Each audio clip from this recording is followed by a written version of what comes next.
Chapter 134. Yes, these adventurers have been here since a week ago. No, to be more precise, they are mercenaries. Amandina replied calmly. Brando looked at her in surprise. Amandina found a trace of satisfaction in his surprise. My lord knight, are you surprised that a noble's daughter who never leaves her house has the ability to deal with these matters? She turned around and asked. I'm just curious about where you learned your skills. You know that this is the reason why Highland knights are trained. Indeed, a noble's daughter who never leaves her house is able to speak freely in front of others, and it's enough to make people look at you in a different light. Brando patted the Roman's shoulder to prevent her from wandering too far away from the sights. Unexpectedly, the Roman comforted him. Brando, don't worry, I won't get lost. She said. For a moment, Brando was speechless. He could only look at the Roman with an embarrassed expression, and wondered what kind of structure was in her brain to make her thoughts so different from others. Fortunately, Amandina helped him out of his predicament. Socializing is an instinct of a noble's daughter, my lord knight. She said humbly, but it was not difficult to hear that she was secretly happy. Brendel was taken aback for a moment before he laughed. Not every noble lady can put down her status and interact with a country bumpkin. He was not wrong. In Erewhon, the Highlanders were considered vulgar country bumpkins in the eyes of the nobles. Even the lords of the Highlanders could not get along with the lords of the Northern Empire. For example, the two important ministers of Anson's 11th era, Duke Hernandez and Duke Longblade, often mocked each other in court, causing even Emperor Anson to have a headache. Because I'm different from them. I'm just a poor girl, my lord. Brando laughed and shook his head. These mercenaries must have come to Chablis at this time of the year because of the bandits in the forest. Erewhon often raises money to hire mercenaries to wipe out the bandits entrenched in villages and towns that affect people's daily lives. This has become a common practice. He walked along the paved streets of Chablis and brought the topic back to the main topic. In densely populated areas, the ones who hire these mercenaries are mostly the local police or militia. In remote areas, a village will pool all its money to pay for these mercenaries. Amandina was taken aback. She had never seen such a description in books before. There's such a thing? It was the same in Bucci in the past. The Roman also paid for it. The Roman answered without turning his head, poking his head out of the narrow roadside with great interest, and gazing down at the crisscrossing streets. Only in places where there are guards would the guards be used to dealing with the local bandits themselves. Thus, it is not unreasonable for the royal family to place their hopes in their new army. Indeed, the guards represent a new force in Erewhon, but I don't know if this force will have the chance to grow. Moreover, there will only be one generation of them that can be used. Brando raised his head and said deeply. Amandina lowered her head and began to think about some things again. At this time, Brando and the other two heard a shout from behind them, "Stop right there." The three of them were startled and turned around, but they realized that the shout was not directed at them. They first saw a young man rushing through the crowd and hurriedly running past them. However, before he could run a few steps, he was stopped by two mercenaries in front of him. The two mercenaries pulled out their swords and blocked the young man's path. "Eek, where do you think you're going? You bastard, have you forgotten the rules of our mercenary band?" The young man was slightly taken aback and could not help but look around in panic, but he realized that there were mercenaries in leather armor surrounding him with shining swords. In fact, Brendel happened to be at the edge of the encirclement, but no one noticed him, and he was happy with it. He pulled Romain back a step to avoid being involved in this inexplicable battle. "Capo, what are you trying to do?" The young man called Eek realized that all of his escape routes were sealed and stopped to catch his breath.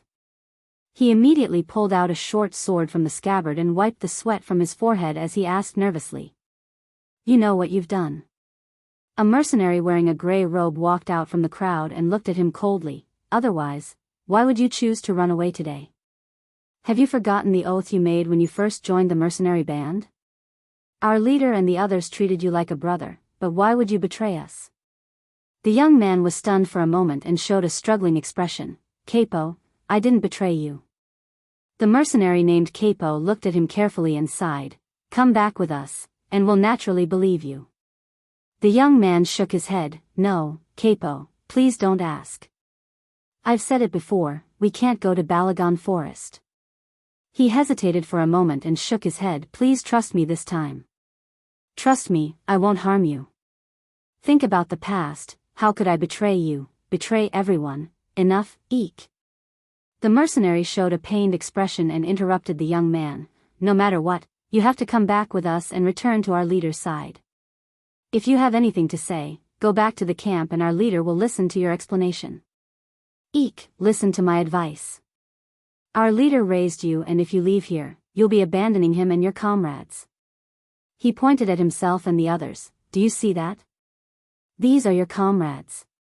What are you trying to do?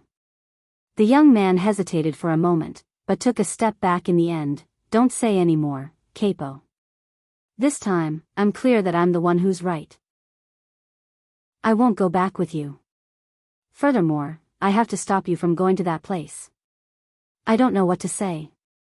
He looked around and saw that the other mercenaries were getting closer and closer to him. He couldn't help but beg, Capo, on account of our relationship, let me go. Believe me, I won't let you regret this, I swear. Brando? The Roman saw this scene and couldn't help but ask softly. My lord? Amandina also turned her head. Faced with such a situation, the two ladies asked the only person they could rely on at the moment if they wanted to leave for a while. But Brando shook his head and looked at the young man with a thoughtful expression. On the other side, Capo saw the young man's determination and knew that it was useless to say anything more. He took a step back and signaled to his men. The mercenaries immediately rushed forward from all directions and sealed off every path of retreat for the young man called Eek. In fact, Brendel was taken aback when the mercenaries made their move. He immediately realized that these mercenaries were not weak at all.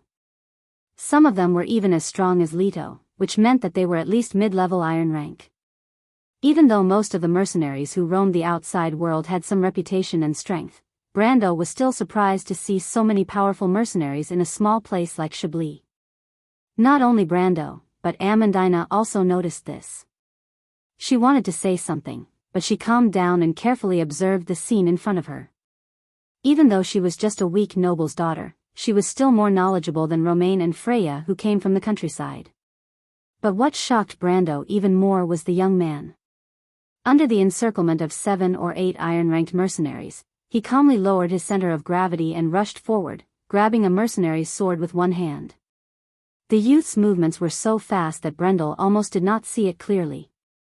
He only saw a flick of his hand, and the mercenary was thrown over his shoulder and fell to the ground. Then he leaned to the left, and another mercenary was sent flying. His direction was exactly where Brando, Roman, and Amandina were standing. Brando was stunned. Normal people would not be able to withstand the force of this collision. The young man was at least a silver rank. He seemed to be 2 or 3 years younger than Brando, and he could not help but sigh.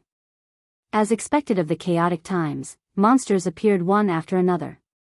The first person he saw when he came to this world, little Phyllis, was an outstanding talent. Breton, Irene, Freya, and that Viscount Turst were all outstanding talents. In normal history, there were only a few of these people in a generation. But just from Bucci to Brugloss, these small places, he had already seen a few of them.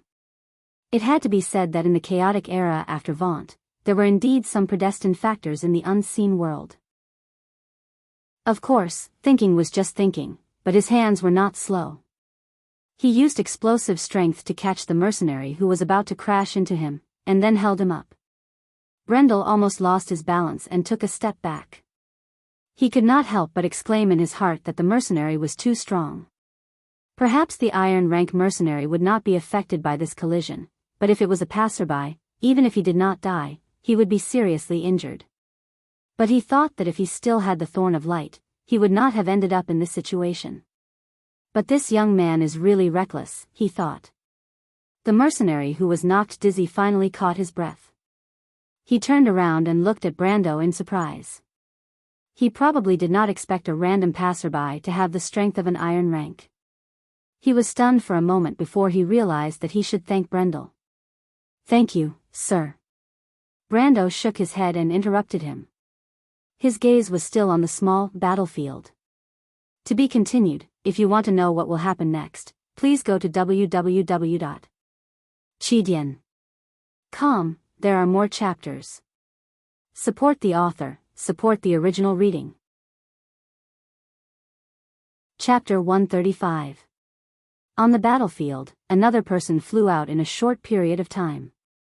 The young man seemed to have taken down 3 mercenaries in the blink of an eye and opened up a gap in the crowd. Before anyone could react, he had already broken through the gap. However, the direction he chose surprised Brando because the leader of the mercenaries, Capo, was already waiting in the young man's path. The old mercenary held his sword horizontally and leaned forward with his mouth tightly pursed. He looked like a beast that was about to attack. Brando's heart skipped a beat. He recognized that this posture was from Master Swordsman Ameria's swordsmanship, Lantern Island swordsmanship. This swordsmanship was named after the famous sword saint. It was spread throughout the continent in the early years, but it had already declined during this period. Due to the complexity of the swordsmanship, there were very few people in this world who could master this swordsmanship and use it to fight against their enemies. However, almost all of these people were experts. In the game, Brando remembered that Ameria's swordsmanship required 133 EXP to upgrade from level 1 to level 2, which was 60% more than the average middle-level swordsmanship. Although the accuracy of this swordsmanship was twice that of the military swordsmanship, and the damage correction was 1.3 times, there were not many players who would spend time and effort on this swordsmanship. This was because the market price of this swordsmanship was as high as 1.3 million tor. Only a few countries' museums had rare copies of this swordsmanship. The young man called Eek seemed to have realized his mistake, but retreating at this critical moment was an extravagant hope. He could only grit his teeth and charge forward. Although he did not have a sword in his hand, it was obvious that he had a foundation in swordsmanship. He was using Muak's knight swordsmanship. Brando could tell from the small movements of the young man that he was using. The two of them were from the same mercenary group and seemed to have a good relationship. However, the swordsmanship they used was from different places, which was quite interesting. However, this situation was not very rare, so Brando only paid attention to it subconsciously. At this moment, the young man was charging towards Capo. He was trying to change his path to avoid Capo's swordsmanship. Unfortunately, Capo didn't disappoint Brando. With 2 clean swings of his sword, he sealed off the young man's path, forcing him to jump to the side. At this moment, Capo only needed to take one more step forward to cause the young man to panic.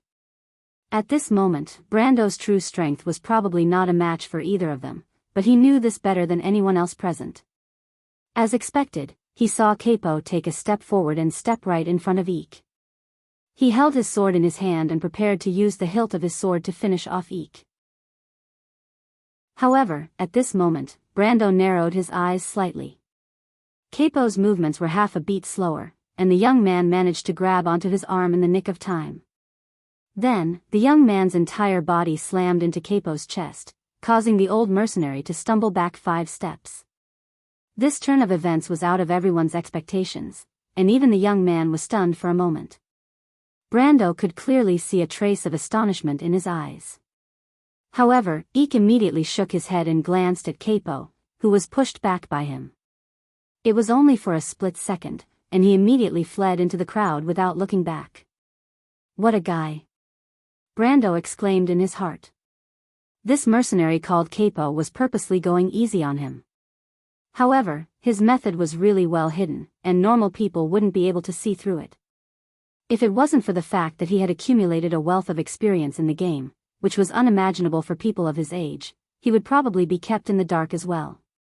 He had almost 110 years of experience in using swords, and he only had a little more than 10 years of experience in using other weapons. As a veteran warrior who had spent more than 140 years in the game, some of the basic things were as simple as eating and drinking to him. His current strength was only at the upper middle level of a black iron rank, and he might not be a match for the young man called Eek. However, if they were to really fight, even 2 Eeks wouldn't be enough to take him on. Especially after a month of adventuring, Brando's mercenary level had already reached level 16, and Erwin's military swordsmanship had also reached level 9+1. Combined with Brando's memories of his grandfather, his swordsmanship was no longer comparable to that of the young man from Buchi. It could be said that among the regular soldiers of the White Mane Army, those slightly older swordsmanship instructors were only good enough to be his students. Brando's swordsmanship wasn't at the level of his grandfather, but there were traces of similarities. It could be said that he had the demeanor of a swordsmanship master. Of course, a true swordsmanship master wouldn't only be proficient in one skill. But because of this, the more Brando leveled up, the more he felt that his grandfather was mysterious. That old soldier who had over 100 experience couldn't even summon the will to fight when he drew his sword. Was he really just a veteran of the November War? At least, he couldn't see the same thing from Reto, who was also a veteran of the November War. Of course, Reto was a soldier who participated in the later stages of the war, while Brando's grandfather had experienced the entire war from the beginning to the end. This was probably the biggest difference between them. He couldn't help but recall who the candlelight badge of the Holy Cathedral of Fire had been given to, but he couldn't remember who they were. Back then, he had more dealings with Erwin's officials, and later joined the Holy Cathedral of Light, so he didn't have much interaction with the Holy Cathedral of Fire. This thought just flashed through his mind. The scene froze for a moment because of the sudden change of events. Most of the people looked at each other, but the sound of voices first came from the surrounding residents. The people began to discuss the gains and losses of the previous battle. Even though most of them didn't even have time to see how the battle started and ended, it didn't stop them from talking. The mercenaries who were knocked down by the young man got up one after another. The people involved didn't say anything, but they looked at each other and didn't seem to be upset or angry. On the contrary, there was a sense of relief. Brando obviously saw their expressions.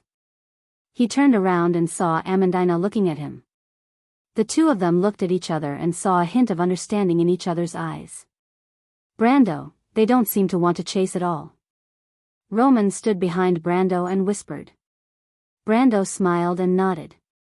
Captain Capo, are you all right? At this moment, he saw a mercenary walking over to the leader of the mercenaries called Capo and carefully questioned him. Capo looked at his wrist and was stunned for a moment. He then raised his head and spoke to the others with a serious expression. I'm fine. All of you spread out and seal off Chablis. Don't let Eek escape. If anything happens this afternoon, I'll take full responsibility. Oh. All right. No problem, Captain Capo. The mercenaries replied numbly, but their reaction was so slow that it made one's hair stand on end. However, the senior mercenary seemed to have ignored them. He looked around and his gaze finally landed on Brando. It was only now that he had the time to take a closer look at Brendel. Brendel had helped his mercenary up earlier, and he had been observing the entire battlefield. In fact, Capo was startled when he saw Brando for the first time. He did not expect Brendel to be so young. From Brendel's previous attack, he had guessed that Brendel was at least a middle-upper iron-ranked fighter. A young man in his 20s with the strength of an iron-ranked fighter. No matter where he went, people would be surprised. Capo immediately thought of Eek. Eek was the most talented youth he had ever seen in his life. He was the adopted son of their leader, named Wolf Makarov. He was a genius who had unlocked the second tier of strength at the age of 17. In Capo's impression, only the legendary geniuses who were known as the Enlightened One could have such achievements at such a young age. Eek was the pride and hope of the mercenary group since he was young. Even when he selfishly left the mercenary group, Makarov only ordered them to bring him back. Even so, the others didn't want him to be punished because of his selfishness. It could be seen how much he was pampered by everyone in the mercenary group. Capo calmed down a little when he thought of Eek. Brando's youth had become a lot more natural in his eyes. He let out a sigh and walked over. His expression softened a little as he spoke to Brando and the others. Thank you for your help. You can call me Capo. Mister, may I ask for your guidance? Brando, there's no need to be so polite. Brando was also sizing him up. This experienced mercenary leader had a pair of gray eyes. Brando could see that his brows were constantly furrowed, as if he had an endless amount of worries. His melancholy aura coupled with his gray hair made him look like a handsome uncle. His hands were long and slender from using a sword for a long time. If one didn't look at the calluses on his hands, they would look like the hands of a pianist. If such a man appeared on the streets of the world he came from, he would definitely cause a lot of girls to scream. Brando couldn't help but feel jealous. Even though Brando's body wasn't that bad, his experience was still lacking compared to this man's temperament. He lacked the weather-beaten sense of vicissitudes. It seemed like these mercenaries weren't ordinary people, but he didn't know which famous mercenary group they were from in the south. Brendel looked at the man's attire. He could not find any clues from his attire, and he did not wear any obvious emblems to distinguish him. It seemed like they weren't in the middle of a mission yet. If you want to know what will happen next, please go to www.chidian.com. There are more chapters. Support the author and support the original reading. Chapter 136. Brando knew the background of the game like the back of his hand. If Amandina's knowledge of this world was limited to the books, then he was a complete veteran. He stared into Capo's eyes. Even though this leader was obviously going easy on him, Brando was still able to determine his strength from the details of his attacks. He was probably above average silver rank. He's almost at the level of a captain in the White Mane Army. He's probably just a little bit weaker than a commander. This shows that this mercenary group is not to be underestimated. Even though Redo's group is just a bunch of retired mercenaries, all of them are above average iron ranked. Brando guessed that they were not much weaker than these people in front of him when they were at their peak. He had asked Redo and his group of friends about their background once or twice, but Redo did not seem to be willing to talk about it. On the other side, Capo felt a strange feeling in his heart when Brando looked at him. This feeling was almost instinctive. He looked at Brendel's pair of dark eyes that seemed calm and bottomless. In fact, Capo had been to many places as a veteran mercenary and had seen many important people. Some of them were nobles in Erewhon, some were merchants, some were from the north, some were from the south, some were from the mountains, some were from the Tower tribe, and some were from the Desert tribe. He had even seen one or two mysterious wizards. But none of them had a pair of eyes that were as calm as this young man's. He had a smile on his face as if everything was under his control. It was an expression that was filled with confidence and confidence. For a moment, this experienced mercenary had the illusion that all of his secrets were known to the other party. He frowned and shook his head to throw this ridiculous thought out of his mind. But he did not know that this was the truth. He did not expect that Brando would be able to see through him just by looking at a few details. In this era, there were not many people who knew Imeria's swordsmanship. Even Capo himself did not know that his swordsmanship came from Imeria. He was only taught by someone when he was young. Not to mention the fact that his strength had been seen through with just 2 sword strikes. It would be too ridiculous if word got out. Unless the young man in front of him was a swordsmanship grandmaster who was hiding his strength, that would be more like it. His gaze landed on Brando's clothes. They were from Bragg's. Even though the clothes of Grenoirs were similar to those of the southern Erewhon, they were far from the mountains. Capo was about to speak when he noticed this, but Brando's words were cut in front of him. "You're not from this place, right? Mercenaries?" Brando's gaze passed Capo's eyes. When Brando spoke, Amandina and Amandina's left and right respectively. Amandina was from a noble family and was well educated. She naturally knew that this was not the time for her to speak. However, the future merchant girl seemed to be born with such knowledge. She obediently blinked her eyes and looked at Brando and Capo without saying a word. Capo was slightly surprised. "Yes, you are. We pass by Chablis a few times every year. Even though we're not locals, we're at least familiar with this place. In fact, when I entered the town, I was wondering why there were so many travelers in Chablis." Brando's face did not change as he spoke the non-existent truth. "Until I saw you guys, I just remembered that you're mercenaries." Amandina's eyes flashed behind his back, but her expression did not change. Amandina's little Roman listened with a smile, as if Brando was speaking the truth. It had to be said that Amandina was born with the ability to deceive people. We're here to exterminate the lizard men bandits in the forest. Brando's answer was reasonable, and the key point was that he was calm and composed. No one could see any flaws in his words. The experienced mercenaries naturally did not have any doubts and replied in such a manner. Moreover, their reason for coming here was not a secret. However, Capo was still vigilant and didn't continue the conversation. Instead, he asked, "How many times do you pass by Chablis in a year?" "Sir, you're a merchant, right? If you have any use for our mercenary group, please feel free to call us. We will definitely provide the best service." As he spoke, he turned around to look, "But I'm sorry, we have a small problem here. I'm afraid I'll have to leave immediately.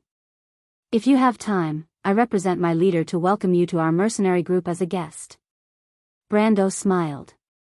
This guy was obviously trying to stall for time. He probably wanted to find the young man from before. However, he pretended that he did not see it and put on a sudden realization expression. "I see. That's a coincidence," he added quickly. Capo was about to leave when he heard this sentence. "What's wrong?" "It's like this." Brando smiled and went along with Capo's words. "Actually, I didn't come to Chablis for business. I came to look for something." Capo was stunned for a moment before he stopped with a frown. "What are you looking for?" "It's just a stone tablet with ancient records. It's in the Balagon ruins, and it's in the Silver Elves stone tablets. But as you know, Mr. Capo, the ruins were occupied by a group of lizard men a year and a half ago. The last time I came to Chablis was 3 months ago to investigate the lizard men bandits in the forest. This time, I brought a few mercenaries with me and wanted to sneak in to steal the stone slab, but I didn't expect to meet Mr. Capo and the rest of you here." Brendel replied calmly as though there was really something going on. "That's 3 months ago. I came to Chablis to investigate the lizard men bandits in the forest." Capo was completely stunned. "You're saying," Brando immediately nodded, "yes, according to the rules, in order to avoid conflict, I suggest that we use the 314th rule of the Mercenary Code to come to an agreement. How about that? My men and I will temporarily join you and fight alongside you as long as we don't endanger ourselves. After the mission is over, we'll go our separate ways and take what we need. How about that?" The rules of the mercenary world were mostly not written down, but it was enough to settle most disputes. However, the rules between mercenaries and their employers were usually strictly enforced, but disputes between mercenaries would often lead to different opinions. About a century ago, the Adventurers Guild, which was a subordinate organization of the Holy Cathedral of Fire that managed adventurers and mercenaries, had compiled these rules into a code that was commonly used by mercenaries. This code was called the Mercenary Code, and it was a temporary solution to these disputes in the future. This code had been modified, added, and deleted over the past 100 years, and it was now quite complete. However, there were still some unfamiliar terms in it. For example, the one Brando mentioned was a rule that was popular in the northern highlands of Erewhon about 150 years ago, but it was rarely mentioned in this era. That was why Capo couldn't help but be stunned when he heard this suggestion. "There's no problem with this code." Capo looked at Brando suspiciously. "But I don't have the right to decide. If you're interested, you should go and meet our leader. His name is Makarov, also known as the Maned Wolf. He's in the inn right now, you should be able to find him there." "No problem." Brando nodded. "Then I'll take my leave first. I won't delay Mr. Capo's business any longer." Capo had already regained his senses and only nodded in response. Brando didn't mind Capo's reaction at all. He already had this thought when he saw these people. Even though the lizard men in the Balagon forest weren't ferocious existences, it would still be troublesome for him to deal with them alone. However, if he could borrow the strength of these mercenaries, things would be much easier. The sage slate was nothing more than a slate in the eyes of those who didn't know what it was. In fact, in the past, the value of these stone slabs only increased after cross-region missions became more frequent. That was why Brando believed that he had the ability to convince Capo. But who was the leader that Capo mentioned again? Maned Wolf Makarov? Brando paused for a moment before he realized that he had almost forgotten about this important piece of information. So it was the Blue Mountain Mercenary Group. This was one of the 22 most famous mercenary groups in the southern border. But didn't the Blue Mountain Mercenary Group only become famous in the year of spring? That would be 5 years later. He rubbed his forehead and felt a little puzzled. Did he remember it wrongly, or did history change in some way? However, what Brando didn't know was that Capo was also puzzled. Captain, who is that? Capo looked at his subordinate and shook his head. I'm not sure, but he seems to be a local merchant. He seems to be very familiar with our rules. There are 314 rules, but I've never heard of this rule before. It can't be fake, right? One of the mercenaries asked. Capo shook his head. Of course, he knew that it wasn't fake. However, he only remembered this rule after Brando mentioned it. This wasn't a big deal as there were more than 700 rules in the mercenary group and it was impossible for one to remember every single detail. In fact, other than the core 13 rules, most of the rules were just supplementary explanations and weren't as strict in real life. However, the more Capo thought about it, the more mysterious Brando was. He felt that this young man wasn't as simple as he seemed. It's always good to have more people. Someone immediately said. That's not necessarily true. Who knows if they're spies from the other side? That's true. Don't worry, even if it's temporary, he has to pass the leader's test. A mercenary replied, the leader will definitely send Gabu. Sigh, it's a pity that Eek has this problem. Otherwise, he would be in the limelight again. Speaking of Eek, the mercenaries couldn't help but fall silent. P.S. I originally wanted to write 3 chapters, but I realized that I'm still a little rusty. But no matter what, I'm finally able to catch my breath. I wrote intermittently during the Chinese New Year and couldn't find the feeling for it. I've only slowly recovered these 2 days. I should prepare to recover and speed up. Sorry for the long wait. To be continued. If you want to know what will happen next, please go to www.chidian.com. There are more chapters. Support the author, support the original reading. Chapter 137. Chablis Lantern Grass Inn was located at the highest point of the town on the east side of the cliff. It looked like the ancient legends where the heroes and gods lived. The wooden hall was built on top of the cliff, and after being exposed to the wind and rain, water had seeped into the sturdy wood and turned it black. Looking down from the hall, there were rows of windows on the gray-white cliff. From afar, this unique scene looked like a huge beehive or a dragon's den on the cliff. But in reality, that was the inn's guest room. The door to the room Makarov the maned wolf was staying in was pushed open 15 minutes ago. The experienced mercenary leader raised his head from the map of Chablis. His thick eyebrows twitched when he heard a certain term from his subordinate. His deerskin-gloved hand was still holding onto the magnifying glass with a bronze handle, but he had already opened his mouth and asked, Article 314 of the Constitution? During an official mission, if there is a conflict between the two parties shall be merged. Both parties shall be considered as having reached an agreement. The details of the merger shall be discussed by both parties. An old man with white hair and beard sitting on a rattan chair by the window answered.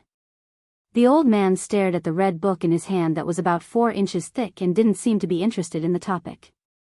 Grandmaster Fleetwood, can this rule be extended? Not necessarily. The old man replied.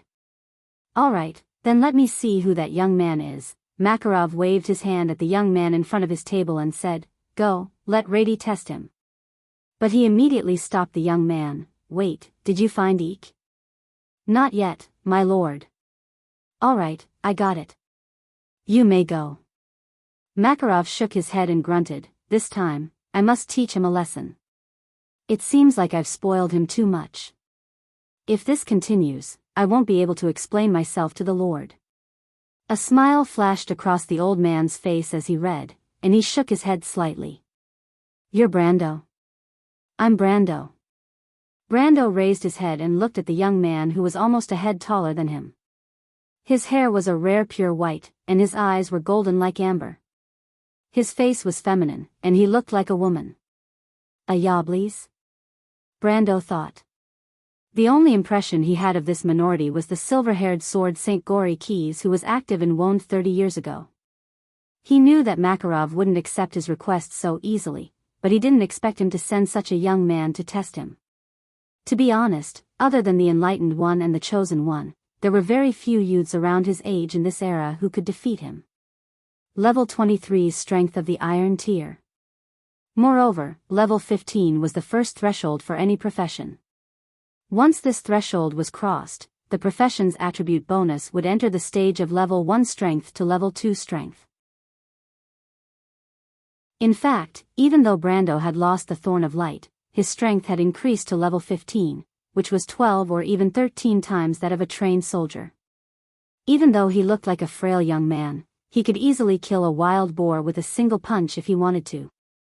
As long as Brendel opened his status panel, he could clearly see that his absolute strength had reached a terrifying value of 220. In other words, theoretically speaking, if he were to face any second or third tier army of any country in this world, he would be able to easily slaughter his way in and out of the place. Aween's adventurers usually referred to him as the strength of a squadron leader. Moreover, Brando's hidden strength was far more than that. Just his level 10 Erewhon military swordsmanship was enough to make most of Erewhon's officers and knights blush with shame. Of course, Brando didn't feel that way. He only felt that there was still some distance between him and his grandfather. But before he could finish his thoughts, the young man had already pulled out his sword and pointed it at him. The tip of the sword swayed slightly, and a cold light flashed in his vision. Listen well, merchant. I will never accept a weak challenge, nor will I show mercy. It's the exact opposite. Because the duel between warriors is sacred. It's a battle of swords and swords, trying to end the opponent's life. The white-haired young man said, "The commander allowed me to fight you, but I won't go against my will and show mercy. Have you thought it through?" Brando turned to look at the Roman. Brando, does he mean that he's stronger than you? Romaine's eyes widened. In fact, she was trying to widen them even more. She blinked and asked. No, I don't think that's what he meant. Brando was not angered to death by the Roman, and could only reply in an annoyed manner. My lord? Amandina asked. Brando shook his head. Can't you have a little bit of confidence? But he had already pulled out the sword at his waist. After losing the Thorn of Light, he had been using a normal steel longsword, just like the one in his hand. The white-haired young man looked at his sword and couldn't help but show a trace of contempt.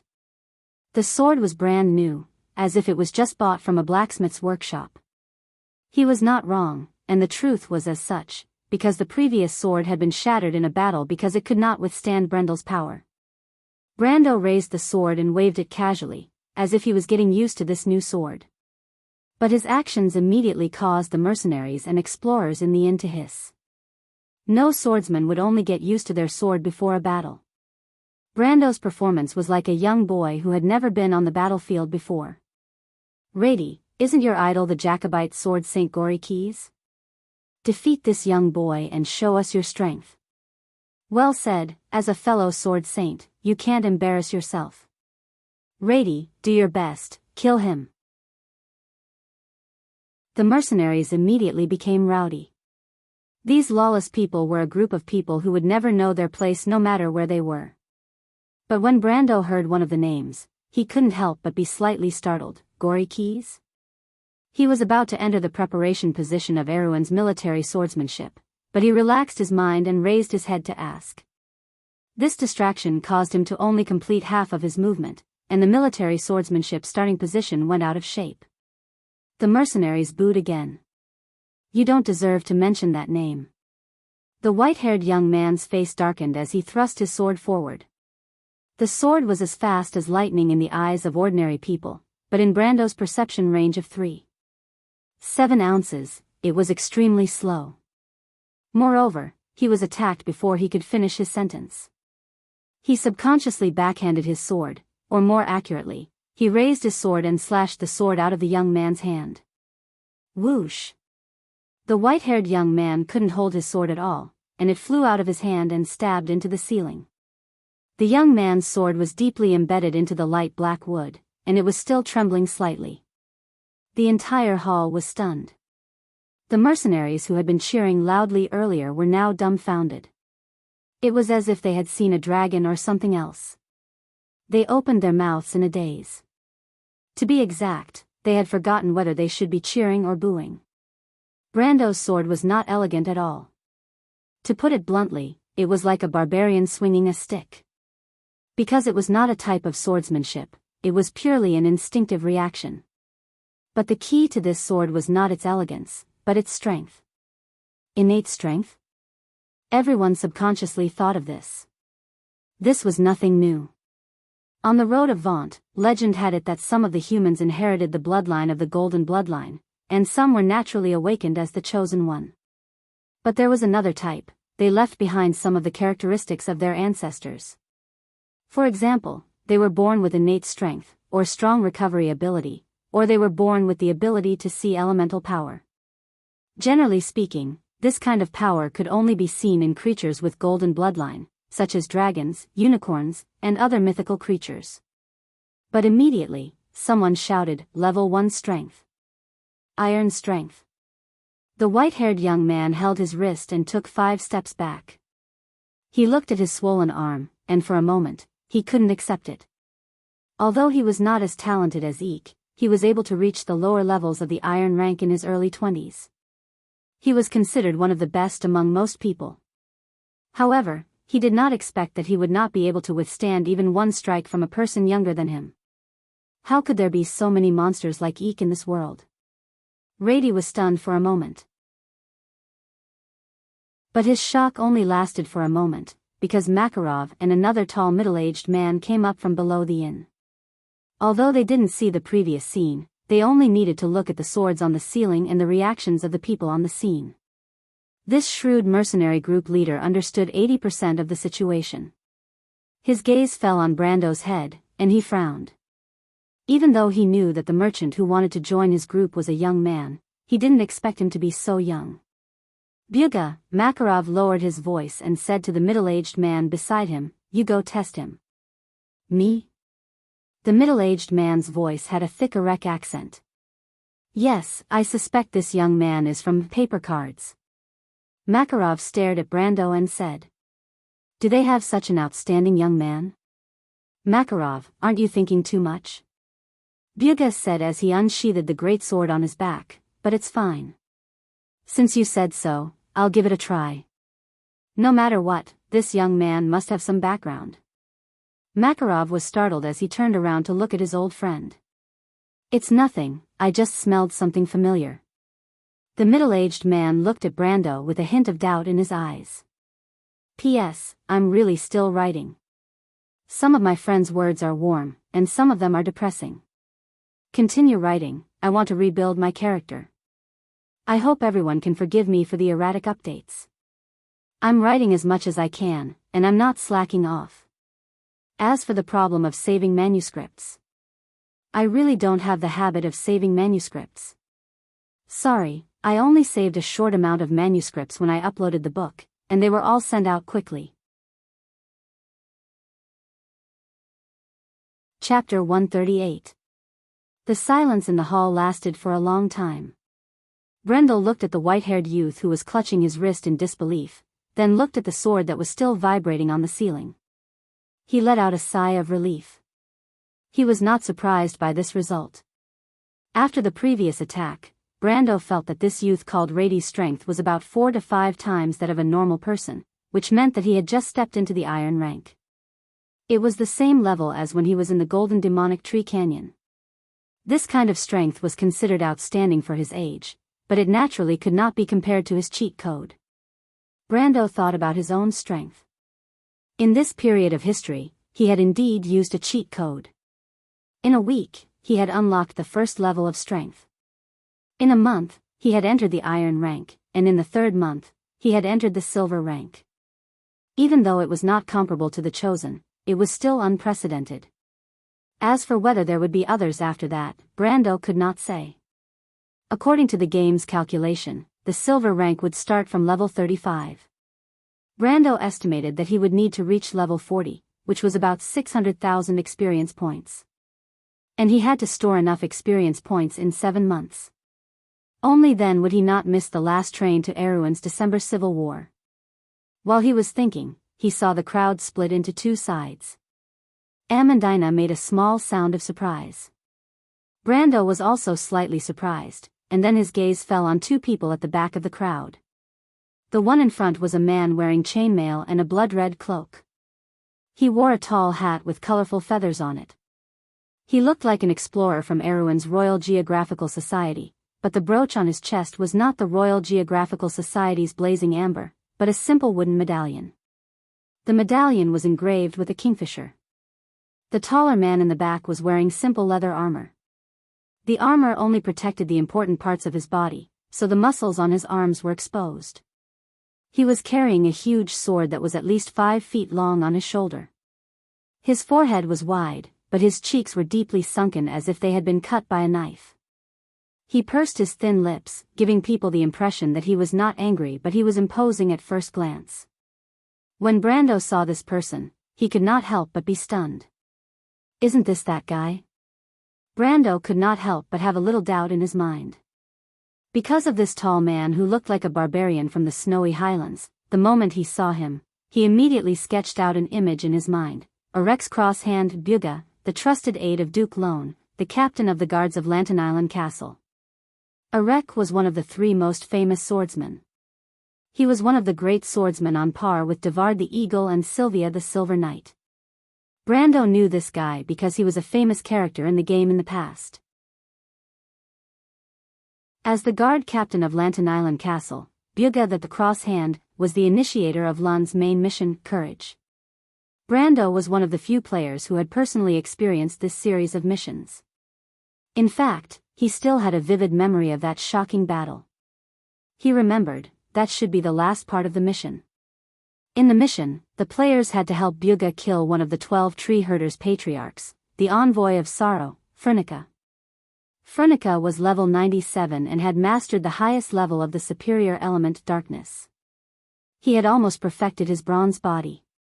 In fact, in the era when the player's level cap was only level 83, the 12 tree herders' patriarchs were basically undefeatable nightmares.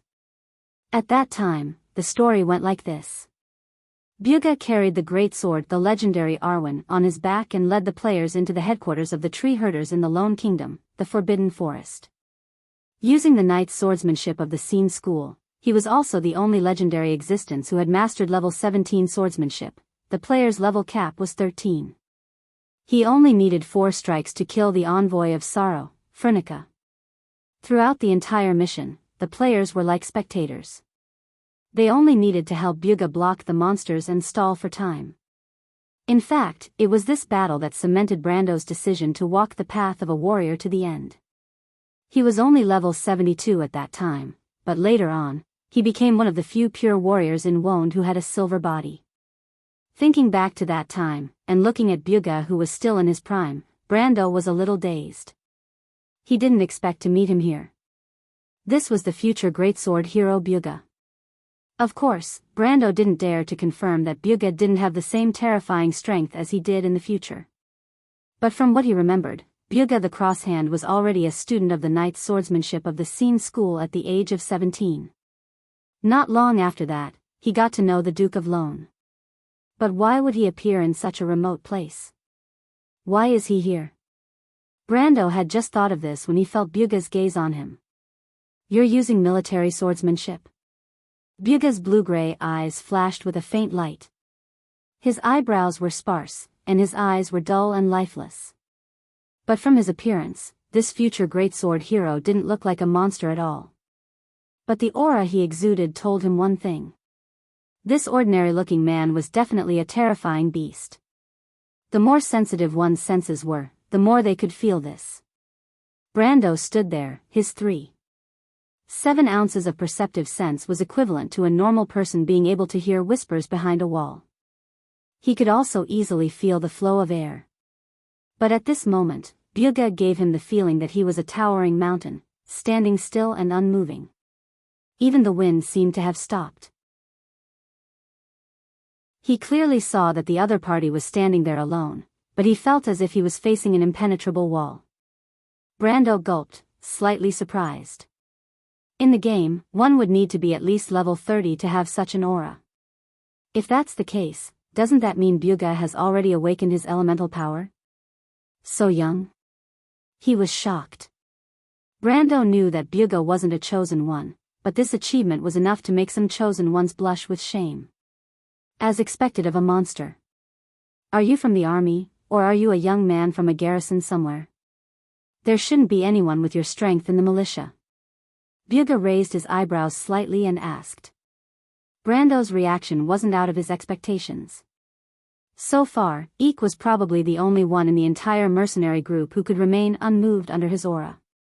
That young man could indeed be said to be a prodigy.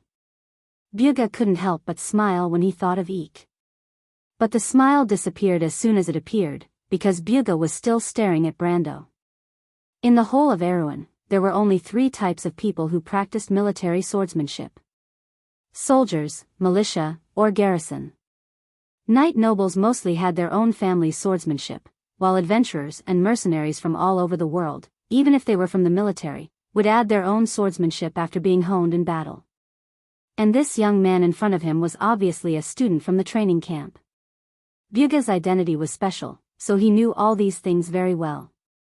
But he didn't expect Brando to shake his head. No, actually my ancestor was a Highland knight. But I'm here alone without my squire. As you can see, I want to join you temporarily because it's beneficial for both of us. I don't have any other motives, and if I have any other ideas, that's all. He thought for a while and decided not to directly point out Wuxia's identity to avoid arousing suspicion. The man standing beside Wuxia, wearing an explorer's hat, heard this answer and showed a kind smile. We're more than happy to accept your suggestion, but you should understand that a mercenary group doesn't need burdens. Brando glanced at Wuxia and understood 80% of the situation. I understand, so please tell me who I want to spar with. I think I've already defeated someone, and according to the rules, there shouldn't be more than 3 such tests. As a player who spent most of his time traveling, Brando was as familiar with the rules as any scholar who studied them. Makarov and Wuxia looked at each other. Then the tall man took out his great sword and said, Then let me test you, young man.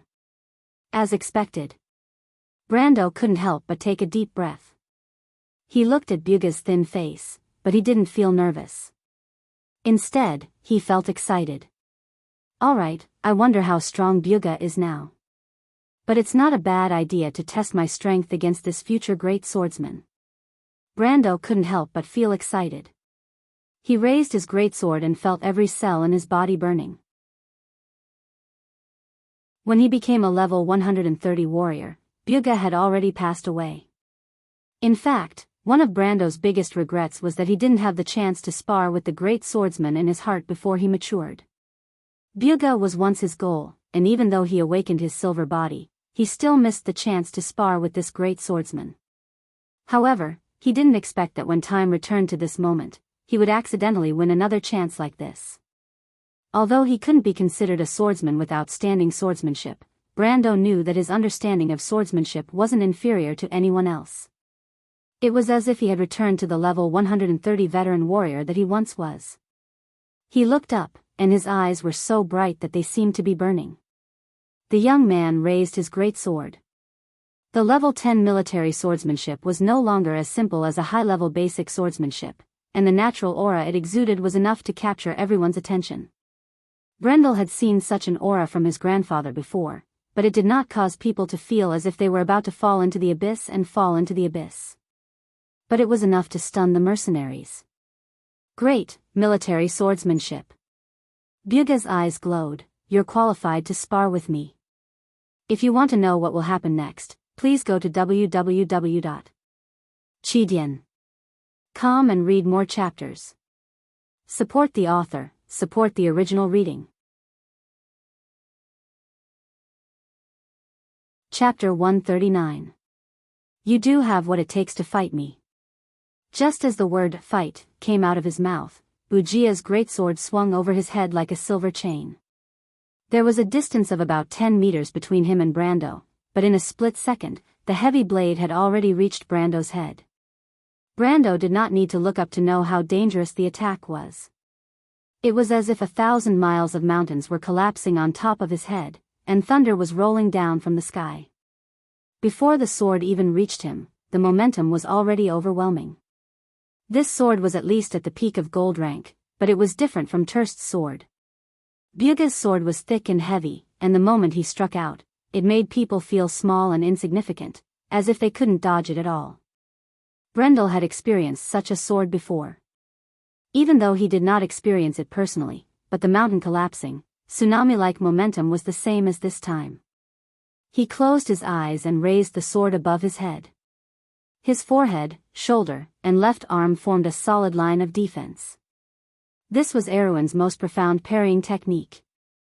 Erwin's military swordsmanship level 9.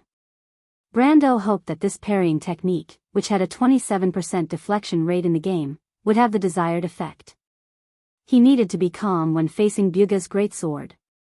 The greatsword swung down, and the two swords clashed. Dazzling sparks flew as the two swords collided. Brando's longsword bent backwards as much as possible. But it was not at its limit yet. The young man continued to adjust his strength, but Byuga's greatsword was like a giant boulder. The unparalleled strength of the greatsword penetrated into his arms inch by inch. He quickly realized that he could not retreat, and he could not dodge. There was no way out. Brando's thoughts flashed like lightning, and his understanding of the warrior class flashed through his mind. Or rather, it was more like an instinctive reaction. He leaned back and slid to the side. Byuga's greatsword missed its target and hit the ground with a loud crack. The 5 wooden planks crumbled at the same time, and the wood splinters scattered like butterflies. Brando suddenly realized that Byuga was not using his full strength. This future Grandmaster swordsman had exposed his trump card the moment he drew his sword. Byuga had already awakened his elemental element. His elemental element was earth, which was of a relatively high level.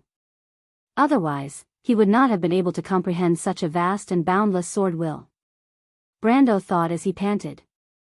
The hall was completely silent. Although everything that had happened just now was like a fleeting shadow, and almost no one had seen clearly what had happened in the previous exchange. However, when they saw that Brando didn't seem to have suffered much of a loss, they couldn't help but hold back their exclamations. For a moment, they didn't know what to say. Byuga's 70% attack was dodged by a swordsman who was only an upper iron-level swordsman. What was going on? Those mercenaries who thought they were as strong as Brando couldn't help but put themselves in his shoes and think about what they could do under that level of attack. It was as if he could only close his eyes and wait for death. That attack just now, it seems like the vice commander used at least 70% of his strength. It's luck, right? Such exquisite swordsmanship. How is that possible? Whispers spread among the crowd, and the spectators all had different expressions as they looked at each other. However, the two combatants ignored them. Byuga raised his head and did not rush to pull his great sword out of the ground. Instead, he looked at Brando in surprise. At first, he thought that Brando was just a young man with some talent, but he was used to seeing Eek's prodigy and didn't think much of the others.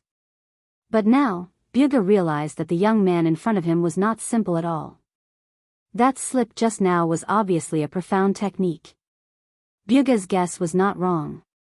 Brando's technique came from the long-lost swordsmanship of the fallen elves, the movement technique of the shadow sword. This swordsmanship focused on dexterity and agility, and its purpose was to attack the enemy without defense. That was why Brando used it to deal with Byuga. Unfortunately, Brando did not dare to hope for that swordsmanship. According to his experience in the game, Won should be in the first chapter of the game, The Empire of Birth, which talked about the rise of Madara. Unearthing the ancient texts would have to wait until the third chapter, Ancient Legacies, and those ancient swordsmanship would only appear in the light of day at that time. Seeing that Byuga stopped attacking, Brando sighed in relief. He swung his arm, but he did not feel any soreness or numbness. This meant that Byuga had maintained his strength at the same level as him. His heart suddenly skipped a beat. Since Bugha only treated this battle as a test, then he might have a chance to turn the tables. Brando was eager to give it a try. If Bugha maintained his strength at the same level as him and tried to defeat him with only his understanding of swordsmanship, then he would be digging his own grave. Who was he? Even though level 130 wasn't the strongest player in the Amber Sword, it wasn't something that the current Bugha could compare to. Brando's character in the game had used 17 different swordsmanship in the past 100 years, and more than half of them had reached level 10. As for the swordsmanship that he had seen and fought against, there were countless of them. Bugha's swordsmanship came from Sean's Night School of Swordsmanship, which was how he got his nickname, Crosshand. Coupled with his own understanding of the earth swordsmanship, that kind of majestic strength combined with the momentum of 1,000 caddies, it was enough to capture the opponent's attention before the sword was even drawn. Unfortunately, this set of swordsmanship had no effect on Brando. He even knew that he would not fall into his opponent's rhythm, so before Bugha could draw his sword, he had already taken the initiative to attack. The move was simple, Erewhon's military style of swordsmanship. However, this stab gave everyone a fright. Especially those who had already learned Erewhon's military style of swordsmanship. Swordsmanship was just a beginner's technique, Erewhon's military style of swordsmanship level 0. Many people had learned it and practiced it repeatedly, but they could not imagine how a sword could cross a distance of 5 meters in an instant. Brando saw a flash of surprise in Bugha's eyes, and he could not help but laugh in his heart. It seemed that although this future Grandmaster swordsmanship was an intermediate level swordsmanship, the level of his swordsmanship had not reached a certain level. After all, at this point in time, Bugha was at most 50 or 60 years old, which was the period of his growth. It was normal that his swordsmanship had not reached the level of a master yet. But if that was the case, then he would not understand how terrifying a master's swordsmanship could be once it surpassed level 10. Erewhon's military style of swordsmanship had a range of 1.5 meters, and with the master's bonus, it could reach 3.5 meters. However, Brando knew a few tricks, and 5 meters was the result of him deliberately hiding his strength. Otherwise, it would not be impossible for his sword to cross 7 meters. Of course, when his swordsmanship reached level 20, the bonus of a Grandmaster's swordsmanship would be monstrous. Above Grandmaster, there was the legendary threshold of level 30, but Brando had only heard of it, and had never seen it with his own eyes. In any case, his sword was as fast as a shooting star. It was so fast that the surrounding mercenaries forgot to boo. At this time, Bugha did not have time to withdraw his weapon. After a slight pause, he noticed Brando's intention and could not help but laugh. In his opinion, a swordsman should not rely on such petty tricks to fight against enemies. But since Brando insisted, he subconsciously prepared to teach this young man a lesson. Unfortunately, Bugha immediately realized that it was not the case. Brando's sword seemed to have come alive. It was obviously a simple thrust, but after withdrawing his sword, he should have taken another step and used the hilt to strike his opponent. Then he would turn around and strike again. Brando thought so too, but at the last moment, Bugha saw him change direction 3 times and directly thrust his sword towards his chest. Bugha was slightly startled. He had no choice but to withdraw his sword and move sideways. But Brando seemed to know what he was going to do. His sword was already waiting in front of him. This future Grandmaster swordsman was shocked and could only retreat again. But once he retreated, it was not over, because Brando followed up with another 3 swords and a sudden thrust. After another thrust, Bugha could no longer hold back. He was very familiar with Erewhon's military swordsmanship, but he had never seen anyone use Erewhon's military swordsmanship like this before. But Brando was able to use it methodically and with such brilliance. Bugha swore that in this country, there was not a single infantry manual that described the techniques of this swordsmanship. But now, this young man was telling him that it was possible. This was a technique that countless warriors had come up with. Its techniques had long surpassed Erewhon's military swordsmanship, and most of the NPC instructors had recommended the basic attack routes and routines. In the past 30 to 40 years, players had begun to summarize the essence of battle tactics, and they finally realized that they did not need to blindly follow the system's instructions. the innovation of techniques had begun. And now, Wuxia was facing the new Erewhon's military swordsmanship that the players had laid the foundation for 30 years later. And in this, there was Brando's own experience as a grandmaster swordsman. That was why when Wuxia entered Brando's rhythm, he immediately felt the pressure. The young man in front of him seemed to know his every move, and he himself was at a loss. It felt like a novice swordsman facing off against a master swordsman. Wuxia suddenly recalled what happened when he first started learning swordsmanship. It was not a difference in strength. It was a difference in technique. This future grandmaster swordsman was forced back 7 or 8 steps by Brando, and he could not even touch the edge of his own sword. He could not take it anymore, and if this continued, there would be no result. In the end, he had no choice but to use his full strength. He directly used his elemental power to block Brando's attack. Dang! A loud sound rang out. This time, Brando was finally unable to defend himself, and he was sent flying back 10 meters into the crowd. The hall was silent. No one even remembered to cheer for this attack. The mercenaries only had a dull thought in their minds: what kind of swordsmanship was that? Was this what Erewhon's military swordsmanship looked like? How high was this young man's talent in swordsmanship? Wuxia was almost unable to block a round of attacks. Could it be that I'm still asleep? No, this must be a dream. If you want to know what will happen next, please go to www.chidian.com. There are more chapters. Support the author and support the original reading. Translator, Endless Fantasy Translation Editor, Endless Fantasy Translation. Chapter 140. I didn't expect my lord's swordsmanship to be so high.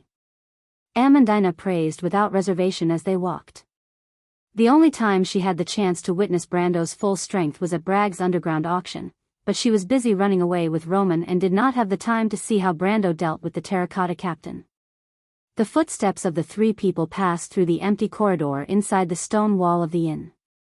A series of hollow sounds extended forward until the dark end of the corridor. The owner of the inn had carved stone windows into the rock wall to provide light. Looking forward, the natural light cast pale, faint spots of light on the dark floor at regular intervals. Yeah, Brando has always been very strong, Roman added with a little self-satisfaction. She narrowed her eyes with a hint of natural charm. She turned around and glanced at Brando with a smile. Brando's heart skipped a beat, and he was worried that she was planning something strange again. This worry was not groundless. Before leaving the forest city, Roman did not know her place at all. First, she pretended to be a merchant to visit the local nobles and investigate the market. Then, she secretly bought a map from the Brotherhood of Thieves from Magellan to Chablis. This could be said to be extremely daring, since privately drawing a map in this era was a risk of being hanged. Of course, this matter was carried out without Brendel's knowledge. If it wasn't for the fact that she could never hide anything from him, he probably wouldn't have known that she was secretly doing these little things by herself. Hiding a map, pretending to be a noble, and forging documents. Brando thought that he had already disregarded the laws of this ancient kingdom, but he did not expect that Romain did not even care about the black cover of the kingdom's laws. Of course, Brando suspected that she did not even know about the existence of the law. But Roman was careful and cautious outside, and she was as smart as a little fox. She did not reveal anything at all. If Brando did not find her secretly counting money in the carriage, he would not have known that she had used these illegal methods to earn a small sum of pocket money. Of course, Brando had already warned her about this matter, but she accepted it humbly and agreed with a few words. Perhaps only Martha would know how much she listened. "What are you thinking about now?" Brando could not help but ask. "No." Roman hurriedly shook his head as if something was wrong. "Then why are you so nervous?" Brando's suspicions deepened, and he asked in a bad mood. "Are you nervous, Brando?" Roman touched her small face and asked curiously with her eyes wide open. "Don't try to change the topic. This trick of yours is useless against me, little Roman." "Don't call me that." Romain's eyebrows raised, but her eyes immediately. "Brando, can I go out by myself? Of course not. Brando flatly refused. He was not afraid that this beautiful little town of Chablis would be ruined by her, but he had other considerations. Today, he fought against Byuga in front of everyone and used his master-level swordsmanship to intimidate everyone. Even the unnamed wolf, Makarov, could not say anything about it. But that was only on the surface. After the hot-bloodedness of a warrior faded away, he felt that his thoughts had become clear again. In the past, it was normal for a single mercenary or adventurer to join an unfamiliar mercenary group during a trip. In fact, anyone could run into trouble during a trip and have to rely on others for help. Although the 314th clause of the mercenary contract rarely appeared in official contracts, it was not uncommon for a single person to join an unfamiliar group. Even though they were in a group on the surface, they were still working for their own interests. That was why, other than helping each other, there was not much meaning to it. Therefore, the written rules that stated that mercenary groups could propose tests for their members were actually just empty words in many cases. That was why Makarov the maned wolf and Byuga's actions in the afternoon seemed to have a hidden meaning. Brando could even see the suspicion in the eyes of the middle-aged man standing beside Byuga. But was there a need for that? He was a little doubtful. Then he couldn't help but think of the scene outside in the afternoon. From the words and actions of the young man named Eek, it seemed that the mercenary group's operation to suppress the bandits this time wasn't as simple as he had imagined. Do they have other motives? Or did they run into some trouble? That's what I want to know. He did not want these mercenaries to be after the same thing as him. That would be troublesome. Thinking of this, Brendel could not help but frown deeply. What's wrong, Brando?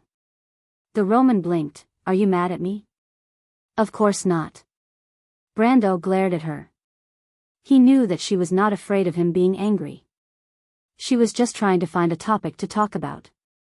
Amandina, what did they say they were from? Brendel turned around and asked. He suddenly remembered something. This was a new question for him. The Grey Wolves mercenaries.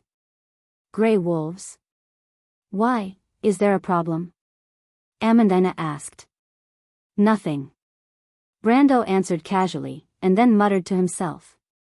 Grey Wolves mercenaries, Grey Wolves. Shouldn't it be the Blue Mountain mercenaries? That should be Makarov the maned wolf. That's right, the middle-aged man was exactly the same as the description. There should be no mistake. But why was the name of the mercenary group different? Could it be that there was a change in history? He raised an eyebrow. There was another possibility that the mercenary group had changed its name. But in this field, changing a name was not a small matter. Not to mention the fact that it had to be registered with the Adventurers Guild under the Holy Cathedral of Fire, it was a tedious and huge project. Under normal circumstances, it would not be successful unless there was a huge change. Huge change? Brendel raised his head and looked at the ray of natural light that shone through the stone window in front of him. His dark brown eyes flickered with uncertainty. How is it? The red-haired middle-aged man touched the scar on his face and turned around to ask. Standing at a high place, the cool breeze caressed his face. He could not help but squint his eyes and stare at the town of Chablis. The town was like a man-made hill, with a winding staircase going up the hill. The name maned wolf Makarov had been famous in the mercenary world for 6 or 7 years, and it was left behind when he first joined the mercenary world. It meant that he was brave and fierce, and he fought without any regard for his life. He was like a ferocious alpha wolf. Because in the southern mountains of Awin, the alpha wolf was also called a silver-maned wolf, hence the name. Ha! Byuga put his hand on his forehead and smiled. That kid's military swordsmanship is superb, almost at the level of a master.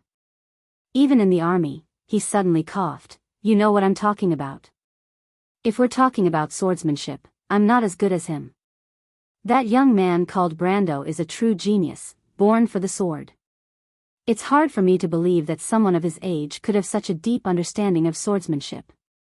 Do you know, I can't even move freely in front of him. He smiled. Before I met young Master Eek, I never believed that there were geniuses in this world.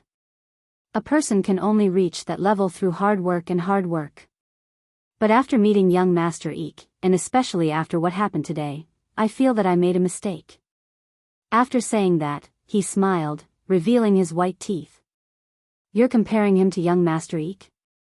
Makarov turned around. The scar on his cheek was rumored to be from a battle with the Son of Night. But those who knew him well knew that he already had this scar before he became a mercenary. I don't think that young man has such skills. That's why you're the commander and I'm the swordsman. So, you have a very high opinion of him? Yes, but that young man reminded me of someone I know. Who? A stubborn fellow. Let's not talk about that. I don't think that young man is a spy from paper cards. Byuga said, if they have such a talented backup, everyone would know about it. Makarov shook his head and smiled, it's hard to say. This is a sensitive time. I don't believe that paper cards is here just to snatch a mission from us. Chablis is just a small town without much profit, how can it be so attractive? You said that before, didn't you? You think they have other motives? Byuga asked. That's right. What are they after? Those lizardmen bandits have other plans, or? I'm not sure, but Eek has been acting strangely for the past few days. Makarov closed his eyes and took a deep breath. I'm worried. I can't let a bunch of bastards follow us. The last mission was also because of them. This time, I want to get rid of them once and for all.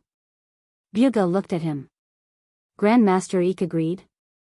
Makarov nodded and shook his head. Grandmaster Eek didn't say anything. Then why don't we wait? We can't wait anymore. The tree herders are coming. Didn't you notice? Maned Wolf said against the wind, we'll leave in 3 days. What about that young man? Let him follow us. P.S. We're all civilized people, so please don't be rough with me. I'm already very pitiful equals. Chapter 141. Chablis July morning was a song composed with the chirping of the birds. When the first rays of the morning sun shone on the forest, the small town in the middle of the mountains was filled with vitality. The house that was decorated by the natives was filled with the scent of mint leaves. Brando woke up early in the morning. It seemed that after coming to this world, the habits of a swordsman overwhelmed the habits of a gaming otaku. Sleeping in seemed to be something that happened in the last century. Brando looked at the mountains of Chablis through the stone window at the side of the room. He pressed 2 of his fingers on the card and flipped it open with his thumb. The wind elemental crystal that was placed at the side immediately vaporized into green smoke and merged into the card. A small whirlwind blew in the small space, and a dimensional rift opened and closed, and 20 wind spirit spiders shot out from it. Brando immediately gave an order. These little creatures that came from the wind realm immediately turned into mist with a series of squeaking sounds, and quickly turned into a cloud of smoke that floated out of the room. Seeing this scene, Brendel smiled and opened a mana potion. It seems to be a storyline quest. He frowned as he thought. This thought had caused him to be unable to sleep well for the past 2 days. It revolved around a dungeon, and after a certain period of time, a storyline would be triggered. These storylines were all deduced by the system, so it did not seem strange on the surface. In fact, the real-time quest system was one of the selling points of the Amber Sword. But in this world, it seemed like the storyline of the game was reproduced in real life. I understand this point. Brando thought carefully and finally remembered something. It was something that was vaguely mentioned in a guide about the Balagon ruins a few years ago. It talked about the experience of the first party that entered the dungeon. It seemed vaguely familiar. But when he raised his head, his thoughts were interrupted. Knock, knock, knock. There was a knock on the door. It was definitely not a Roman person, because this young lady did not know how to knock. She was not afraid of people saying that she did not have a good upbringing. It could not be Amandina either, because she was always polite and would not be in such a hurry. Brando had already guessed that it was Makarov's people outside in the blink of an eye. Please come in. The door opened, and behind it were 2 young men. One of them was the white-haired young man who looked as feminine as a woman in the afternoon the day before yesterday. He was looking at him with a sour face. The other one Brando had never seen before, but he guessed that he was about the same age as the former. He had short hair and looked a little skinny. He was looking at the room curiously. Mr. Brando, we are about to depart. You are? The short young man looked at him with curiosity, suspicion, and awe in his eyes. Obviously, Brando's battle yesterday afternoon had left a deep impression on the new members of the mercenary group. A young man in his 20s was able to fight to a draw with the deputy commander. This was what most of the young men thought. In the Grey Wolves mercenaries, Byuga's strength was far above Makarov's, and that was a publicly acknowledged fact. In other words, this young man's strength was simply unimaginable at their age. He had also heard of the legends of the Chosen One, but no one knew how strong the Chosen One was. He couldn't help but look at Brando, wondering if he was one of the legendary Chosen One. However, Brando obviously didn't know what the young man was thinking.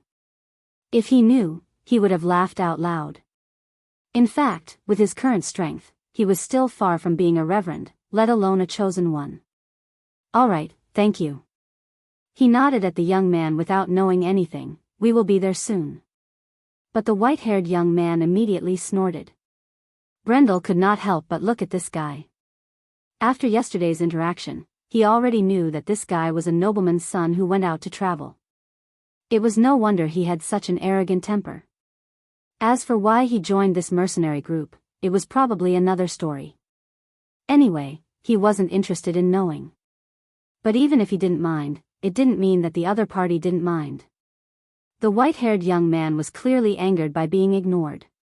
He couldn't help but snort and say, "Listen, although I'm not your opponent, I'll keep an eye on you at all times.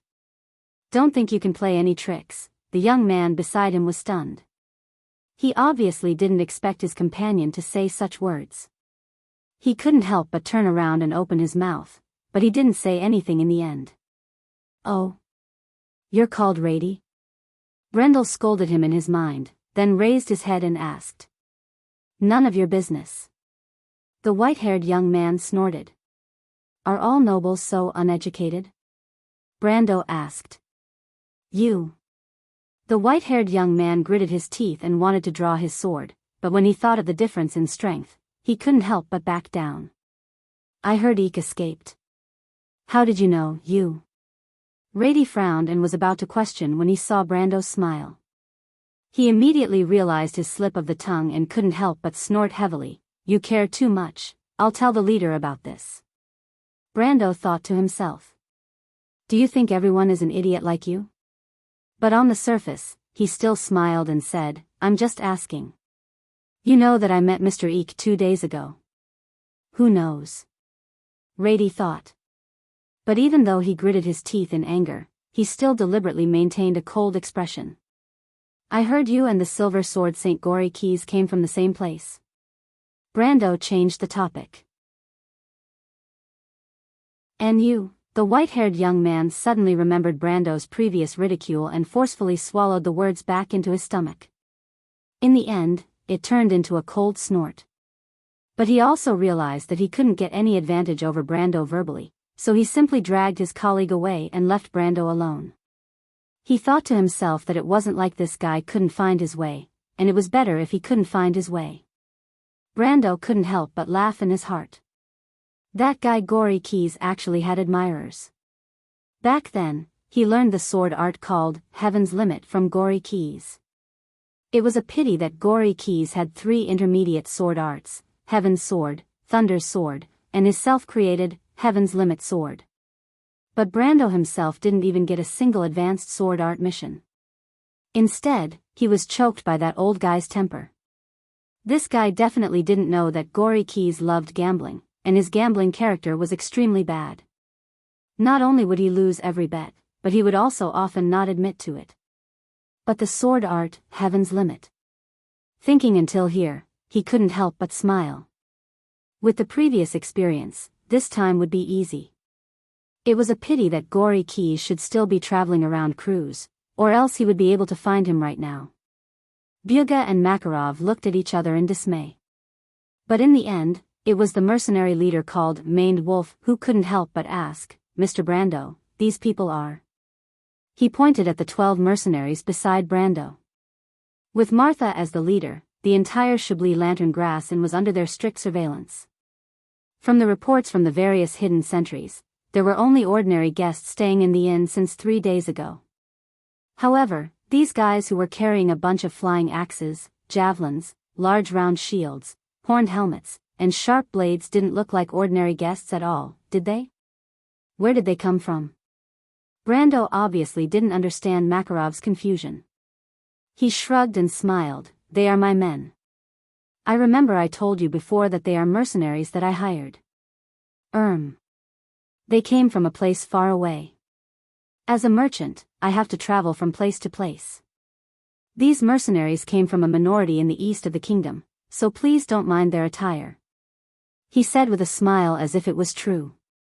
But Amandina and Roman looked at him. Romain thought with a simple thought that ordinary people could not understand. So Brando had connections with a minority in the east of the kingdom. He is indeed powerful. But Amandina's thoughts were not as simple as Romain's. She had long suspected where Brando's men came from. Even though she knew that Brando had a mercenary group, they should be in Arek's territory right now, and they shouldn't be from a minority. The Shire as well. Even though Brando told them that the Shire had returned to Karsuk, she still felt that something was wrong. But she could only bury her suspicions in her heart. She could not use it to question her lord. Even Brando's aides had doubts, let alone Makarov and Byuga. These two historical figures were considered to have seen a lot of things, but they couldn't figure out what was going on. Because of Eek's escape, the sentries they set up were at least silver-ranked, but these iron-ranked mercenaries still managed to sneak in without anyone noticing. Makarov couldn't help but furrow his brows. His evaluation of Brando in his heart jumped 3 levels, and he became a little mysterious. "So, Commander Makarov, can we depart now?" Brando asked. "Of course." Makarov nodded with difficulty. He made up his mind to place Brando's group in the middle of the group and keep an eye on them to prevent anything from happening. He was originally full of confidence, but now he wasn't so confident anymore. A young man with outstanding swordsmanship who was close to silver-ranked, and 12 mercenaries who were at least silver-ranked, gave him a headache just thinking about it. He couldn't help but turn to Byuga and grumble, "Old friend, this is the result of your investigation?" He couldn't help but ask. Byuga shrugged. Makarov asked him to investigate the mercenaries that Brando mentioned, but he didn't find any clues after 2 days. He didn't expect these 12 people to appear out of nowhere. Even though they were only silver-ranked, he didn't believe it himself. He looked at the strange mercenaries and thought that they must have used some method to hide their strength. What is this? Are they living people? The future Grandmaster Swordsman couldn't help but roll his eyes. P.S. The reason why the update is slower than usual is because I have a cold ___. On the last day of February, please vote next month. If you want to know what will happen next, please go to www.chidian.com. There are more chapters. Support the author. Support the original reading. Chapter 142. In the era of cold weapons, a war was often not as optimistic as people imagined. Before coming into contact with such a face-to-face battle, it was difficult for people living in a peaceful era to speculate about the pairs of eyes that roamed the battlefield, choosing people to devour. The battle was a touch of bone-chilling cold, how the cold, sharp, snow-white blade pierced the throat, causing blood to splatter and blend into the night. The dying man struggled with all his might, staring at the last scene he could see with a sad and powerless gaze. It should be a scene that gradually dimmed and stilled. Then, because the blood foam choked back into the lungs, the wounded coughed hoarsely, and curled up miserably as they died. But there were still many people who took the scene in the novel for granted and replaced it with a real battle, just like the first batch of players in The Amber Sword and those who came after. Of course, at that time, Brando also had an identity called Sophie. He remembered that his first real battle in the game in the past unfolded comically and laughably. There was no battle formation as imagined, and the two armies faced off. It was in a similar forest, Deltarsen Forest. Brando still remembered that place. The dense jungle stretched along the steep and rugged coastline, and the opponent was hidden between the cliffs, playing hide-and-seek with the slave traders and their private army through the caves that extended in all directions.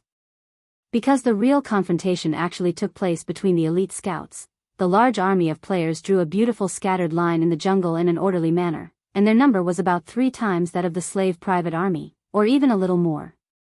But in a real confrontation, the balance of victory and defeat did not necessarily depend on the number of players. The beginning of the battle was accompanied by a one-sided chaos among the players, which was natural. The members and the organizers could not find each other, and most people could only form small teams and fight on their own. For several hours, the players' flanks were attacked, and the thousands of people in the middle were only delayed by a small group of cavalry.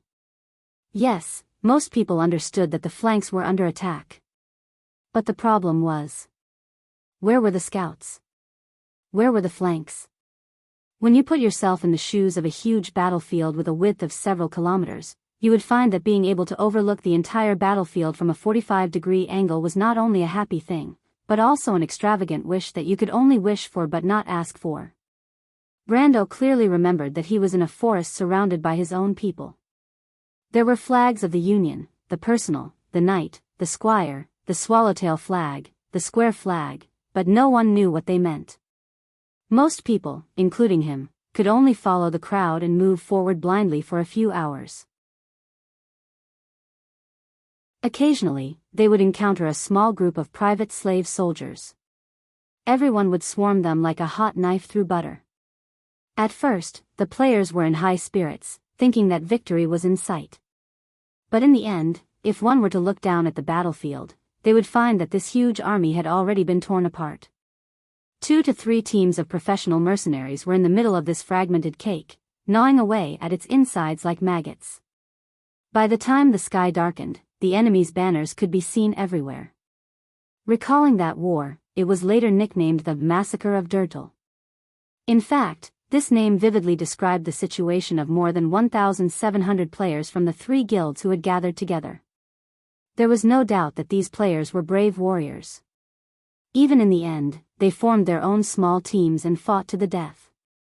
Of course, the result was complete annihilation.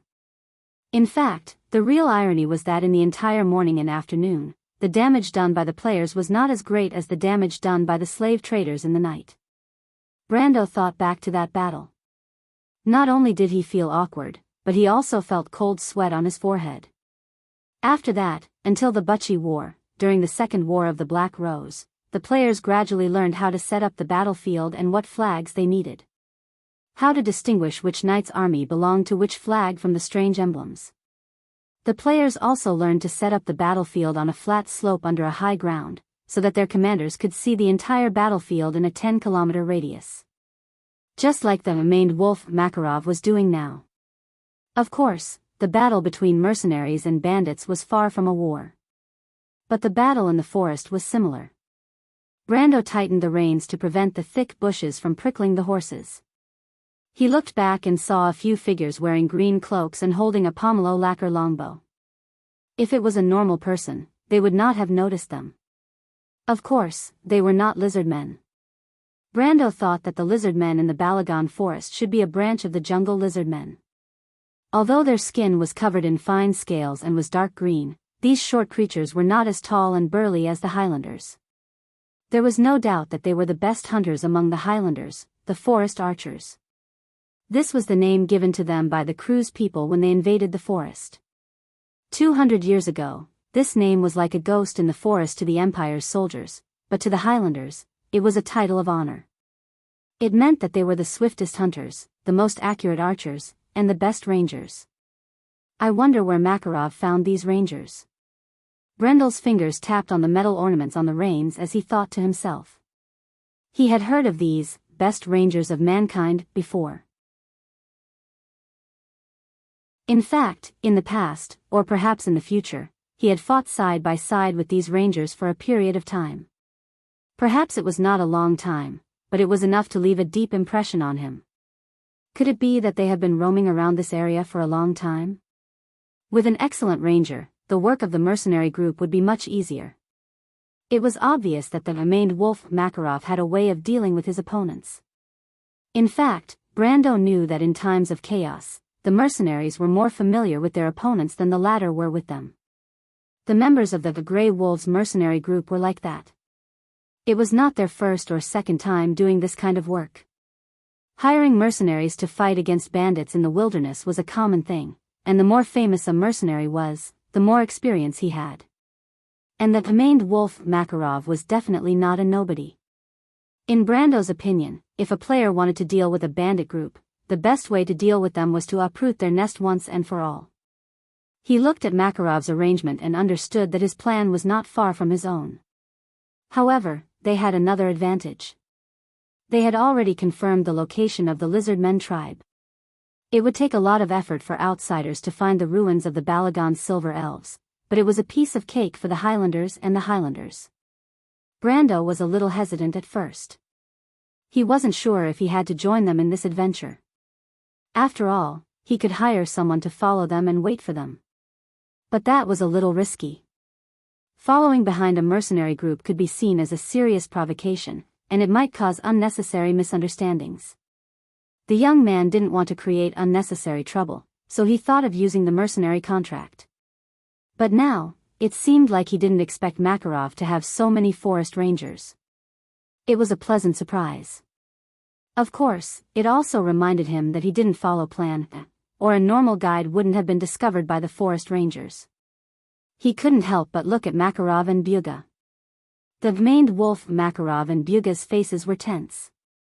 They had no choice but to let Brendel see their forest-piercing archers, and it was just a deterrent. Brando's group of 15 was like a ticking time bomb in the middle of the group. But he couldn't put them in the front or the back because it was more dangerous. Of course, if he had a choice, he would definitely throw Brando out. In fact, Byuga had given him this signal more than once. But in the end, he shook his head. He touched the scar on his face.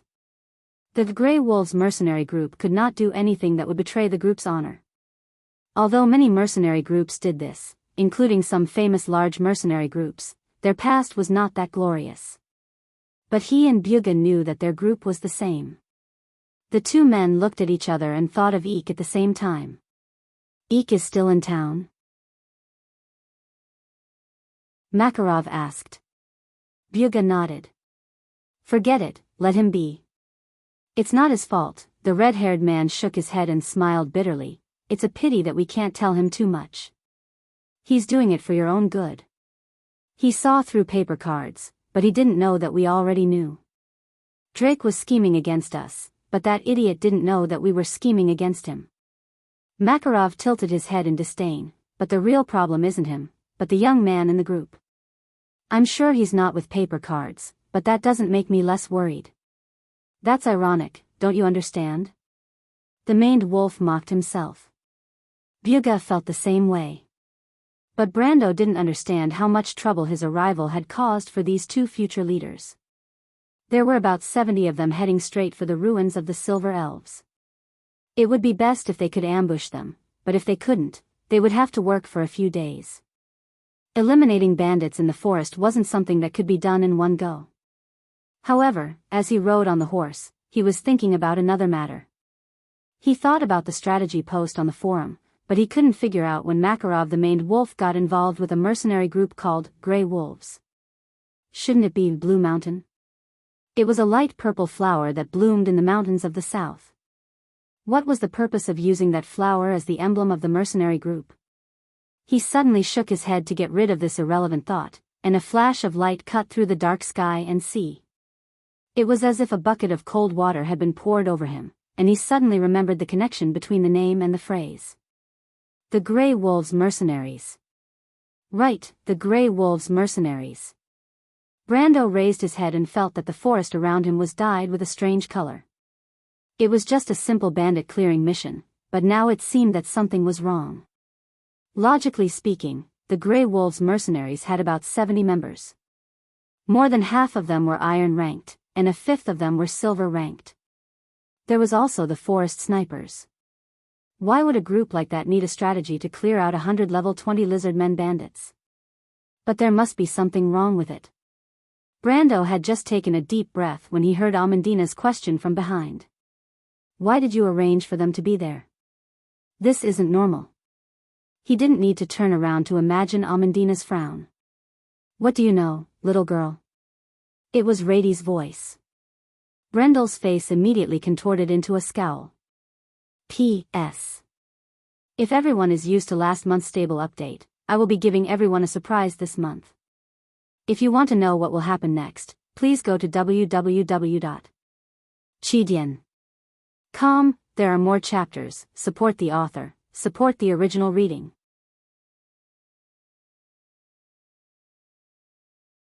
Chapter 143. He turned around and saw the white-haired youth's frosty face. The next thing that entered his field of vision was a dozen of Judland's heavy infantry behind the forest. The Judland people were one of the most common mercenaries in Alwyn. It was as if the residents of the Abyssal Sea region were professional soldiers. In fact, this tradition had its origins. The 11 port cities in the Judran region were at odds with each other, and the frequent wars gave birth to the profession of mercenaries.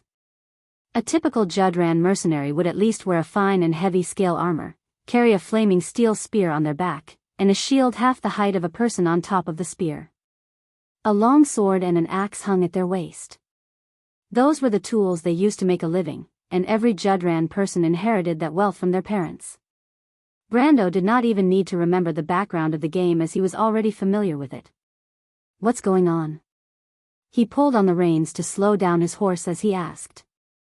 Those are heavy infantry.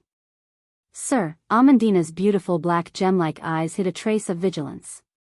She turned around and answered, they placed the heavy infantry at the back. It's obvious they don't trust us. Brendel glanced at the back and suddenly had a hint of understanding. He smiled, it's normal for them not to trust us. But Amandina's question caused the white-haired youth to snort in dissatisfaction. Brando glanced at him and asked, then why did you place the Judran mercenaries at the back? It has nothing to do with you. Rady replied curtly. Sir, it's like this. They are moving too slowly in the forest. The skinny youth tugged at his sleeve and answered, Mr. Makarov placed them here to prevent any unexpected situations. It's not that he doesn't trust you.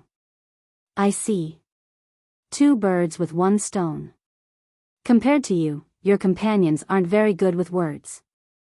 Brendel's expression was one of understanding, but he did not forget to tease her. Rady's expression immediately darkened and he left without a word, leaving the skinny youth behind with a bitter smile. Brando looked at the youth and asked, what's your name? My name is Sanford. Sanford, doesn't sound like a local name? Because I was originally Bragg's baker apprentice. Of course, that was before I became a mercenary. The young man looked at them and asked, Sir, from your accent, it seems that you are also from there? I'm not, but they are. Brando gestured with his chin towards Amandina and the Roman lady. Sanford smiled shyly as he looked at the girl riding beside Brando. But Amandina turned her head to the side and did not look at him. She was still a noble after all. Even though she was down and out, the arrogance of the Eruan nobles still flowed in her veins. She did not want to interact with a commoner. However, the Roman didn't have this concern. The merchant girl winked at the young man. She was from Bucci and could be considered as a fellow villager. That's right, it's explainable. But bringing heavy infantry to battle in the forest is not a good idea. Amandina tilted her head and looked at the Judlan mercenaries at the edge of the forest. But as soon as she said that, she was immediately met with a rebuttal. My lady, my lord, you can't say that. We have to eat in this world. Mr. Makarov is kind enough to take us in, and we have to be loyal to him. Look, I've never heard of a mercenary leaving his comrades in danger and running away alone. A sudden voice came from the forest. A bearded Judlan mercenary walked out from the back of the forest with a black weapon on his shoulder. He had a smile on his face as he shook his head and sighed with a heavy Abyssal Sea accent. Brando, Amandina, and the Roman turned around to look at the man. The young man narrowed his eyes. A person who could move freely in the forest would definitely have a high status in the mercenary group. Frank, assault captain. The Judlawn mercenary rubbed his nose and introduced himself. What's that? Brando's gaze fell on the weapon in his hand. Flintlock gun, this is my treasure. Frank patted the pitch-black thing and laughed mischievously. Brando knew about this weapon. It used discarded magic crystals as a primer, and active elemental probes to ignite the gunpowder. It was a weapon that belonged to this world. The Offran people began to equip themselves with flintlock muskets as early as 30 years ago, and also established 2 flintlock regiments. The dwarves were even earlier, and their use of matchlock muskets could be traced back to the Silver Year. Firearms were extremely powerful in close range. The best quality flintlock gun could deal damage within 50 steps, and it was almost as powerful as a brass-ranked weapon of the same grade. The tactic of using firearms was very mature in this era, but it did not have a decisive advantage when compared to the enchanted projectile troops. However, he knew that there were many mercenaries who liked to use firearms, especially handguns. There were only a few who used rifles. After all, there were no bayonets in this era. Brando glanced at the mercenary. In this world of magic, firearms did not change the way of warfare as much as in his previous world. Gunpowder weapons were not common, so he did not have the time to study how bayonets worked. Amandina's face was a little hot. Vulgar mercenary.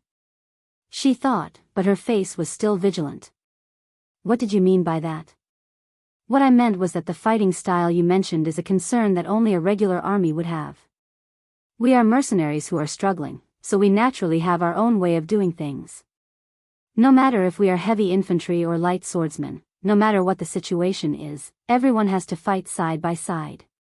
What you said is not wrong, but you still have to consider reality. Frank replied respectfully. Even though he was respectful on the surface, it was not difficult to hear the disdain in his words. Amandina choked for a moment.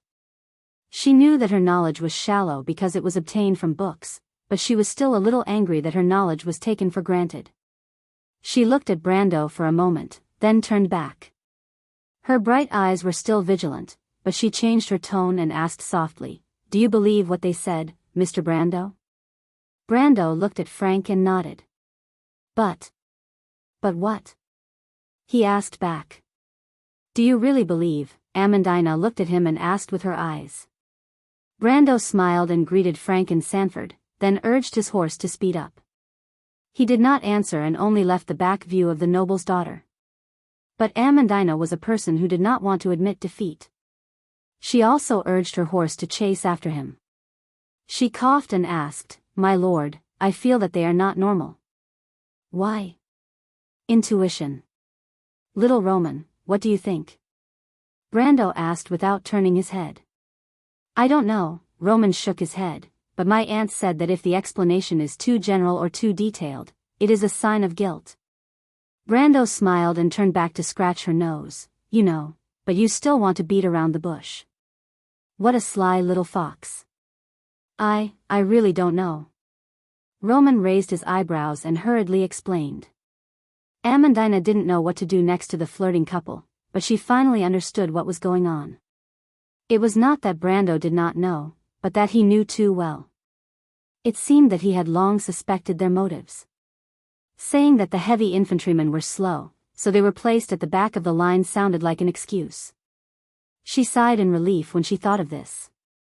If that's the case, Amandina looked at Roman and Brando and asked with a red face, "What should we do?" "Just act according to the situation," Brando replied. He had already remembered the plot mentioned in the guide, but he thought that as long as these people were not targeting him, everything would be fine. But this matter was a little troublesome, and he could not help but have a headache. He originally wanted to reduce the trouble. But he did not think that he would be dragged into a new problem. If he had to blame someone, he could only blame Byuga and Makarov for provoking such a troublesome opponent. Instead of saying that it was a competition between 2 mercenary groups, it was more accurate to say that the mastermind behind the paper cards mercenary group had his eyes on the Grey Wolves mercenaries. He could not help but look at the people around him. He was not worried about their fates, but he was thinking about how to get out of this trouble. But then again, it was a little strange that a small mercenary group would attract the attention of these people. Hey, tree herders! Compared to the tree herders, the members of All for One were like law-abiding citizens. But what was the purpose of the tree herders after the Grey Wolves mercenaries? Although he did not want to cause trouble, Brando subconsciously used the player's way of thinking to think about this matter. The guide gave the mission flow, but the details were very vague. Not to mention the background, which was not mentioned at all in the guide. He knocked on his head and thought of a way to get out of this situation before the Grey Wolves mercenaries and the tree herders fight. The boss of this quest was the Oracle, Ekman. The root of the word Ekman came from the word Eem in the rune language. It was a symbol of the vast mountains and the boundless ocean. In ancient times, there was also a giant beast called Ekman, but whether it existed in Kurlut's mythology or in the legends of the mountain people, it symbolized walking between the mountains and forests. It was a huge, living, active mountain ridge. The giant beast, Ekman, was the descendant of the mountain giant Garl. Legend said that as long as it was connected to the earth, it would have endless life. The oracle, Ekman, to Brando, was more like the name of a monster with a symbolic meaning. According to the legends, the oracles were monsters that the tree shepherds used the blood of God to cultivate in the bodies of animals and humans. Although they had such a sacred name, they were the same as the golden demonic tree, a product that distorted nature and blasphemed against God. Brando couldn't help but recall his experience with the Oracle of Heaven, Amar, and the Oracle of Darkness, Black Lotus. The former was about level 50 in its incomplete form, and he fought it with his teammates in an underground dungeon in the freeport of Ampere Seal. After a tough battle, they finally won. The latter was the true Oracle of Heaven, a level 67 elite leader, and the final boss of the perfect, heroic main story quest in Deldra. They had to form two groups to defeat it. The Oracle of Heaven was so terrifying, and even though it was only level 50, it had the strength of a gold-ranked player. Brando didn't even have the slightest intention of fighting it. But he still wanted to take advantage of it. He looked at Byuga and Makarov in front of him.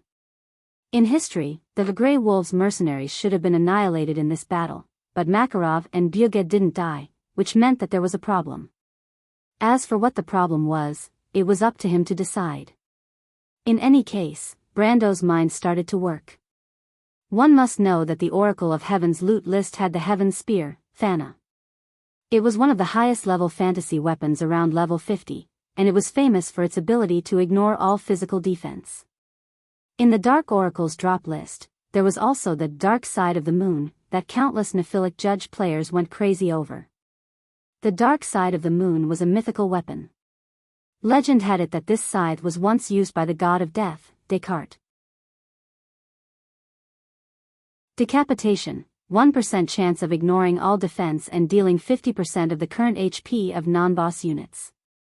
Annihilation, 10% chance of dealing damage to a weapon with this attribute to suppress all healing effects. In conclusion, even though the Oracle of Heaven was powerful, it also had another name, Treasure Vault. The tree herders were really rich, and only Lady Martha knew how they got so many rare equipment. Of course, this was not the most ridiculous thing. The blood of the gods of heaven came from the god of the clouds, Jammos. The blood of the gods of darkness came from the goddess of the abyss, Elaine. The blood of the gods of earth came from the lord of the mountains, the giant Garwitch. Martha above, how did they get the blood of the gods that have long since disappeared? Brando shook his head and muttered to himself. After the age of darkness, the gods in the sky had long since passed away and became stars. This was the era of mortals. Other than the one and only god of gods, Martha, this world was no longer ruled by powerful willpower. Those who were called gods today were either fake gods, or the many stars in the sky that were called laws. What are you thinking about, my lord? Amandina saw that he was absent-minded. Brando shook his head and blurted out, the power of the mountains and rivers. The power of the mountains and rivers? Author's note, yesterday, the internet was cut off when I came back from dinner, and it's still not fixed yet. But even if the heavens want to destroy me, I will not give up. I will do my best to protect myself. There's also a 4,000-word chapter below. At the end, I will continue to ask for votes. Looking at the votes now is really sad. To be continued. If you want to know the future, please go to www.chidian.com. There are more chapters. Support the author, support the original reading.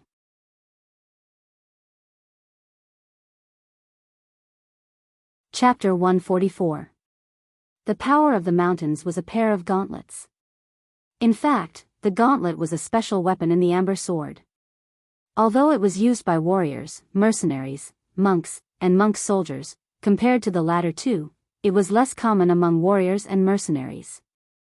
However, this did not stop Brando from being interested in the power of the mountains. When it came to the oracle, Ekman, the first thing that came to the mind of the players would be the power of the mountains, which was the most valuable item on the list, or the Thunder Slayer, which was a complete drop.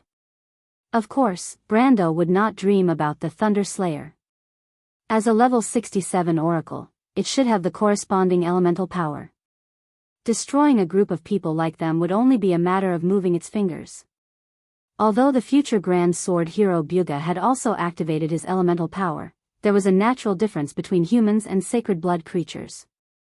Unless the body was perfected in the later stage and obtained the golden bloodline, the difference between humans and sacred blood creatures was several levels. Otherwise, humans would be at a disadvantage as a lower race.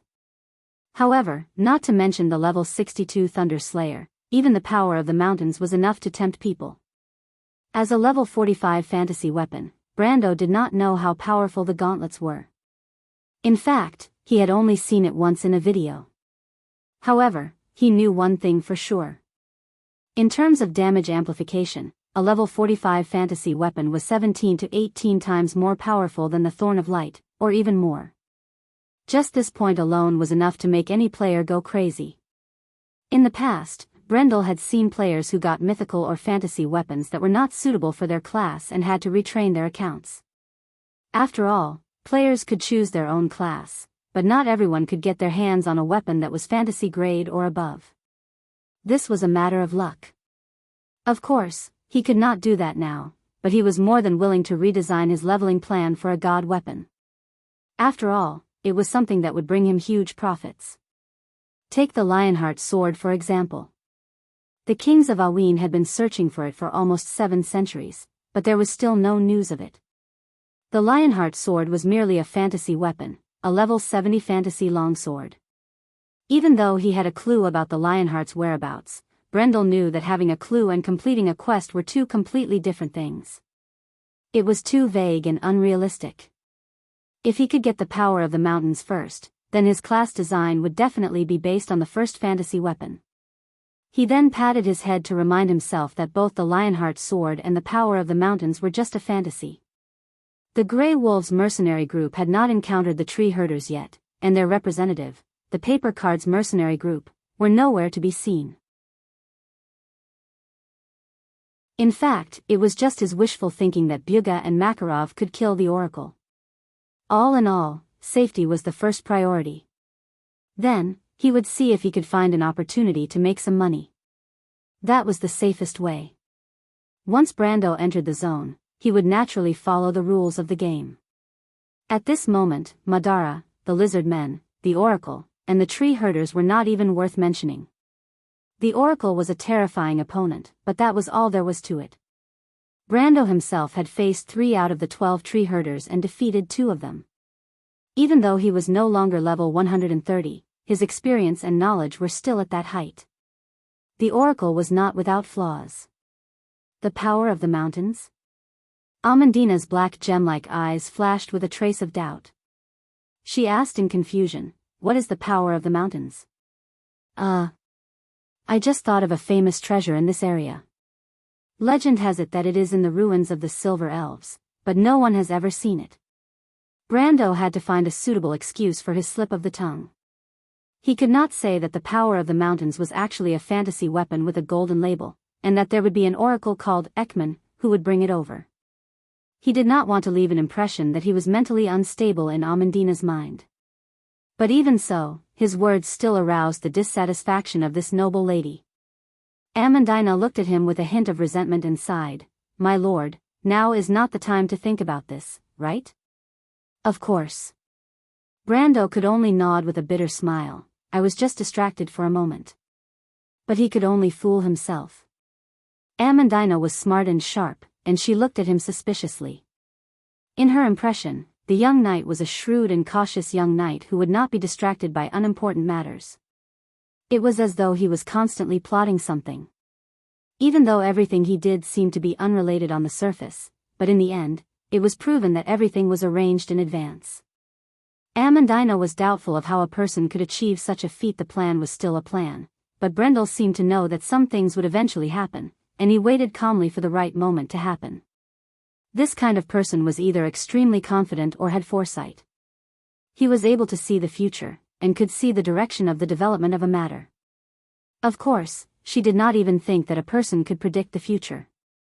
Even the astrologers who belonged to the royal family could only predict the direction of major events through the strings and cards controlled by the twins of fate. No one could predict the future, no matter how big or small. In her opinion, the only ones who could do this were the gods, but even the gods had passed away in this era. She obviously did not think that Brendel was not from this world. A moment of distraction?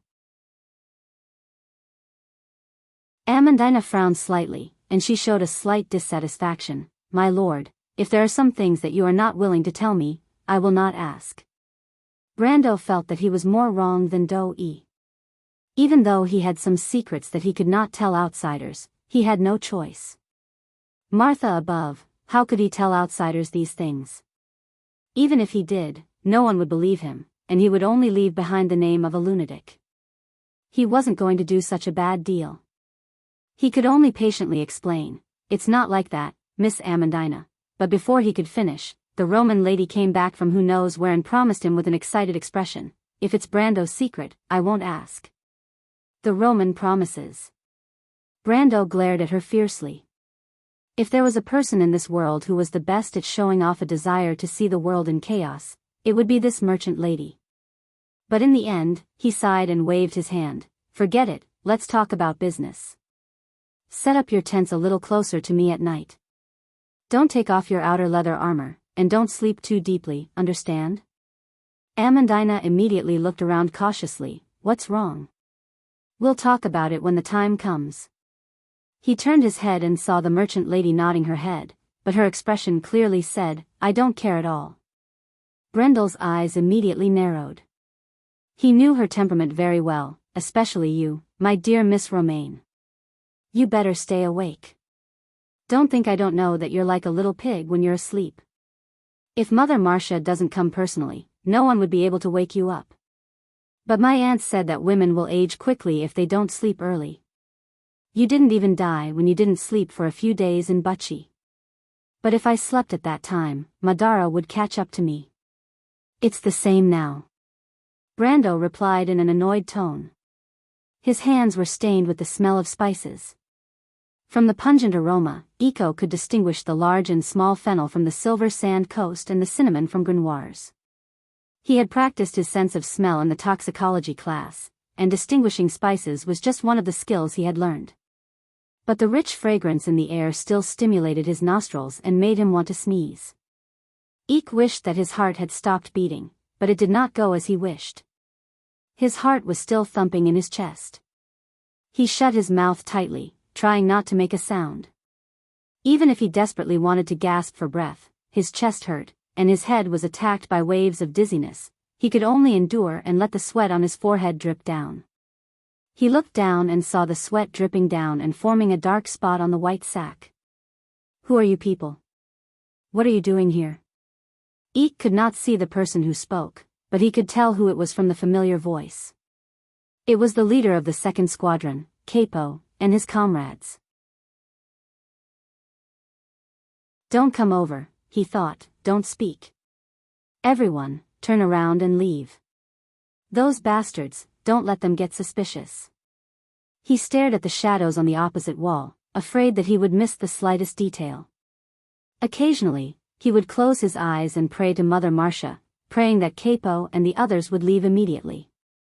But he knew that was impossible. Unless a miracle happened. That was why he prayed for a miracle.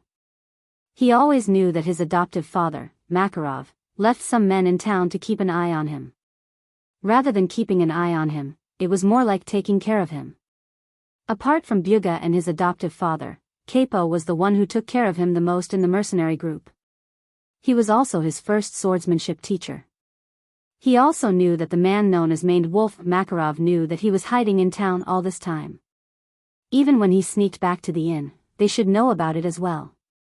It was just a tacit understanding between them. They still treated him like a child, as if he was always someone who needed to be taken care of. But it was different this time.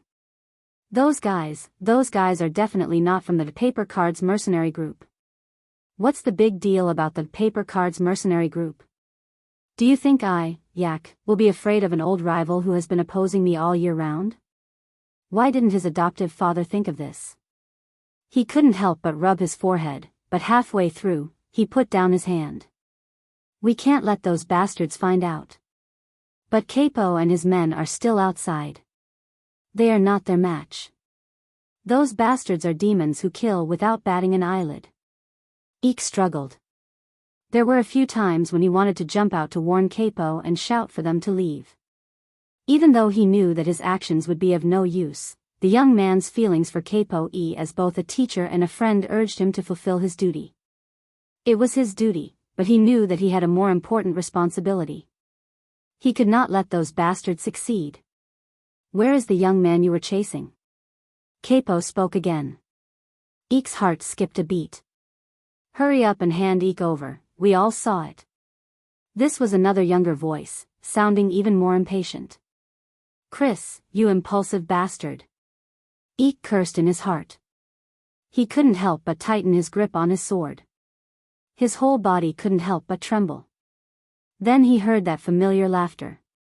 It was bone-chilling, like ice needles piercing his back. He, so you are really with him, P.S. I suddenly remembered that I don't have a full attendance, but it's still awesome. Everyone, please support us. By the way, please slow down for those who are DTs, don't release it after only 15 minutes. It's already a flop to begin with, to be continued. If you want to know the future, please go to www.chidian.com, there are more chapters. Support the author, support the original reading.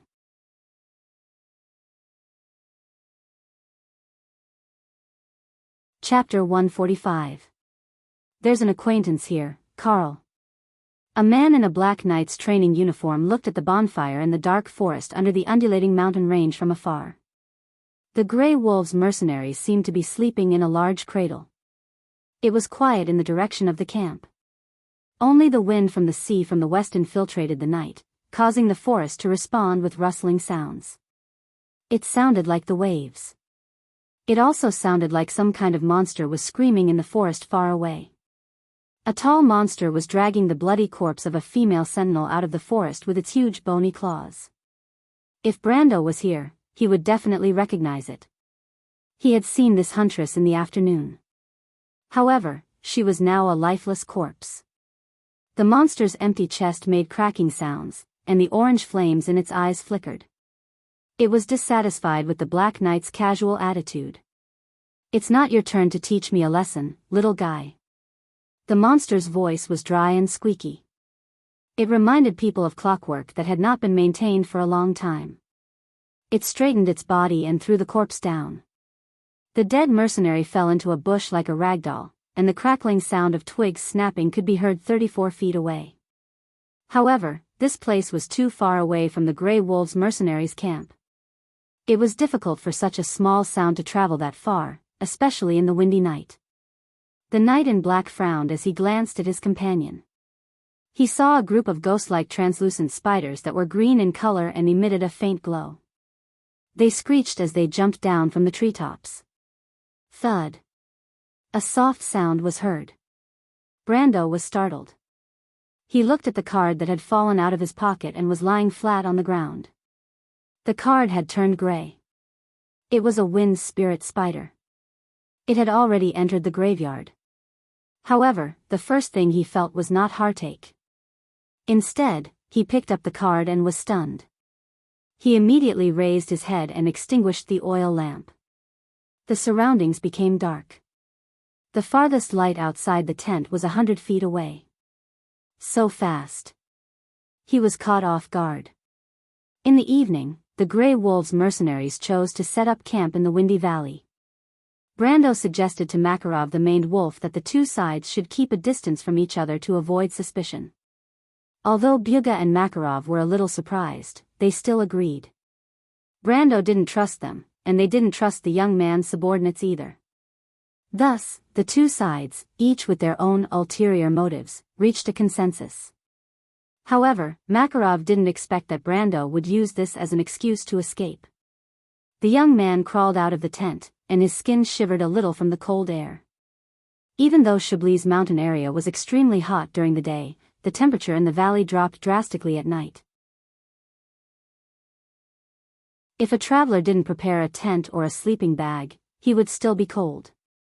He looked left and right, and a few figures could not escape his senses.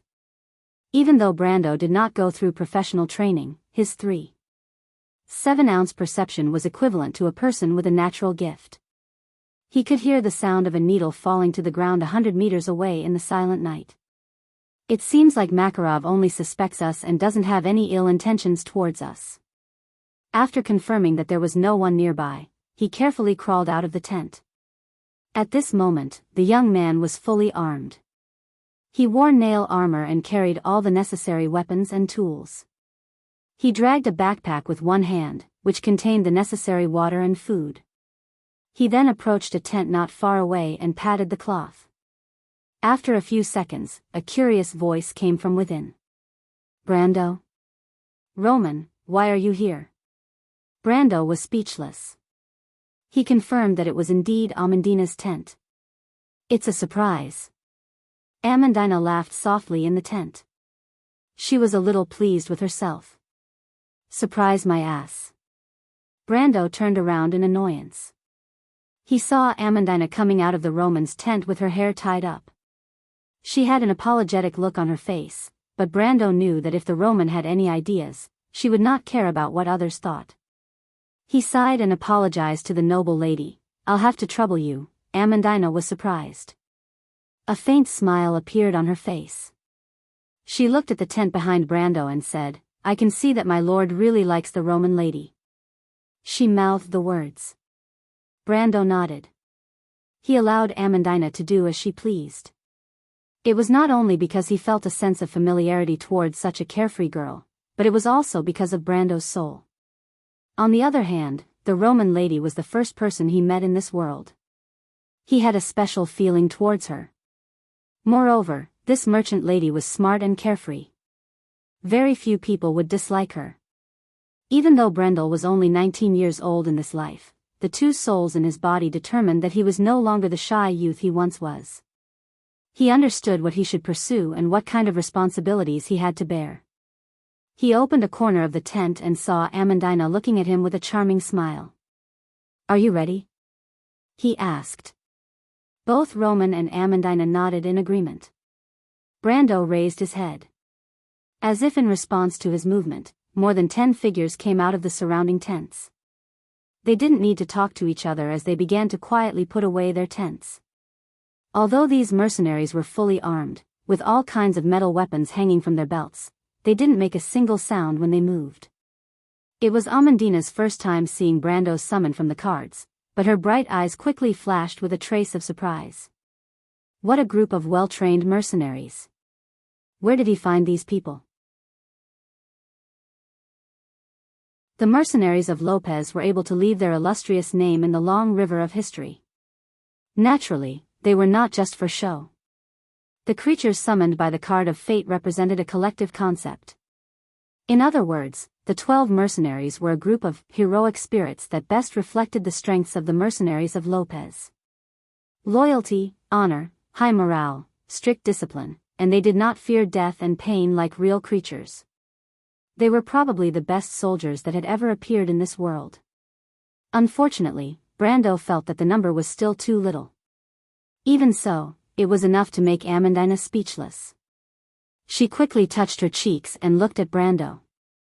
She suspected that she was dreaming. It was not that she had never encountered mercenaries before. Nobles would more or less interact with these people because of their own businesses. Of course, other than the ruffians and scum, most mercenaries were more or less related to the military. But that was it. The best mercenaries she had seen were none other than the Grey Wolves mercenaries. The Maned Wolf Makarov's mercenaries were definitely not ordinary mercenaries, but compared to the 12 mercenaries in Brendel's hands, it was like the difference between clouds and mud. The inherent laziness of mercenaries could not be seen in these people. They seemed to have something that was rarely seen in mercenaries. Amandina furrowed her eyebrows. She could not determine what it was at that moment.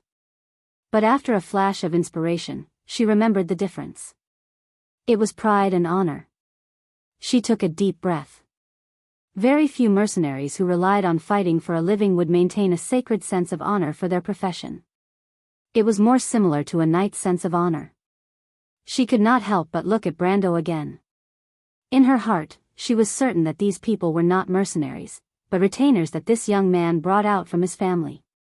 The more she thought about it, the more certain she became. A young noble leaving his family to carve out his own world. This was like the plot of a legend.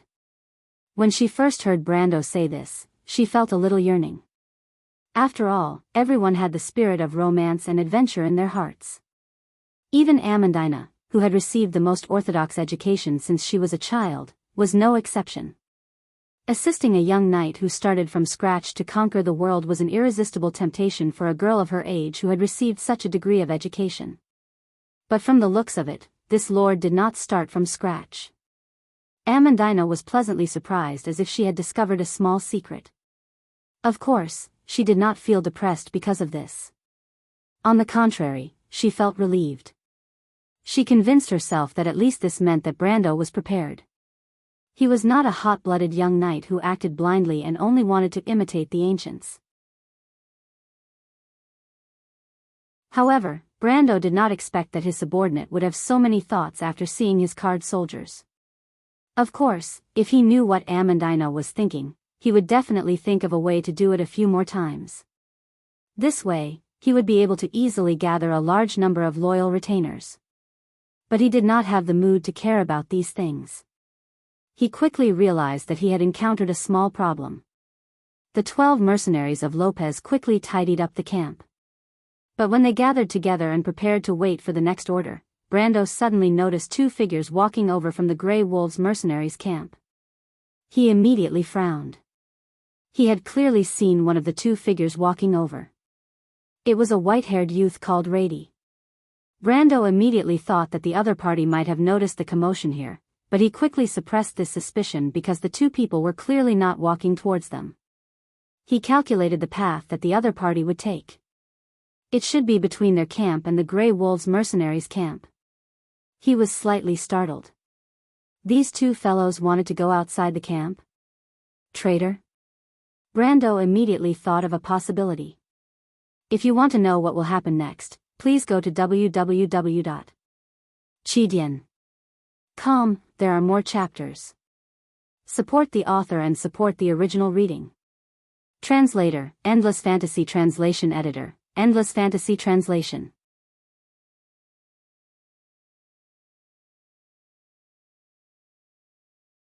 Chapter 146.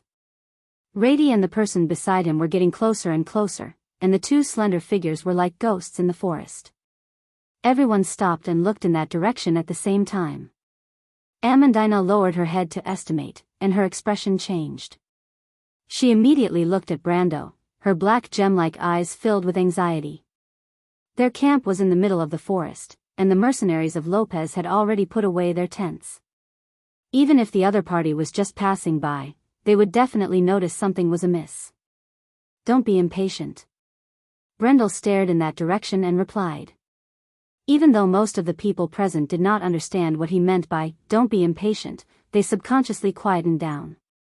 Brendel raised his hand, and the calm expression on his face calmed everyone down. It was a clear hint to the others that they should not act rashly. Amandina opened her mouth slightly. The mercenaries of Lopez were Brando's summoned creatures, and their first duty was to carry out the orders of a planeswalker. Even if there was a cliff in front of them, they would not hesitate to move forward, let alone such a small request. But in the eyes of the noblewoman, these veterans who looked like they had been through hundreds of battles and should have been proud of themselves, just because of a small action from Brendel. The degree to which they obeyed his orders to the extent that it was shocking. No one spoke. She subconsciously held her breath, not even daring to breathe loudly. The wind in the valley whistled above their heads. The wind came from the mountain pass in the south, and it was like an invisible hand passing through the branches, causing the leaves on the top layer of the canopy to rustle. The dancing branches caused the dim starlight to flicker, and the intertwining light fell on Rady's face, causing the white-haired youth to have a gloomy expression. The two of them were not as careful as Brando expected, and it could be said that they did not care about the crackling sound of the branches breaking. Brando suddenly remembered that Makarov did not tell too many people that their camp was in this direction. This meant that Rady did not know that the two of them were approaching Brando's group. Even the maned wolf doesn't want to cause trouble? Brando thought. There were less than 100 feet left. Brando believed that as long as that guy walked to the edge of the forest, he would definitely notice the abnormality here. As long as he insisted that it was because he didn't trust them, they wouldn't be able to defend themselves. Even though the two of them looked suspicious, Makarov would rather trust his own party members. He was equally nervous, but he didn't show it on his face. The young man looked to the side and saw that the mercenary named Nightsong was also looking at him questioningly. He was the leader of this group of mercenaries, and it was as if he was the leader of this group of mercenaries. He was experienced and wise. The old mercenary's intention was clear: should we take the initiative and kill him? But get rid of him? Easier said than done. This was a very common choice for mercenaries. Brando struggled. Although this was not the first time he had killed someone, it was different this time. If it's Pine Fortress, there's no room for survival.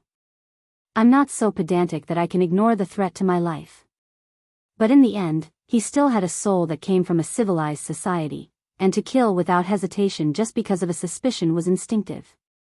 But how could he not understand that for someone in his position, being indecisive was a taboo?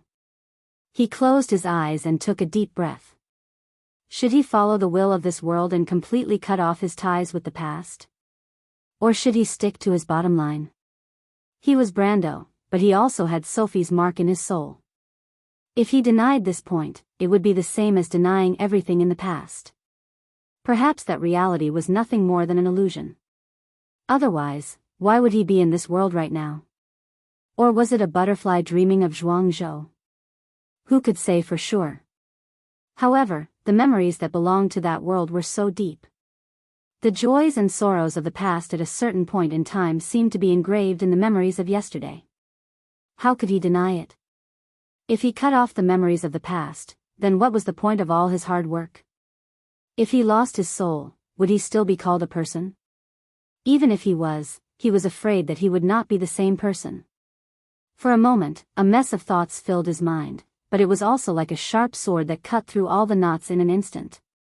He opened his eyes like the king of the Macedonians. His eyes were clear, and he had found his answer. My lord? Amandina saw through Brando's hesitation, and she could not help but be slightly startled. She originally thought that this kind of decision was natural for a young noble like Brando, and there was no need to consider at all. This was the rule of the game between nobles.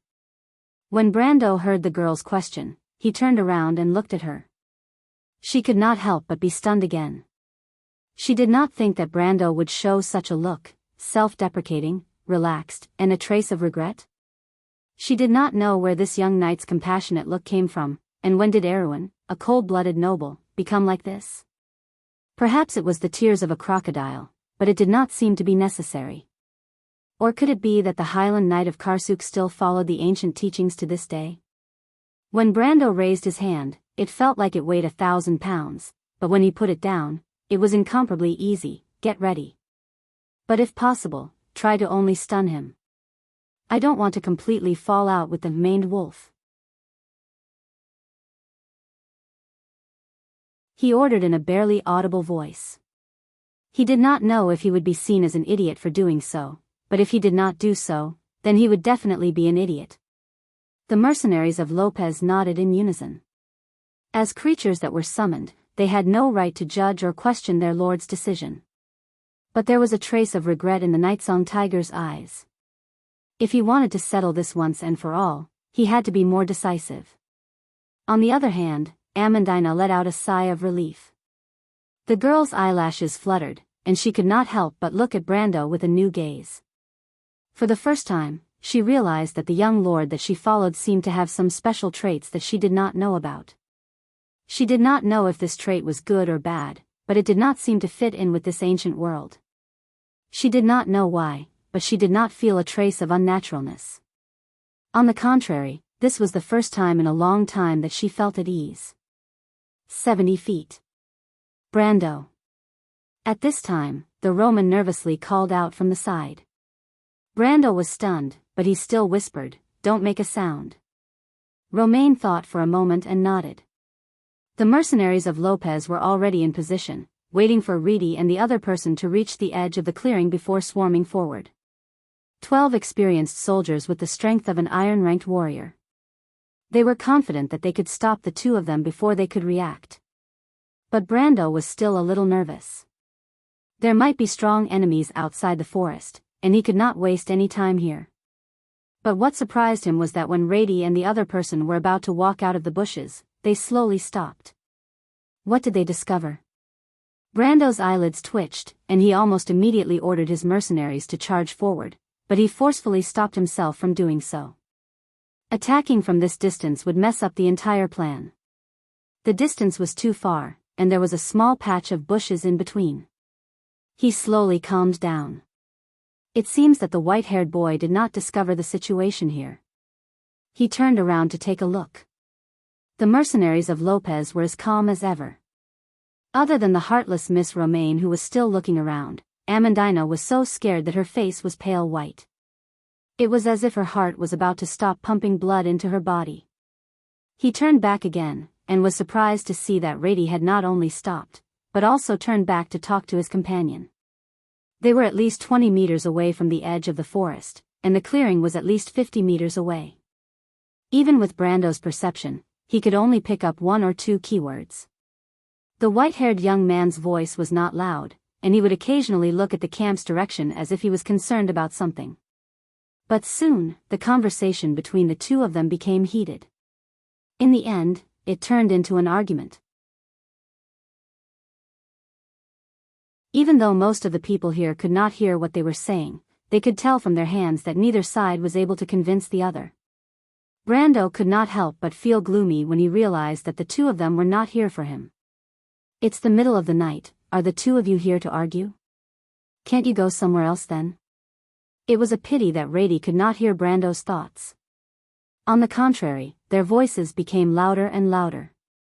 Brendel could barely make out the words eek, Chablis, and necklace. He raised his eyebrows in surprise.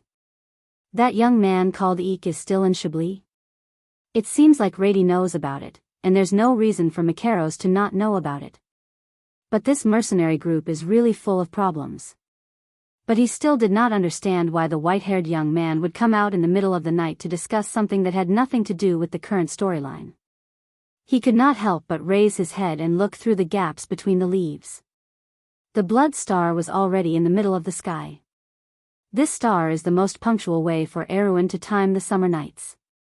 It's almost midnight. P.S. I didn't send the message last night because I was disconnected again. It's normal for me to be disconnected these days. If you want to scold someone, scold Chengdu Telecom. Also, I don't need a thief to judge whether or not I have integrity. F***CK, you want me to prepare things for you when you steal? Do I owe you anything?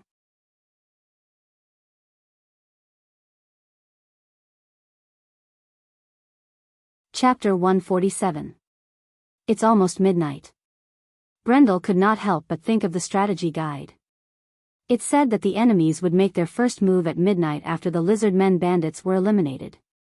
The enemies in the guide were obviously the tree shepherds, or the mercenary group paper cards that was standing in front of the stage. The sudden attack was very fierce, and it could be said that all of us were struck senseless. The attack started from the north, but anyone who tried to escape to the south would die at least once. That's because the main force of the tree herders was in the south. Well, at least this means that the advanced AI that torrential rain promised wasn't just a gimmick on paper. Our response was to try our best to save the Grey Wolves mercenary group from the fate of destruction. It's worth noting that the main Wolf Makarov and the vice leader, Byuga, are extremely strong. They're about 45V and 55V players. Ensuring their survival is the most important factor in helping you complete the quest. However, we did discuss another possible solution. It came from a small discovery in the east. I think torrential rain must have considered the players' endurance at this stage, so they designed a radiant altar in the east of this area. Our group discussed how to transport it, but it doesn't matter what method we use. There's no doubt that as long as you can save the Grey Wolves mercenary group from the fate of destruction. This might be the most important condition for the quest to reach a 100% completion rate. Brando rubbed his nose. Rather than calling it a guide, it was more like a lesson summary. Due to the unique nature of the quest, he couldn't complete it repeatedly. He used to view the whole story as if he was reading a novel. After all, it was exciting to watch a group of players go on an adventure. Brando especially liked using his imagination to fill in the gaps between the lines. It was as if he was there in the real world. Damn it. If you're writing a battle report, you should at least make the time, place, and characters clear. Brando couldn't help but curse the person who wrote the guide had a bad habit. Is there really no problem with words like "one day at midnight" appearing in a serious lesson summary post? In the past, he didn't think so, but now, he realized that this kind of perfunctory attitude was very harmful. Of course, at this time, he couldn't drag that guy out from the other side of the internet to listen to him talk about real men, big boobs. Now, he could only rely on his own experience to make up for the lack of a strategy. The only thing left for him to do was to look up at the sky. Of course, there was also the hope that Reedy could finish his sentence a little faster. Of course, he wasn't aiming for a 100% completion rate. In the past, if he completed a mission perfectly in the game, there would be a so-called double reward. But in this real world, where was he supposed to find the damned system to receive the reward? Mo Face silently prayed to the sky, "Lord Martha, please throw a pie down." This was obviously unrealistic. Brando's plan was very clear. Previously, he did not understand the direction of the entire plot. Now that he remembered it clearly, he naturally had to revise his plan. Now, he had to leave the Grey Wolves mercenaries before the tree herders attacked, and then rush to the altar of light to open another branch. Then, he would directly use this branch to flatten the lizard-men bandits, get the sage slate, and leave. As for whether the Grey Wolves mercenaries lived or died, it didn't matter much to him. Every year in Wonde, there were hundreds of mercenary groups that were destroyed due to various conflicts. Moreover, he didn't think that he had the ability to subdue Main Wolf Makarov or Byuga. Makarov was a level 45 great swordsman, and Byuga was a level 56 knight of the church who had activated his elemental energy. Of course, Byuga himself might not admit this. But no matter what, Brando didn't dare to think about these two big names for the time being. What he was relying on now was to find more potential stocks like Amandina and Tamar. Since he could see the future, then investing in the long term was obviously the best way to do things with low risk and high returns. But even though his imagination was beautiful, reality was not what he wanted. Not to mention that there were no flaws in his plan, Brando definitely did not consider such an unexpected situation.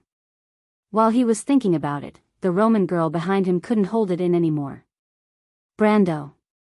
She raised her beautiful eyebrows and used her finger to poke Brando's back. She once again used a voice that she thought was very soft. Of course, the merchant girl thought that her voice was very soft, but with her temperament, it was mostly wishful thinking. Everyone present was scared out of their wits by this sudden voice. In fact, the Roman's voice wasn't very loud.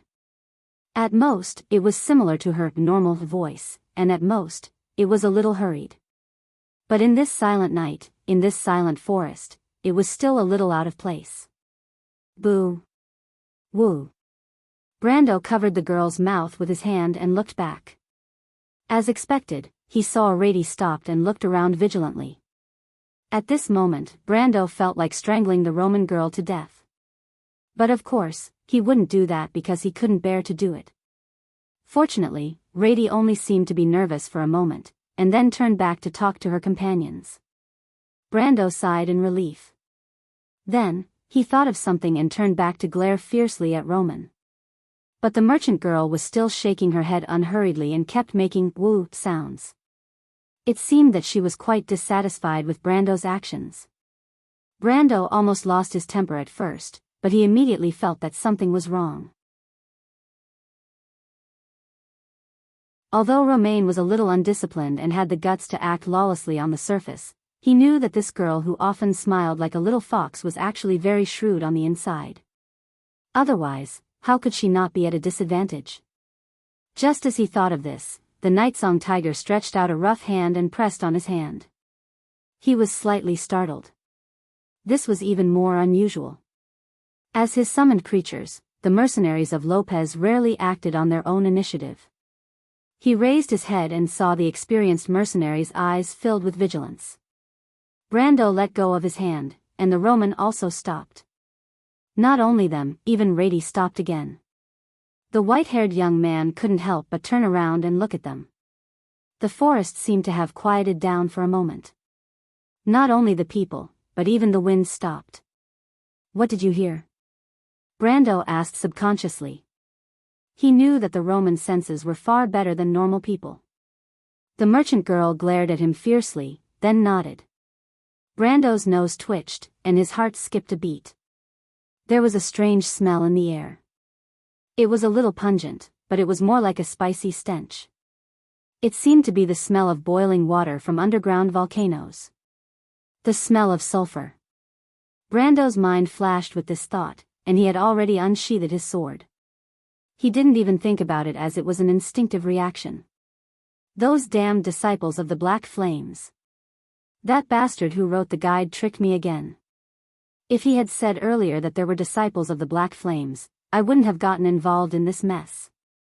He cursed in his mind in an instant. The disciples of the Black Flames belonged to the forces of the 12 patriarchs of the tree herders, Gu Worm Lord Myad. However, they were different from the Gu magicians who played with insects. These dregs of the human race were the bastards that dealt with those fellows in the fiery sulfur river. They were collectively known as the people below. Simply put, they were the demon lords of the Jorgandi Ridge. Brando couldn't help but slap his head in frustration. He should have thought of this earlier. The forest near Erewhon's southern border had always been the territory of the disciples of the Black Flames. However, his attention was focused on the Sage Slate and the strange, Grey Wolves mercenaries. For a moment, he had forgotten about this common sense. Was this the legendary darkness under the lamp? However, the reason why Brando was so wary of these people was not because they were strong. It was because these bastards were crazy. They were even crazier than the fanatics of the Holy Church. When the battle started, they were probably just short of shouting that they were invulnerable.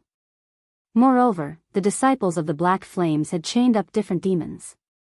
Although they were fighting together, they each had their own ulterior motives.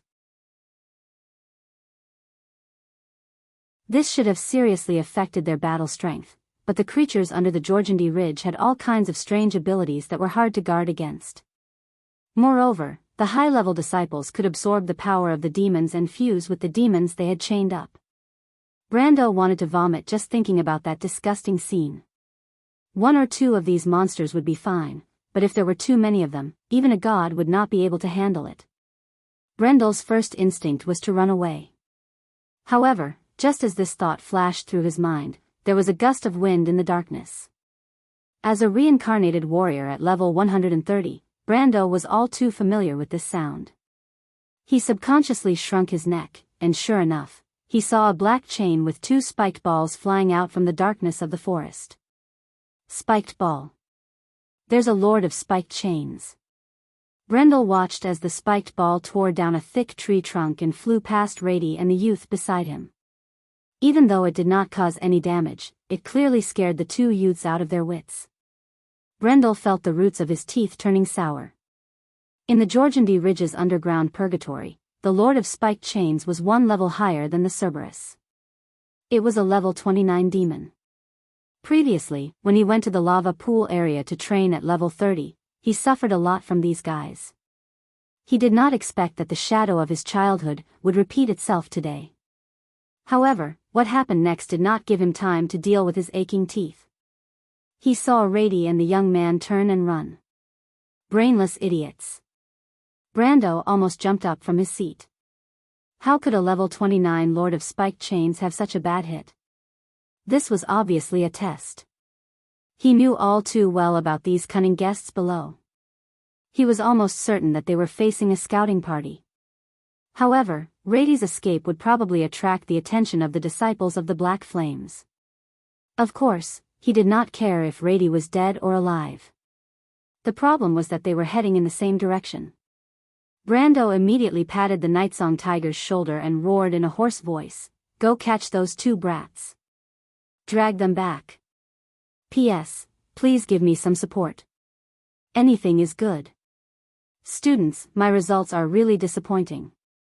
I feel really lonely when no one cares about me."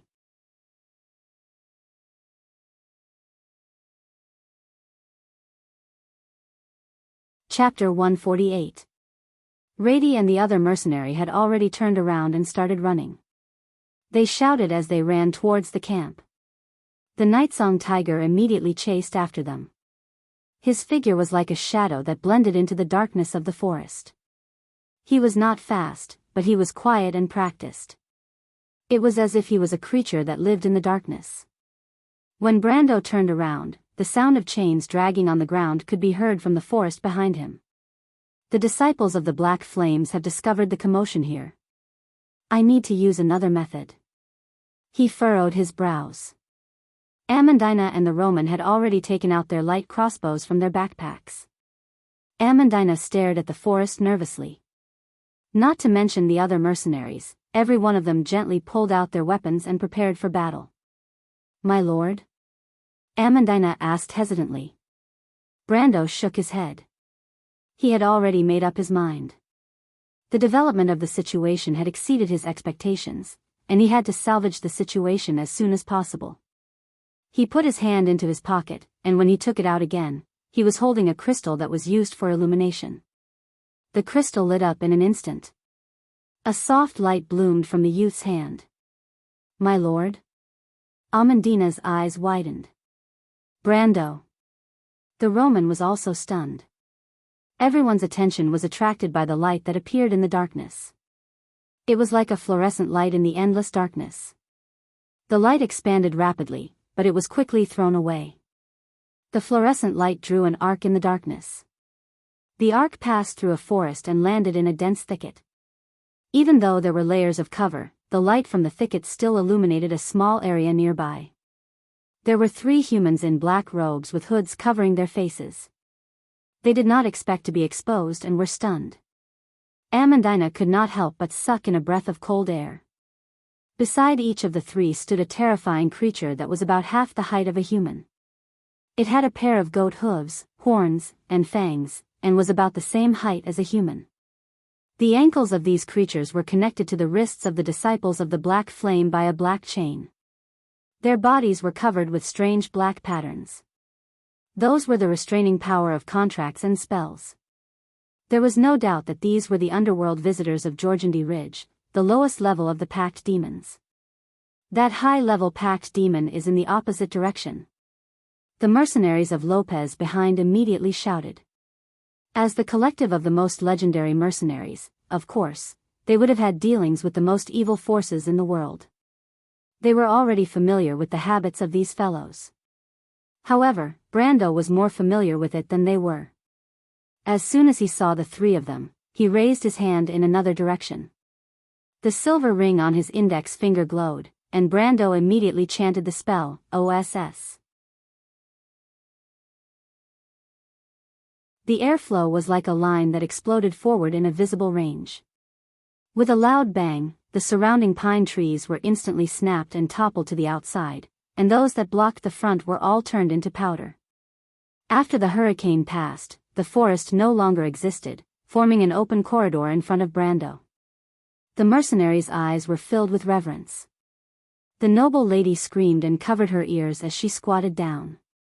At that moment, there was only one voice in her mind. He is a wizard. He is a wizard. This young knight is actually a wizard. The Roman lady tilted her head, and as expected, she saw Brando's figure flash, and his whole body blurred for a moment before disappearing from the spot. Only the mercenaries of Lopez were able to clearly see that Brando's speed was at least 10 times faster than his usual speed. It was as if he left a continuous trail of shadows behind him, and then disappeared from sight. That's the Sun Knight's charge skill. A mercenary behind immediately said. However, they were not the same as those undisciplined third-rate mercenaries. As soon as the mercenaries finished speaking, one of them unsheathed his sword and walked out from the group. He pointed his sword in the direction where the illuminating crystal fell and ordered, I, Vice Captain Rocco, will take over the command. I order you to immediately attack those disciples of the Black Flame. Yes, sir. 11 figures immediately rushed towards the 3 disciples of the Black Flame who were still in a daze. On the other side, the charge skill allowed Brando to catch the Lord of Thorns in an instant. This crimson-red demon was standing together with its master, a man wearing a red robe. The Lord of Thorny Chains looked a bit like a large crimson-packed demon, but it had a pair of huge fleshy wings and 2 pairs of long horns. Its appearance was more similar to the classic images of demons in medieval legends. Other than that, there were also a bunch of barbed chains around its body. However, this demon seemed to be heavily injured. Not only was it missing an arm, but it was also missing a wing. Brando did not find this strange. Although the Ring of the Wind Empress was only a 10-ounce equipment, its power was definitely enough to kill non-defensive creatures below level 30. Otherwise, it would not be called a small divine weapon. In the game, the only thing that was criticized about it was that its cooldown was too long. As for demon-type creatures, other than the Blade Demon, which was a mid-tier troop, there were no other defense-type creatures. Brando looked at the man again and narrowed his eyes. A high-ranking member of the Disciples of the Black Flame. His figure turned in midair, and a long sword appeared in his hand. Unlike the battle with Buga, he did not dare to hold back. Although the Disciple of the Black Flames was only level 21, the Lord of the Spiked Chains was a level 29 demon. White Raven Sword. Brendel swung his sword from top to bottom and activated Power Burst. A wind blade blossomed from his sword. The Disciple of the Black Flames was still checking on the injuries of his contracted demon. He did not expect the enemy to arrive so quickly. The moment he raised his head, the translucent ripple of the sword had already pierced through his chest. Brando was no longer the weak young man he was a month ago. A level 21 character was like a boss to him a month ago, but this disciple could not take a full blow from him. The disciple screamed and flew out with a trail of blood. According to the rules of the game, once the person who signed the contract died, the demon would regain its freedom. But the backlash from the contract would cause the bloodthirsty creature to descend into a mindless frenzy. That's what I'm facing right now. When he landed, he lowered his head and saw a chain sweeping across his back. Ouch. Brando felt a burning pain on his back. My speed is at least 20% faster. Berserk state.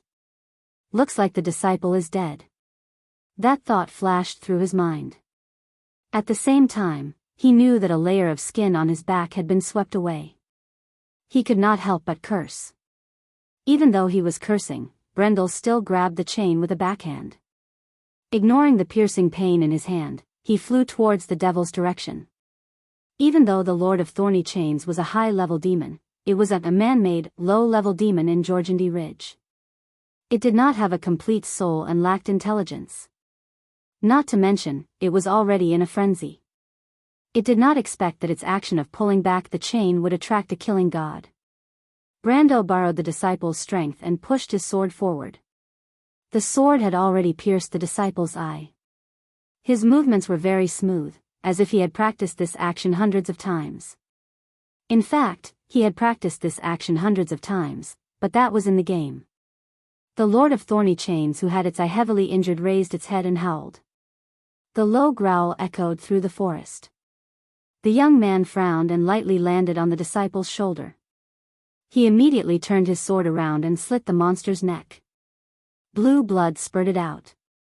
The high-level demon's howl suddenly stopped and turned into a gurgling sound. It struggled and finally fell to the ground. Brando let out a sigh of relief. He first retrieved the experience points without checking if there were any drops. The disciples of the Black Flames were famous for being poor, so he did not want to deal with them. He raised his head and saw that his subordinates had successfully defeated the other disciples of the Black Flames. But this did not mean that it was over. He had already noticed that there was a commotion in the forest. Whether it was the direction of the Grey Wolves mercenaries' camp or the opposite direction. Damn it! He cursed under his breath. At the same time, he ordered his summoned creatures in his mind, prepare to retreat. Bring those two guys away. He then lowered his head and looked at the huge, red monster on the ground. It was on its last breath, but it was not completely dead. Demons were known for their tenacity in the game. They were known as the three most hated types of monsters along with the undead and plant-type monsters. Thinking about this, Brando suddenly felt that he was unlucky. He suddenly remembered what he had encountered since he came to this world. Skeletons, the golden demonic tree, and these demons. It seemed that he had encountered the big three, not to mention that his main enemy was Madara, which was obviously a group of undead skeletons. Could it be that Mother Marcia was playing a joke on him? He could not help but laugh at himself. But at this time, lines of small, ghostly green text suddenly appeared in Brando's vision. Target creature's contract has been cancelled. Target creature is in an extremely weak state. Condition met. Sign a contract with me? Yes/no. Brendel was slightly taken aback when he saw the rows of notifications. He could not help but shudder, and then shook his head resolutely. Absolutely not. When Reedy and his companions were tossed to the ground, the white-haired youth raised his head and glared at everyone present with his usual arrogance. But when he saw that it was Brando and the others, his pupils constricted and he struggled to stand up. But the Nightsong Tiger pressed one hand on his shoulder and the other on his neck. The oppressive force forced him to bend his body, but he still glared at Brando with his silver-gray eyes. He was like a wolf that had not been tamed. He struggled and growled, "So it was you, I knew you were up to no good, ugh, cough, cough." But Brando did not have time to talk nonsense with him and punched him in the face. The force behind the punch was so strong that Rady could not help but turn his head back and cough out a mouthful of blood. Amandina could not help but gasp. Romaine blinked a few times, thinking that Brendel would lose his temper too. Just like the last time when he was with Freya, but that was in the Golden Tree Canyon. But she was more concerned about Brando's hand. The youth's hand was covered in blood from the battle with the Lord of Spiked Chains. Romaine felt a little pain in her heart, but she wanted to go over and help bandage it, but the youth did not let her touch him. The spikes of the Lord of Spiked Chains were poisonous. Brendel understood that his constitution was high, and he had no problem resisting the poison. But little Romaine was different, and he did not want to accidentally label this merchant lady as sickly. The Lord of Spiked Chains' poison was harmful to vitality. On the other side, the white-haired youth immediately turned his head back with blood at the corner of his mouth. He stared at Brendel with a vicious glare. Brendel also looked at him. The battle just now had attracted the attention of both sides, and now the forest not far away was in a mess. If he did not react quickly, they would probably be stuck there and unable to get out. But even now, they were not necessarily safe. That was why Brando was so angry. Your enemy is not us. If you don't want to die, don't move. He looked at the youth and said coldly. Rady clenched his teeth. He understood that Brando's group was not in the same group as those in the forest. But he was furious. He thought that this bastard was using his power to take revenge. He only explained after punching him. He was obviously teaching him a lesson.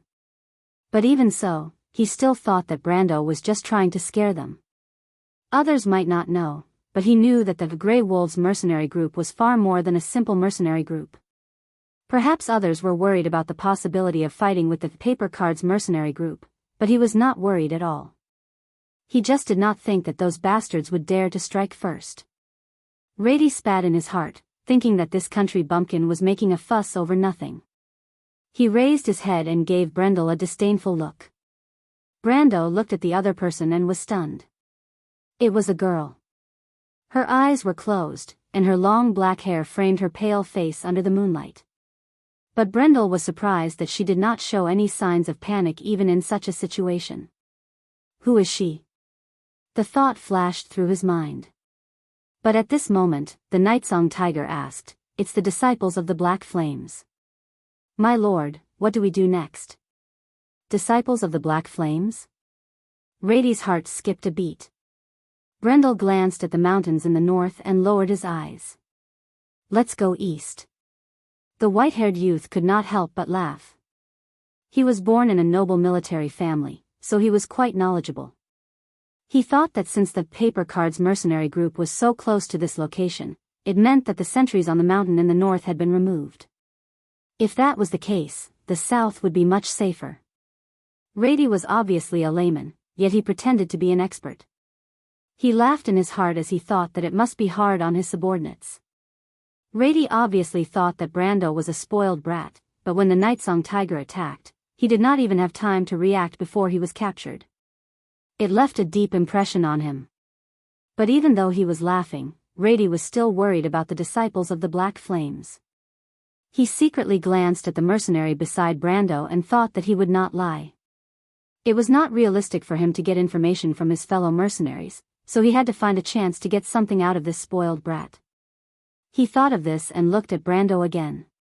But unlike Rady, the Nightsong Tiger was interested in Brando's words. My lord, have you dealt with the disciples of the Black Flames before? Something like that.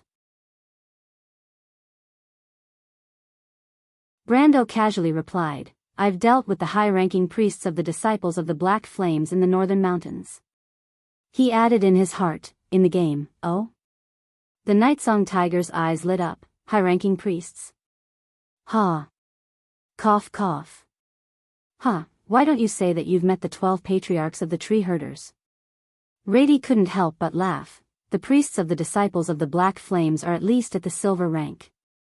If I'm not mistaken, even Erwin's imperial guards would not dare to easily defeat their high-ranking priests.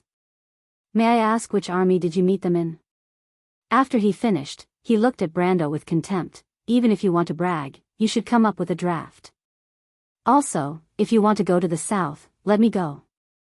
I don't want to die with you. This guy was really stubborn. After listening to Rady's ridicule, Brando couldn't help but laugh. Not only did I meet one of the 12 patriarchs, I even killed one of them. You won't believe me even if I tell you. What's so special about the 12 patriarchs?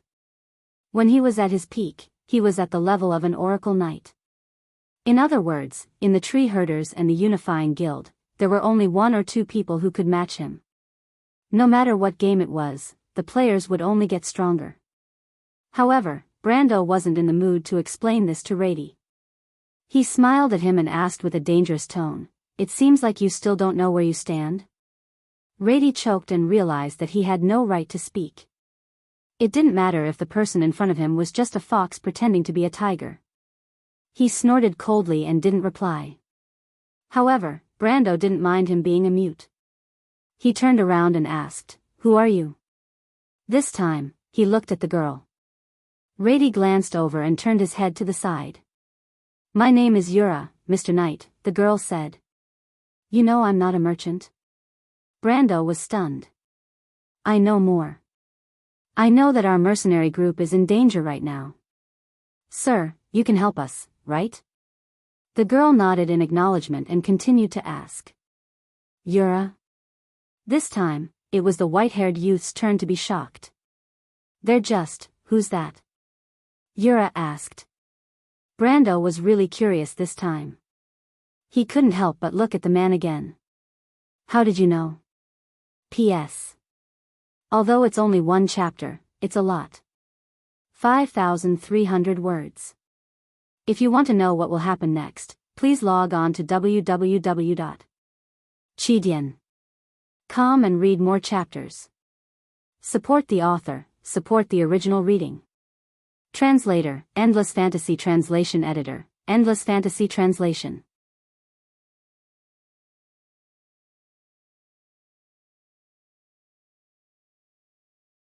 Chapter 149. How did you know? Brando turned his head and looked at Yura, who was kneeling on the ground covered with a thick layer of needles. He quickly noticed that the girl's hair was a beautiful pure black, and not Amandina's deep black with a hint of purple. A hint of surprise flashed in his eyes. Amandina's purplish hair and eyes probably came from the bloodline that was closest to the Myrnas, the Tyrithians, or the half-demons. Even though the Myrnas were long gone, the bloodline that was born between the two races had been passed down. After generations of enmity, the bloodline had gradually melted into the vast majority of the human race. The hatred of the past had gradually faded away. But this girl named Yura did not seem to be from this bloodline, even though she had the same black hair and eyes. I don't know either, Mr. Knight. Perhaps it's a premonition. Pi Conrad's mercenary band and the disciples of the Black Flames have never had any contact, but they appeared together tonight. Perhaps it's just a coincidence, but I'm more willing to believe that this is a premeditated scheme. Mr. Brando, right? I believe that when people are attacked, they would gather together with their own people. Even though we are not worthy of your trust, it's still better than having enemies on the other side. But all of you chose to stay away without hesitation. This is the best way to protect yourselves. Yura closed her eyes and listened to the sounds of the battle between the Grey Wolves mercenaries and the disciples of the Black Flames. Her tone was neither fast nor slow. But if we think about it from another perspective, it means that Mr. Brando has analyzed the situation clearly. You must have noticed that another mercenary band has been tailing us. She spoke with certainty. If that's the case, Mr. Brando still chose to head east. I believe that Mr. Brendel is not a rash person since you can make such a decisive decision. If a truly wise person knows what lies ahead, but still continues to press forward, that is bravery. But compared to this, I'm more willing to believe that Mr. Brando knows the situation clearly. I don't know what lies in the east, but is that the way out? Mr. Brando? As for why I said that Mr. Brando is a knight. She smiled slightly. Because I just happened to hear how the young lady addressed you. Because I was born blind, Lady Martha gave me a better sense of hearing. It's not something to brag about. Yura smiled modestly. Amandina let out a soft, ah, and looked at Yura warily. Yura raised her head. Even though she could not see Brando's face, she still asked seriously, Mr. Brendel's help me. Mr. Brendel, you must be able to help our mercenary group, right? Brando took a deep breath. If Amandina could be considered a qualified aide, then this girl in front of him was simply a monster. Her intuition told Brendel's of the Grey Wolves as Brendel. He looked at Yura's pure black hair, dark brown eyes, and light yellow skin. Every detail on her thin, feathery eyebrows seemed to carry the unique aura of a place he was familiar with. I also have a question. Your surname is Huang, right? Brendel asked. Yura could not open her eyes, otherwise, they would be filled with shock. She touched her chest and paused for a moment before letting out a sigh of relief. Of course, her small action did not escape Brando's eyes. He frowned slightly as if he thought of something. But Yura nodded in the end. Yes, my surname is Huang. My real name is Huang Yu. I can see that Mr. Brando is very knowledgeable. My appearance can't fool someone who is truly knowledgeable. It's just that I don't want to talk about the past anymore. Mr. Knight, can you let me go on this matter? Brando nodded. He only guessed the girl's real name based on some details of her appearance. After all, there was only one place in the world with such skin and hair color that was so similar to the Han people in the past. It was the kingdom of the 9 phoenixes in the desert. It was said that the kingdom of the 9 phoenixes was ruled by 9 different races, and there was a legendary high-level sword skill called Sword of the Red Lotus of Hellfire. However, it was only a legend, and many players who went there to try their luck did not find anything. As for Erwin and Cruz, there were many 9 phoenixes walking around like elves from the north. It was not uncommon in this world for people to travel to a foreign land far away from their homeland for reasons of travel, pilgrimage, or simply adventure. Brando touched his forehead and felt that the name was familiar. But he still shook his head at Yura's request. I'm sorry, but we can't help you. In fact, I'll be frank with you. These disciples of the Black Flames won't cause any trouble for your leader, but if Makarov the maned wolf is wise, or if I were him, I'd leave this place immediately. You. Rady raised his head and glared at Brendel as if he wanted to eat him alive. You can't just leave like that. The mercenary document says. But the Nightsong tiger punched him in the stomach, and the white-haired youth bent over in pain. He then shook his head in disdain. Your leader doesn't seem to care about this agreement, even now. You have to admit that. Do you understand? Yura nodded. What do you want, Mr. Brando? She asked, money? Or power?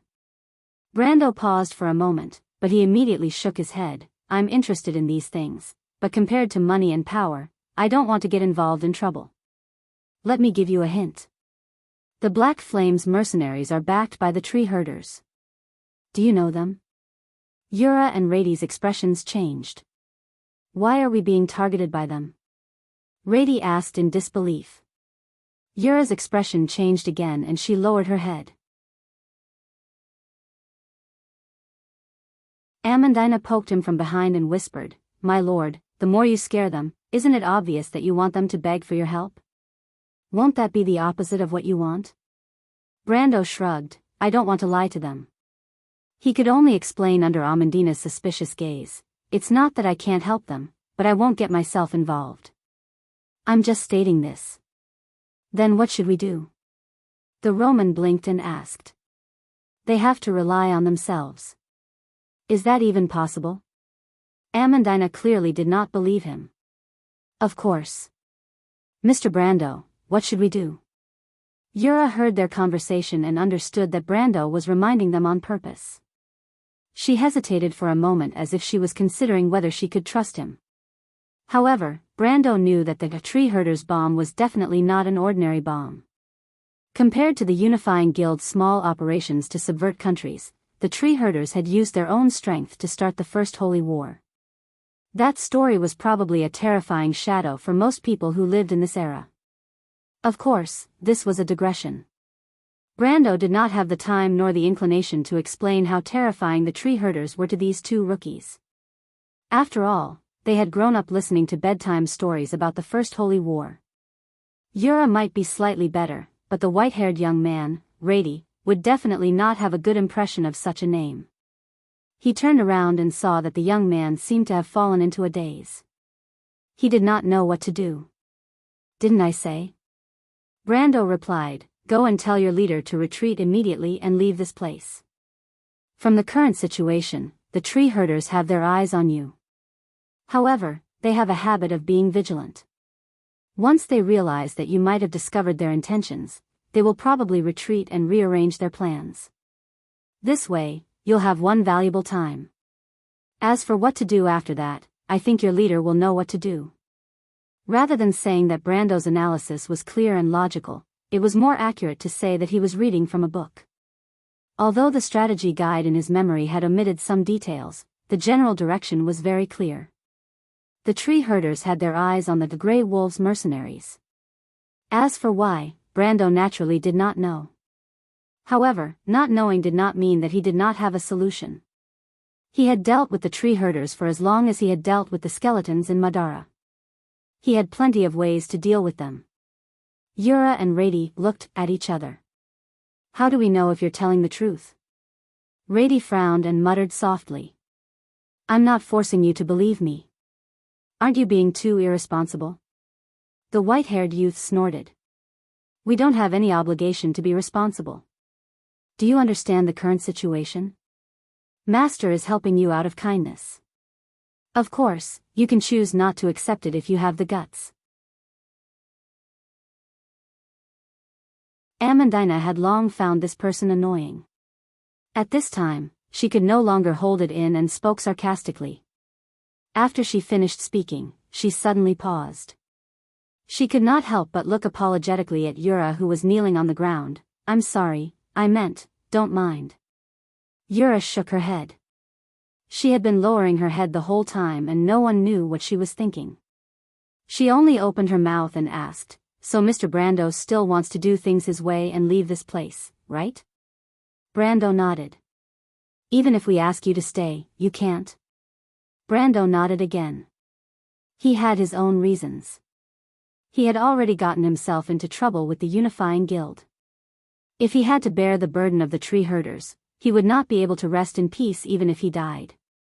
But on the other hand, he knew that Byuga and Makarov would not die in this quest.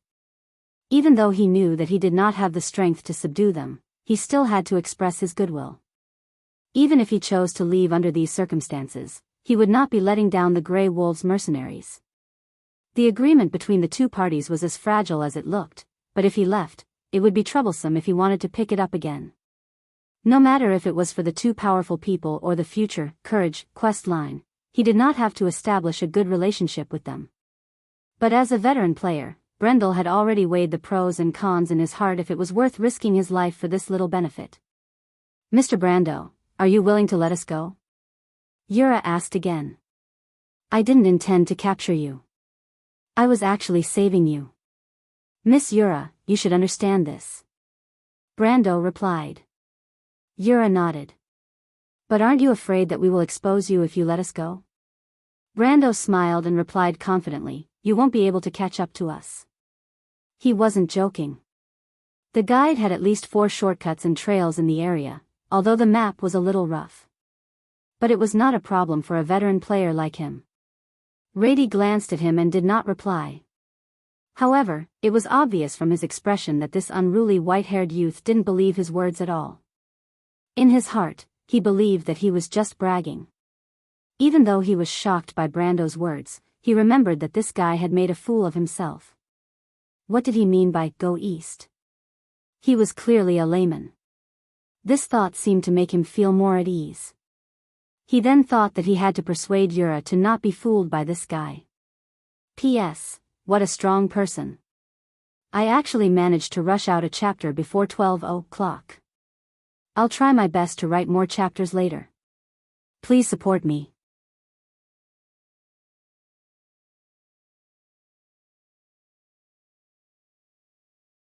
Chapter 150. Amandina looked at the back of the limping youth and Yura's calm figure. She could not help but ask, you're letting them go just like that, my lord?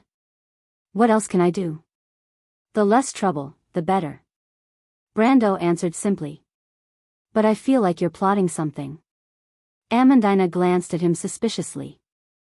Brando could not help but smile bitterly and touch the tip of his nose. I'm not that bad in your eyes, am I? I remember that I've always done things in an open and above-board manner. Yes, but I think that my lord's actions are never as simple as they seem on the surface, isn't it? You arranged for Miss Freya to go to the Royal Cavalry Academy in Braggs. On the surface, it seems like you're supporting each other, but in private, I think you're paying attention to the conflict between the royal faction and the local nobles. Am I right? If I remember correctly, the Royal Cavalry Academy is in the private territory of the eldest princess. Among the descendants of His Majesty, rumor has it that the eldest princess is the most outstanding. Moreover, I heard that the eldest princess and the only heir to the throne, the cowardly little prince, have always acted as a guardian and sister. That's how it is. After His Majesty, it's not impossible for the eldest princess to seize power and become the regent. In this way, Sir Overlord's actions will become an invisible investment. Roman heard the word investment and quickly nodded. In other words, these hidden investments may not have any effect at first. But once you have your own lord, you will naturally become a member of the faction that supports the eldest princess. Of course, I wouldn't think so much if it were a normal person. But from my lord's actions, perhaps others don't know, but those close to you know that your ambition is not as simple as just a little bit. Amandina raised her head. Isn't that right, my lord? The girl finished speaking in one breath and let out a sigh. In fact, she was just pouring out the guesses she had over the past few days. She could not understand Brando's actions recently, and she did not want to fall too far behind her lord. Especially as the chief of staff. Brando blinked and said, something like that. However, he knew that this young lady from a noble family had not guessed everything correctly. In particular, it was an investment, but it was more like a connection. In fact, he did not need the title of righteous. He just needed to bury his head in farming. After all, the players were different from the lords in this world. Moreover, he still had the territory under his control. As long as he waited for the civil strife to reach its fiercest stage, he could take the opportunity to expand.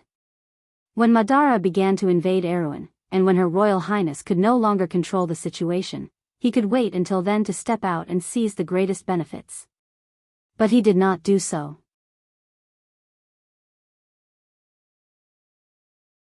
His feelings for the game made him send the future Valkyrie to the princess side. He believed that the two most outstanding women in Erewhon's history would not disappoint him. That way, even if his prediction was wrong, at least he wouldn't have any regrets. However, he did not expect Amandina to understand his intentions in such a way. He could not help but smile, but he did not say anything. To be able to guess to this extent already showed the young lady's intelligence. He looked back at the Roman, and the young lady looked back at him as if it was fun. However, she did not look surprised at all. She did not even need to understand why Brando did this. She would only do her best to help him. This was the biggest difference between the Roman and Amandina. Brando thought that sometimes, being too clear-headed might not necessarily lead to happiness. Thus, he looked at the Roman, and saw the latter's expression that was always natural. It was also a kind of pleasure. Then next, Amandina replied, participate in the auction to raise funds, and sponsor the Roman to participate in the celebration after the war. On the surface, the transfer of funds under the surface is actually a deep infiltration of a region. This is also the first time I found out that gold is a good thing. With its omnipresent power, the Romans' tentacles are like moisturizing things silently, and the originally intricate lower-class citizens controlled by the nobles and thieves' guilds. We don't even need to deliberately manage and maintain it, and we can hear voices from all sides. During Bragg's operation, I originally wanted to communicate with the Thieves' Guild to obtain this information, but I didn't think that I had already fallen into a disadvantage in your eyes. She raised her head and asked. This is also one of the original intentions of establishing a merchant guild. Brando nodded honestly, but it is not the power of money, but the power of interests. People will unconsciously categorize themselves into a certain system. Even if it is only for selfish purposes, but often the things they do will benefit others, just like the circulation of goods. This is a wonderful phenomenon. Gathering information is actually not that difficult. My aunt said that rumors are always everywhere. The Romans seemed to be very interested in this topic and answered. That is because we do not have high requirements for the quality of information. The most difficult part of processing information is not the collection, but the screening of useful information. This requires a large number of professionals. Brando smiled. That's a different story. But that is why I suspect that my lord has other motives. Isn't it a very normal guess? My lord, you never do things that do not benefit you. Amandina's eyelashes fluttered slightly as she stared at him. These two things don't mean anything, it is just a coincidence. Brando did not want to be entangled with this intelligent girl on this topic. After all, he had too many secrets, and a lie often required more lies to cover it up. The more you speak, the more likely you will be exposed. Then the matter of the Red Copper Dragon mercenary group retreating behind the scenes. On the surface, it was to keep a low profile. But it was later proven that it was to arrange for Freya to enter the Royal Cavalry Academy. My lord, you seem to have always known about the few places for the Royal Cavalry Academy. The girl blinked, and her suspicions deepened. No, it is not just that. My lord, you seem to be able to see further than normal people. While we are still struggling with the benefits in front of us, you seem to have already seen the final result. I don't know if this is a talent, but it really puts a lot of pressure on me. She sighed and could not help but complain. All right, Brando hurriedly waved his hand. I understand. Let's just take it that way. You are right, this is a talent. But after all, a person's considerations are not always comprehensive. He raised his head and looked. Battles under the night sky were always inseparable from fire. The fire had already started to burn from the direction of the camp, and the sky in the north was faintly glowing, gradually changing into a layer of magnificent light red. As the battle gradually reached its climax, the direction they were in also became unsafe. After all, it was only a temporary shelter. It seems like I have said too much off topic. Let's hurry and leave this place before we are affected by the battle. Brando looked around and changed the topic. After he finished speaking, he did not give the girl a chance to ask further and had already grabbed his longsword that was chipped in the previous battle and fled. To be honest, Amandina's sharpness was far beyond his imagination. He was really worried that if she continued to ask, she would even copy out his identity card number. Only the heavens knew why he had such foresight in this world. Could it be that he was a transmigrator? And not just any transmigrator? Obviously, Brando would not make such a low-level mistake. Of course, his crude method of changing the topic did not escape Amandina's eyes, but she seemed to have realized that she had said too much. If it were not for the fact that she had more and more questions in the past few days, she would not have felt so uncomfortable. But she also understood that there was a limit to everything, and it was natural for a superior to hide certain things from his followers.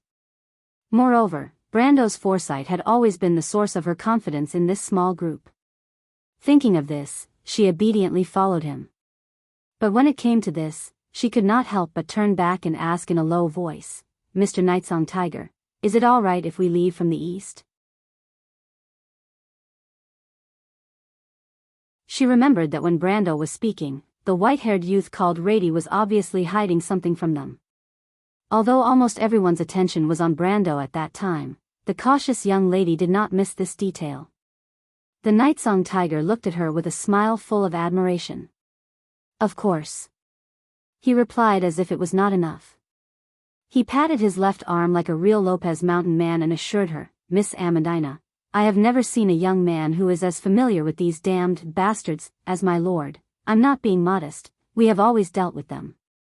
The disciples of the Black Flames have always liked to create a diversion, but it is not easy to see through their arrangements.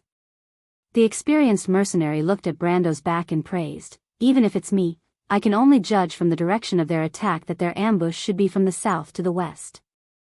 But compared to my lord, I'm still lacking. The Nightsong Tiger replied as he pointed at Brando's back with his chin, do you see my lord's hand? I bet he took less than a minute to deal with that high-level contract demon, maybe within 10 swords. Only a veteran would understand that the fastest way to approach the Lord of Thorns is to attack it. Although this clumsy creature has a wide attack range, it will not be a threat once you get close to it. Amandina didn't really understand, but she could clearly see the old mercenary's admiration for Brando. She did not understand at first, but when she saw that the young knight did not seem to care about the wounds on his hands and back, she seemed to understand something. As far as she knew, there were very few descendants of Erewhon's nobles who could endure hardships like their ancestors. Brave and wise, decisive and tenacious. Was there such a lord? She really wanted to see what kind of achievements he would have. Amandina couldn't help but take a deep breath.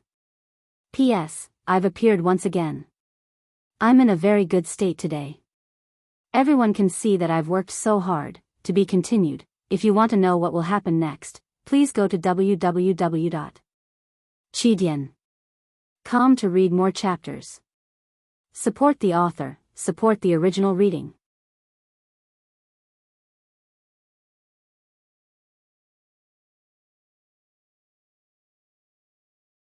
Chapter 151. The battle seemed to have ended as soon as it started. Eek was almost certain that the people under the black robes were at least silver magi. He had expected this to happen, but he did not expect the result. He was almost certain that Cabot and the others would die on the spot, and he could not help but draw his sword to stop them.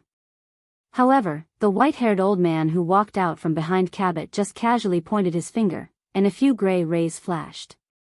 The people who were his nightmares turned into a pile of dust. The young man's jaw dropped. He did not know if he was dreaming or not. When the old man cast a spell, the holy earth rune appeared on his palm. Even if Eek was ignorant, he knew that there were no more than 10 people in Erewhon. Among these 10 people, they were either high-ranked magi who had been famous for a long time, or they were lords. The only ones left were the leaders of the Black Tower Council and the Star and Moon Council. Who was he? Then he saw Cabot bow and respectfully say to the old man, "Master Fleetwood, thank you for your hard work." This sentence was like a bolt from the blue, making Eek unable to move forward or backward for a moment, unable to move forward or retreat from the back of the sack. In Erewhon, there were many people with the name Fleetwood. However, there was only one person who was qualified to be called a master. Fleetwood? Hadwilla? Gemmer? The chief court magus of Erewhon, an elder who had assisted Anson VII for 3 generations. Eek's mind was in a mess. He could not understand why he would meet such an important person in such a remote place. It seemed that he was here to help them. This. The young man pointed at the old man. You are. The old man nodded and admitted his guess. He then replied, "It's a long story, Mr. Eek. Let Knight Cabot bring us to a safe place. I'll explain it to you later." Cabot? Knight? Eek looked at Cabot and felt that the world had been turned upside down. Brando and the others walked along the quiet mountain forest to the east. The rustling footsteps of the team of 15 shuffled through the thick grass like an invisible snake slithering through the darkness. When they looked back, they could see the sparks of fire in the forest at the foot of the mountain. There used to be a brightly lit campsite there, but now, there were only scattered embers of charcoal in the darkness. "Our horses are still in the camp, Brando." This was already the 3rd time she had asked this question. Brando knew that the Roman's heart ached for her little pony, so he couldn't help but shake his head with a smile. "They will retreat, won't they, Brando?" The merchant lady's eyes sparkled with the light from the fire below the mountain. She turned her head and lifted her chin as she asked. She knew what Brando meant. But the Roman was still a soft-hearted girl. Even though she knew that she and her aunt were not welcomed by the villagers, the land where they grew up was still considered their homeland. That was why she was willing to help Freya rebuild Bucci. "Only Lady Martha knows about this," Brando answered. Whether or not the Grey Wolves mercenaries would follow in the footsteps of history was not up to him. Instead, it was up to him whether or not he could influence Makarov's opinion. But they know that this is a trap, so they should be more vigilant. The Roman asked, "Brando, didn't you say that Makarov is a smart man?" "He is too smart." Brando knew that before Makarov became a mercenary, this maned wolf was known as the Cunning Fox. He was once the brains of the royal faction's reformist faction. If not for the political failure 11 years ago, he would not have fallen to this state. "So they are plotting against each other?" Amandina asked. "More or less. I really don't understand why they are doing this." Amandina could not help but raise another hypothesis. Could it be that there is a secret in this forest that is tempting enough? Brando smiled. There was a secret, but it was not tempting enough. Moreover, the 2 sides of the conflict did not care about this point. They were concerned about something else. Amandina saw his smile and immediately asked, "Do you know something, my lord?" Brando nodded. "Do you remember the young man we saw a few days ago? He said, his real name should be Eek. Lantanilan? Ophelia? That name sounds familiar." "Naturally, then you should have heard of Canon. Lantanilan? Ophelia?" The Roman and the other mercenaries were fine, but Amandina could not help but choke and cough violently. After a long time, she looked up with a pale face and asked while gasping, "Duke Anthony?" "Eek also has a title, Count Maywak." "This is a title with a territory." Brando narrowed his eyes. "It's just that I'm afraid even he doesn't know." "This is..." Amandina could not help but ask, "Is it related to the political struggle 11 years ago?" "Oh right, didn't Duke Anthony's son disappear a long time ago?" She suddenly stopped talking and looked at Brando with a strange expression. "My lord, how do you know so much?" "It's an open secret," Brando said without thinking. "So, it's still an open secret. Erewhon is no longer the Erewhon of the past. Its upper echelons are so old that it's not worth repairing. It's even worse, it's beyond cure." Brando looked at the noble girl and deliberately said these words in front of her. "We are not the only ones who have noticed this. Look, Miss Amandina. In less than 3 months, this country will be torn apart. What you're seeing now is just its final struggle." Although these words were not considered treacherous in this world, the ambition contained in them was still obvious. "Can the Corvado dynasty still be saved?" Amandina asked. She was still thinking of the name that brought glory to Erewhon. "Maybe there are more." Brendel thought of the regent princess. "What should we do, my lord?" Amandina interrupted his thoughts and asked in a low voice. "Let's find the sage slate first." Brando looked at the rolling mountains in the distance. The mountains intersected with each other, forming different layers of black silhouettes in the dark night. But the young man's gaze seemed to be able to see through these obstacles, as if he had already seen the goal, and answered concisely and powerfully. The young man led the group to the top of the mountain, and the winds suddenly became stronger. It was as if the air from the southern mountain pass had whistled through the forest and lifted his cloak. Brando sniffed the wind and stared at the dark and quiet valley on the other side of the mountain. A trace of surprise flashed in his eyes, but it quickly turned into understanding. "It's here. It seems that these people are not joking with me when it comes to key issues." When the others heard this exclamation, they all turned to look at him. "Do you see the valley below? Is there a problem?" the Roman asked curiously. Brando stretched out a hand from under his cloak and pointed at the valley. But when they looked in the direction he pointed, all they saw was a layer of black carpet that was spread out along the mountain walls on both sides of the forest. But the young man turned his head, and a layer of light flashed in his eyes. "Have you heard of altars?" "Altars? Altars." The Roman answered seriously. "When I was young, I saw the altar in the Temple of Flames with my aunt." "Is it like that?"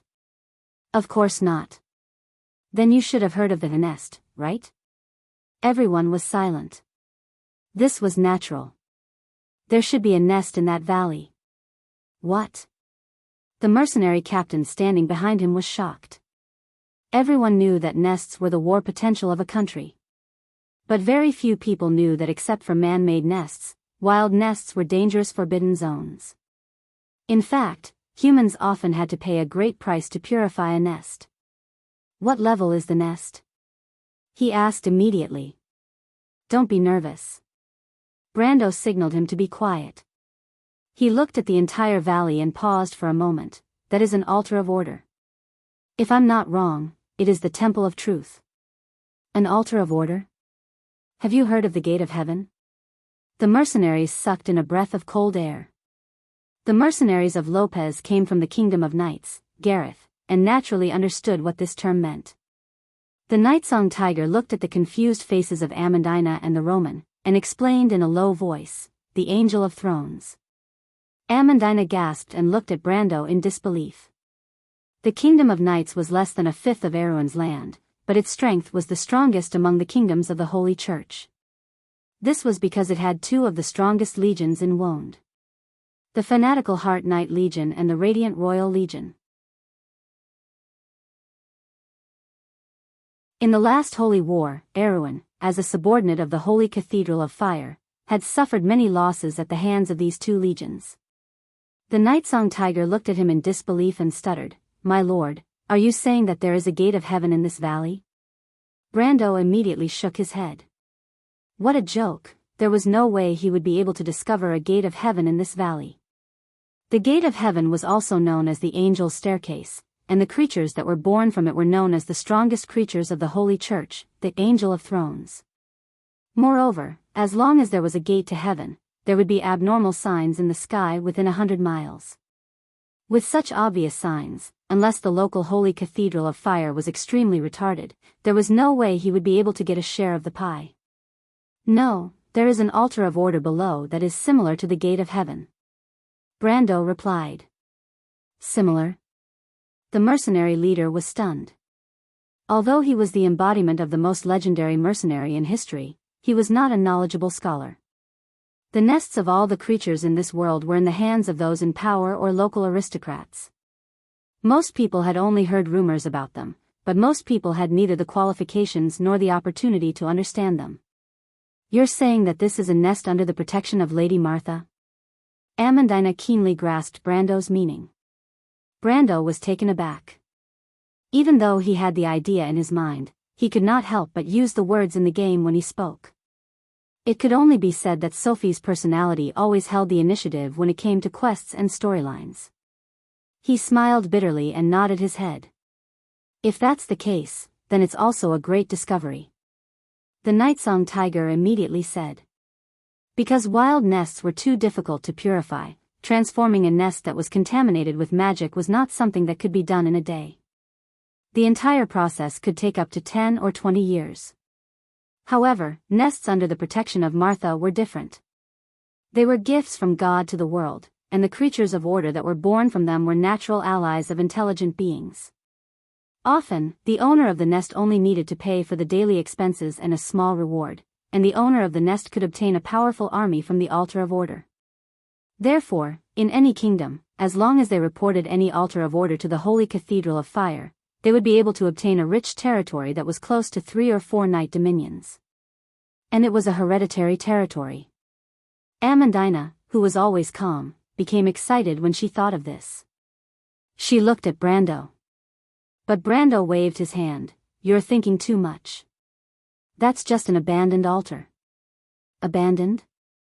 Amandina was stunned, but she quickly asked, How do you know, my lord? Brando did not answer. He already knew that there was an altar of order in this direction, but he did not know the specific location. With his experience, if he could not confirm this point at this distance, then he would have lived in vain. He had once joined the Kingdom of Knights, Grace, as a player.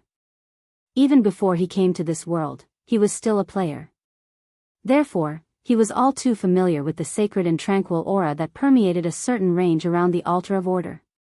What's more, a light screen had popped up in his vision earlier, indicating that he had entered the range of the sanctuary. As for why he knew that it was abandoned, wasn't it written in the guide? The group went down the valley. The side of the slope that they slid down seemed to have blocked out all the sounds from the other side. The valley was silent, and even the most common sound of insects in the summer could not be heard. Walking in the dark forest under the starlight, there were no obvious paths in the forest between the valleys. The group walked in the rugged, mossy forest, looking left and right, occasionally seeing flashes of light in the darkness. Those were the eyes of fireflies, or just the eyes of animals. It was not the first time that Amandina and Roman traveled at night, so although they were nervous, they were not too afraid. The mercenaries of Lopez were even more calm.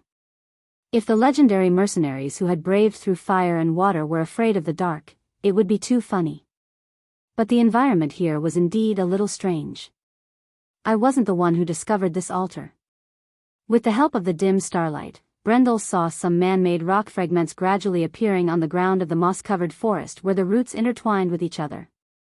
To be continued. If you want to know what will happen next, please go to www.chidian.com. There are more chapters. Support the author, support the original reading.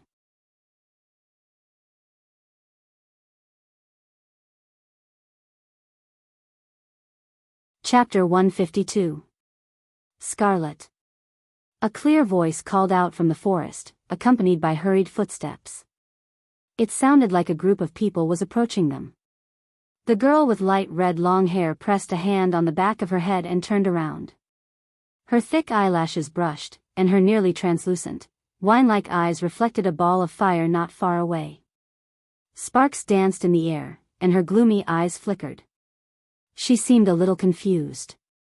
From the sound of it, it seems like Celia and the others. Didn't they go to look for Yura and Reedy? Why are they back? Did they find them, or did they run into some trouble?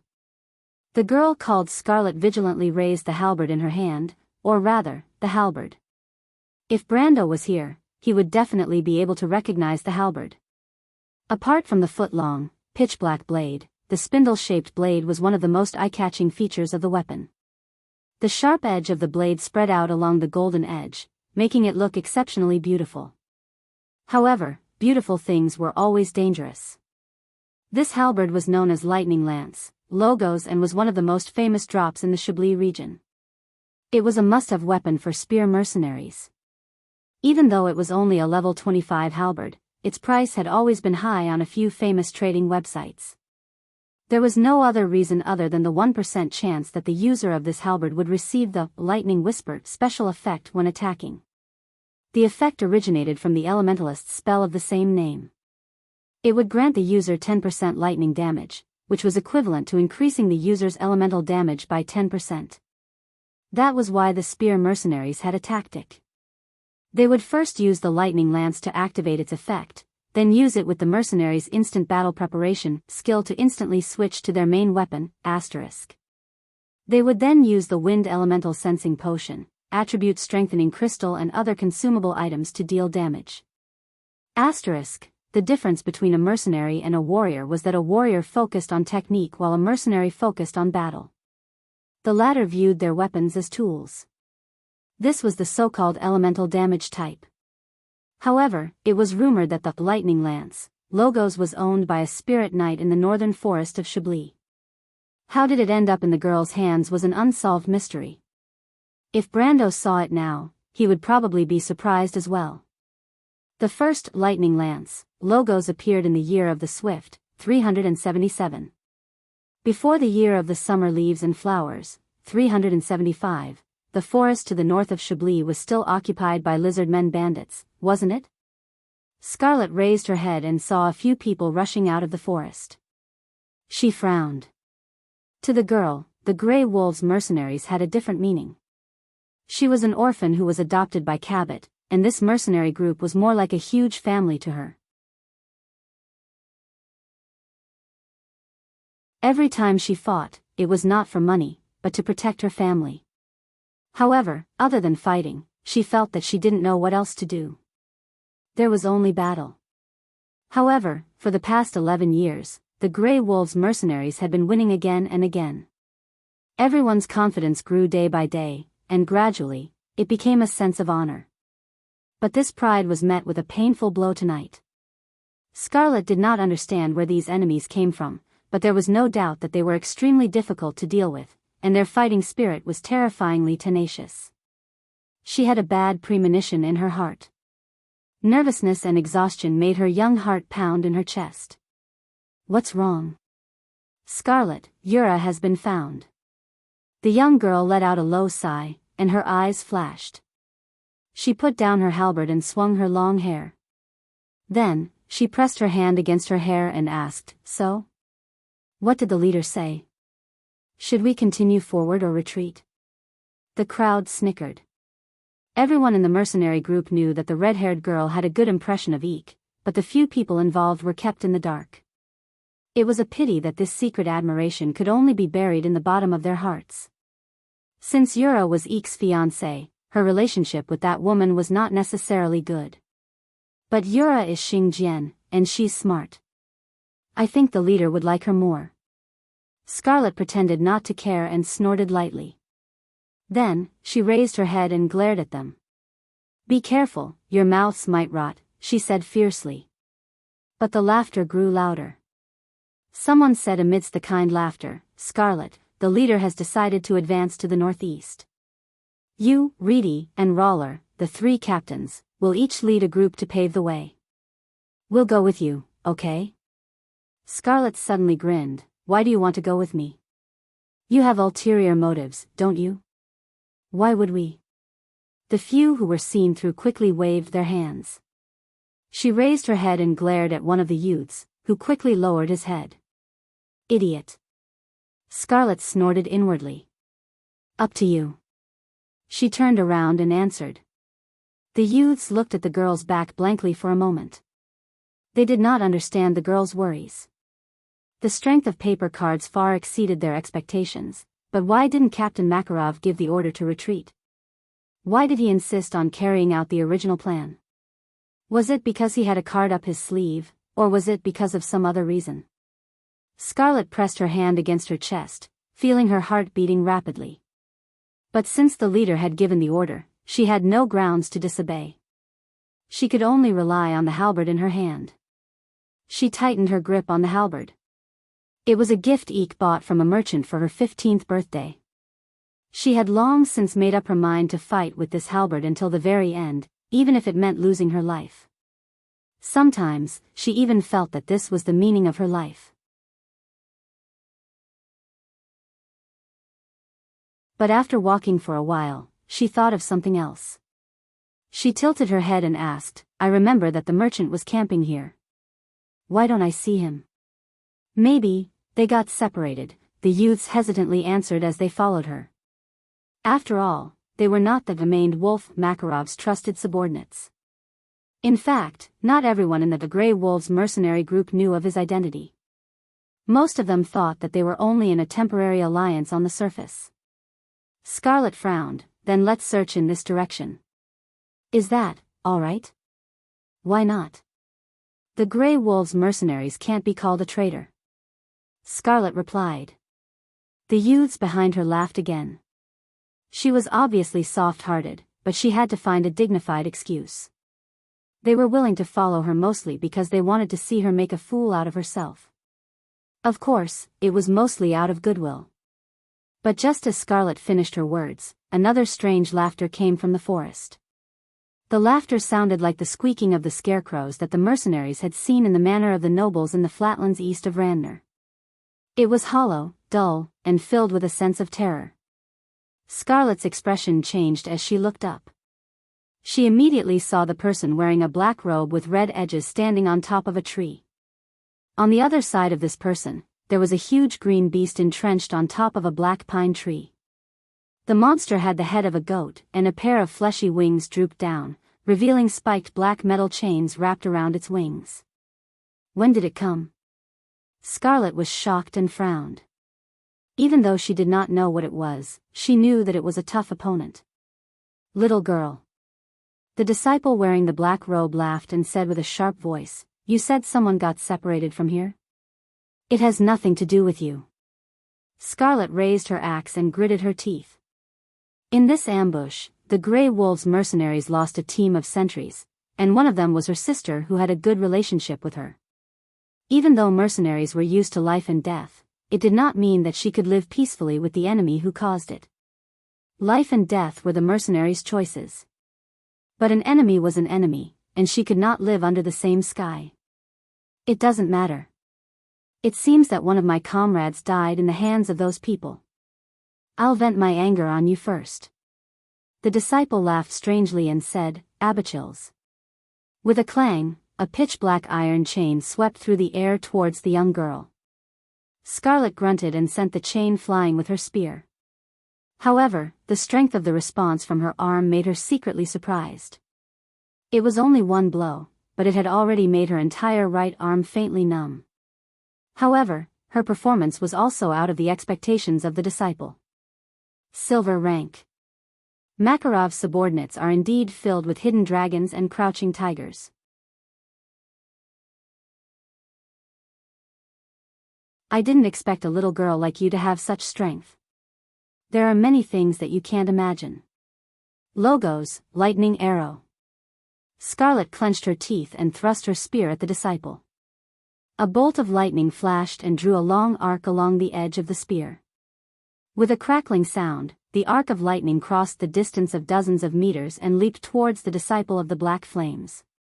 However, before the electric arc could reach the black-robed man, it was blocked by an invisible shield.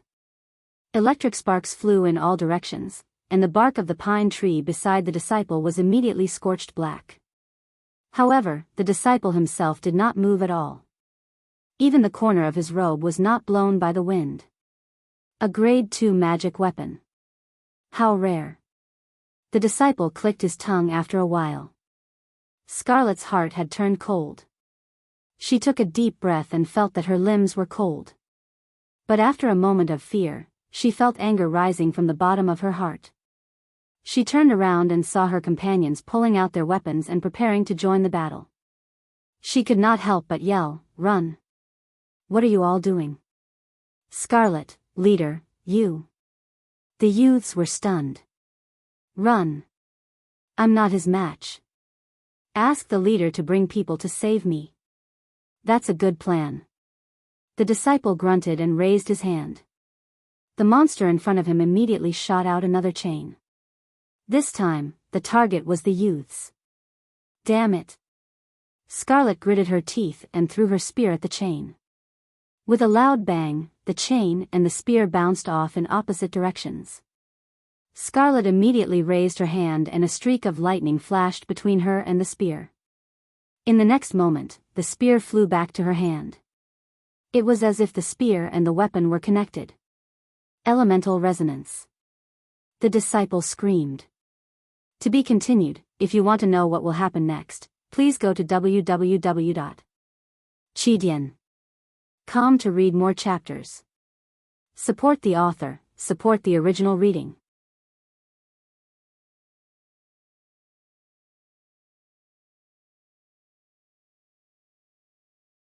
Chapter 153. That's what he said? Even though the Grey Wolves mercenaries were ambushed by the disciples of the Black Flames and the enemy mercenaries, they had no choice but to abandon their camp and retreat to the south. However, maned Wolf Makarov didn't panic in the face of danger. He calmly commanded the retreat and even gathered his men along the way to form a new fighting force. With that alone, he could be considered a famous general in this era. In the forest. As usual, he was with Buga, wearing a fiery red military uniform. It was the uniform of the royal guard during the time of the previous king.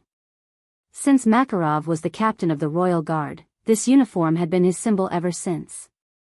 But after he left the army due to persecution, the uniform no longer had any epaulets, belts, or emblems. He pressed down on his own sword, the Type 35 cavalry sword, which was used by commanders. This type of sword was the most popular weapon for level 30 to 40 swordsmen in the game. Of course, it wasn't because it was very strong, but it was because it had a high price-to-performance ratio. This kind of sword could be said to have the best attributes among the magic longswords that were around level 30 and below brass. There were a lot of them circulating in the market, which was why it was so popular. However, Makarov didn't seem to be worried about the enemy's attack. Instead, he raised his eyebrows and his expression was calm. Only when he heard Yura's words did he raise his eyebrows and ask. Seeing Yura nod, Makarov turned to Buga and asked, "Xiang Dong, it seems like that young man Brando has a card up his sleeve. Should we follow them?" "Wait," Rady hurriedly interrupted him. Even though this white-haired young man was a mercenary, he had more freedom than the others. Normal people wouldn't dare to interrupt like this. "Leader, our opponent is the tree herders. Shouldn't we retreat first and think of a better plan? I think they must have come prepared since they are making such a big fuss. If we continue to fight them here, wouldn't we be playing into their hands?" His words were hurried and rushed, but Makarov and Buga were used to this young man's personality and didn't think much of it. However, Rady immediately thought of something and asked, "Oh right, Eek is still in town. Will he be safe?" Makarov looked at the young man and nodded. "You are right, Rady. But no one can guarantee that the Grey Wolves mercenaries will be safe once they retreat to Chablis." He saw Yura lowering her head and knew that she was worried about her lover. He sighed and said, "In fact, the vice leader and I already knew that Conrad wasn't as simple as he seemed. But since we dared to lure him here, we should be prepared. Eek. I don't know what he discovered, but it's good for him to stay. Cabot is there to protect him. Don't worry. Buga remained silent as he listened by the side, but the tall swordsman was startled for a moment. Suddenly, he raised his head towards the direction of the forest. Immediately, a blinding flash of light appeared, followed by a deafening roar from behind the forest. Everyone's expression changed. Just as Rady was about to say something, one of the mercenaries exclaimed, "The seventh cord. Scarlet is in trouble." Buga unsheathed the great sword on his back, but he immediately let go of it and stared at the direction with a solemn expression. "The battle is over. Scarlet, she." Yura's face paled. "I'll go save her." Rady seemed to have only just realized what was going on. He immediately drew his sword and tried to rush in that direction. But Makarov grabbed him by the shoulder and stopped him from moving. "Stop. Leader." Makarov didn't say a word and frowned for the first time. He looked towards the direction of the forest with a serious expression. Not long after, shadows appeared in the forest. Screams of pain could be heard from afar. It sounded like the cries of humans or beasts. The mercenaries who were at the edge of the forest quickly retreated. This was because a large number of disciples of the Black Flame sect had suddenly appeared in the forest in the southwest. As they moved forward, the heavy chains on their feet and hands rubbed against the ground and swept through the bushes, creating a clanking sound. At this moment, the quiet forest was particularly eerie. The north is just a feint. The enemy is lying in ambush in the south. At this moment, this clear thought flashed through everyone's mind. Unfortunately, it was a little too late to react. Scarlet and Raoul had obviously been defeated, but the mercenaries didn't have the time to grieve for the loss of their comrades. They were in the same danger. These were all experienced warriors, and they could tell at a glance that the enemy outnumbered them by at least 3-1. Rady gulped. Even though he wasn't afraid of death, he still felt suffocated in the face of such a situation. Even though Yura couldn't see, she knew how dangerous the situation was. "Conrad." Buga spoke in a low but powerful voice. "Oh." A frivolous voice immediately responded from the forest. It sounded like a young man. "Mr. Buga, you know me. But should I call you Buga the Cross? Or should I call you Duke Anthony or Grand Duke Lone's personal guard?" The members of the Grey Wolves mercenaries couldn't help but be startled. They turned around and looked at their vice leader in astonishment. Although they didn't believe him, it was hard for them to suppress their curiosity. Buga and Makarov were unfazed. Makarov raised his hand to stop Buga and said, "I didn't expect the Paper Cards mercenaries to be working together with the infamous tree herders. It won't be good if word gets out." The forest immediately fell silent. There were many who knew about the disciples of the Black Flames, but not many knew about their relationship with the tree herders. The young man called Conrad didn't expect Makarov to know so much. He paused for a moment and mocked, as expected of the cunning fox of the past. "You know quite a lot." "As expected." Makarov furrowed his brows. He was trying to confirm Brendel's words. However, he wasn't worried that it would affect their morale. Mercenaries were different from regular soldiers. They were a group of fugitives and didn't care about life and death as much as normal people. That was why in Wonde, even though the strength, equipment, and discipline of the mercenaries couldn't compare to regular soldiers, they were still a powerful force. "All right, Mr. Makarov." Conrad smiled and said, "Actually, I'm here to confirm with you whether the only son of Grand Duke Lone is with you now." The Grey Wolves mercenaries were stunned again. They couldn't help but look at their leader. Why was there another duke? That was an unreachable figure in their eyes. Makarov laughed. "What a joke. I don't even know what you're talking about. And even if I do you think I have the obligation to answer your questions as enemies?" He couldn't help but mock. But the young man in the forest shook his head. "You can't say that. Do you have the heart to see so many of your old subordinates who have followed you for more than 10 years die here?" But he immediately nodded. "That's right. They are nothing compared to your original identity. For your mission, it's only right to abandon these cannon fodders. Buga snorted. All right, Conrad. We are all mercenaries. Do you think your words will affect us mercenaries? Makarov shook his head. Why don't you give it a try and see if you have any skills? For our profession, the worst-case scenario is death. It's nothing. Maned Wolf's words caused the mercenaries to chuckle. It was because of this that people like them had already accepted life and death. To them, it was extremely laughable for someone like Conrad to be so hesitant and try to persuade them for half a day before the battle. Mercenaries had their own code of conduct. Their loyalty to a group was completely different from that of regular soldiers.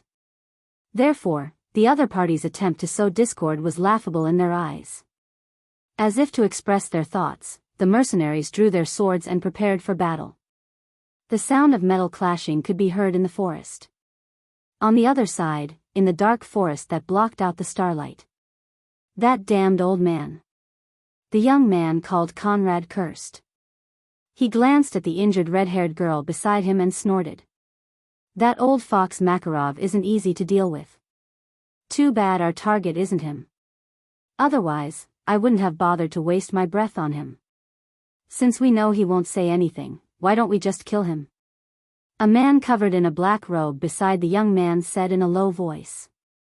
When he raised his hand, 2 red lines could be seen on his sleeves. If Brando saw this, he would probably run away immediately. This was a low-ranked priest of the disciples of the Black Flames. Compared to the high-ranked disciples, he was much stronger. We could have. But the Grey Wolves mercenaries still have 2 groups that we don't know where they are. We can't let our guard down. That bastard Makarov is known for his cunning. The young man said with a gloomy face. He knocked on a tree trunk beside him. That bastard left a group of people in Chablis. There's also that young man called Eek. It seems like he's putting on an act, but no matter how I think about it, it's just a shell to divert our attention. Who knows? The disciple of the Black Flames replied. Don't worry. I left a gold-ranked swordsman there just to be safe. Even though that Capote hid his strength, his true strength is only so-so. Then what are you worried about, Mr. Emissary? Conrad snorted in disdain. He crouched down and grabbed the girl's long red hair and pulled her head up. Fresh blood immediately flowed from the girl's forehead down her cheeks. Scarlet groaned in pain. She squinted her eyes, which were covered with scabs, as if she wanted to see who was in front of her. But when the young man exerted force, she immediately curled up in pain. Ugh, the young man laughed sinisterly. Of course it's the other group that went missing from the Grey Wolves mercenaries. Even though that group of 12 mercenaries, a young merchant and 2 women joined the Grey Wolves mercenaries midway, it's impossible for me to believe such a lie. Makarov must have made arrangements. But I can't pry open his mouth, and he can't guarantee that everyone in the mercenary group will be as stubborn as him. Is that so? He looked at the dying girl and asked, Little girl. Scarlet seemed to have just realized the situation she was in. She gritted her teeth and turned her head to the side. To be continued. If you want to know what will happen next, please go to www.chidian.com. There are more chapters. Support the author, support the original reading.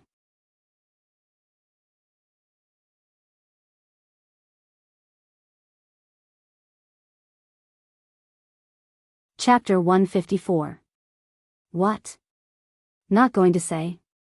Conrad chuckled. He took out a dagger and patted the girl's face. Since the people who left are not your companions, why are you risking your life to protect them? The cold blade of the dagger reflected a soul-stirring light, as if it was a layer of ice that emitted traces of coldness. As if she could feel the coldness of the blade, the girl moved slightly. But she took a light breath and replied in a low voice, 1 word at a time.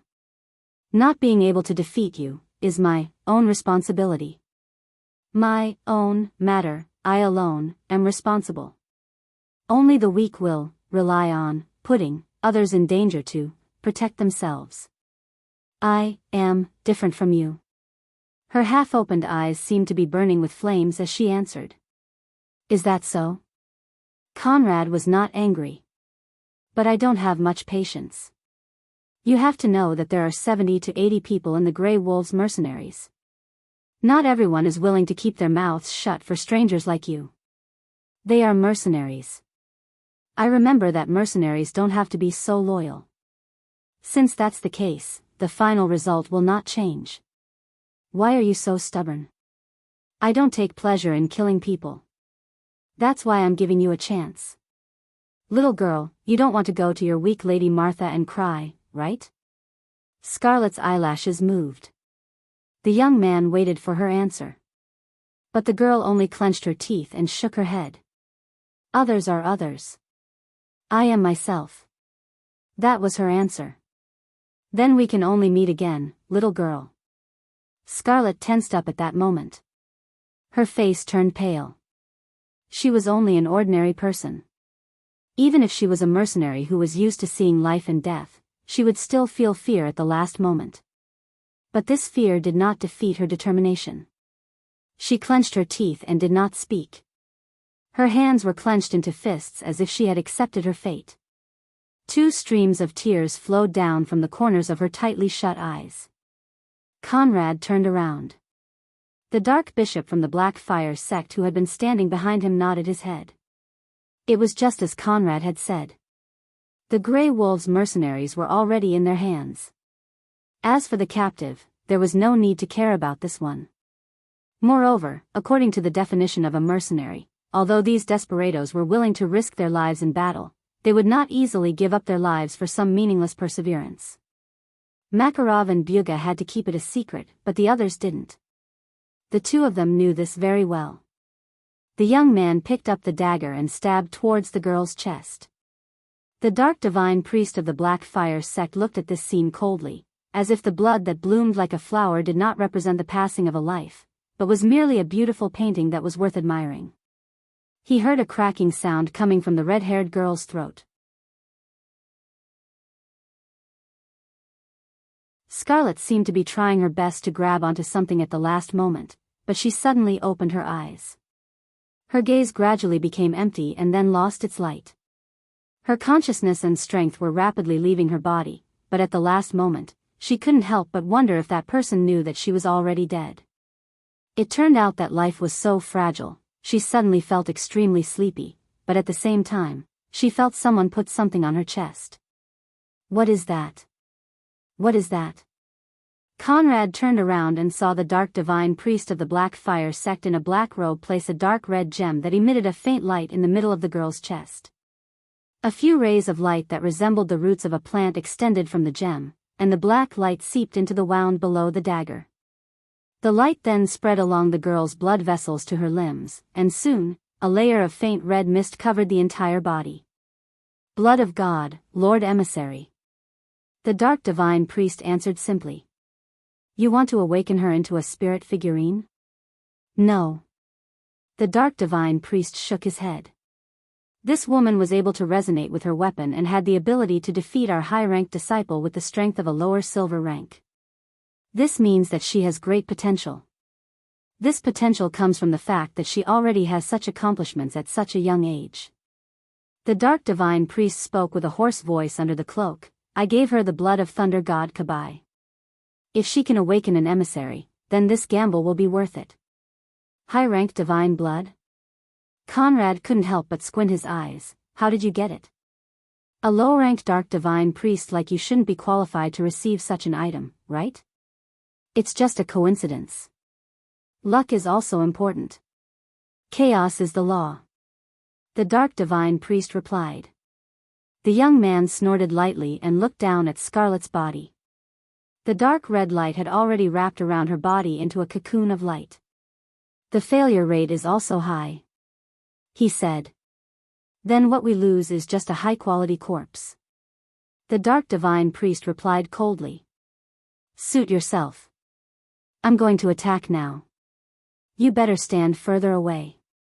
Byuga and Makarov aren't ordinary people. If they fight with their lives on the line, I'm afraid I'll lose half of my life. Conrad turned around and looked out of the forest. But even though he said that, his right hand, which was wearing a white glove, was still casually placed on the hilt of his rapier. The dark divine priest knew the importance of this mission, so he didn't refute and only lowered his head. He paused for a moment and looked up again. That group that left, is it really the real Eek?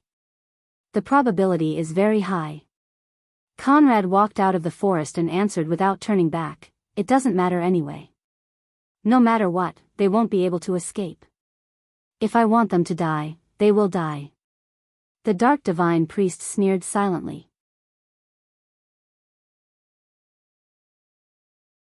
In the quiet forest, the silence was quickly broken by a single sentence. So my lord already knew that Eek was the eldest son of Duke Anthony? Of course not, Miss Amandina. I only suspected it at first. Brando sighed and replied, but Miss Yura reminded me that she was Eek's fiancée. I've seen them once in the Black Tower, but I just didn't remember. Of course, that wasn't the truth. Brando couldn't have seen them once in the Black Tower. But it didn't matter. He thought that no one would jump out to expose him anyway. And he wasn't completely lying. He really only remembered this matter after seeing Yura. Miss Yura wasn't a nameless person in history. She could be said to be the most famous astrologer in Erewhon.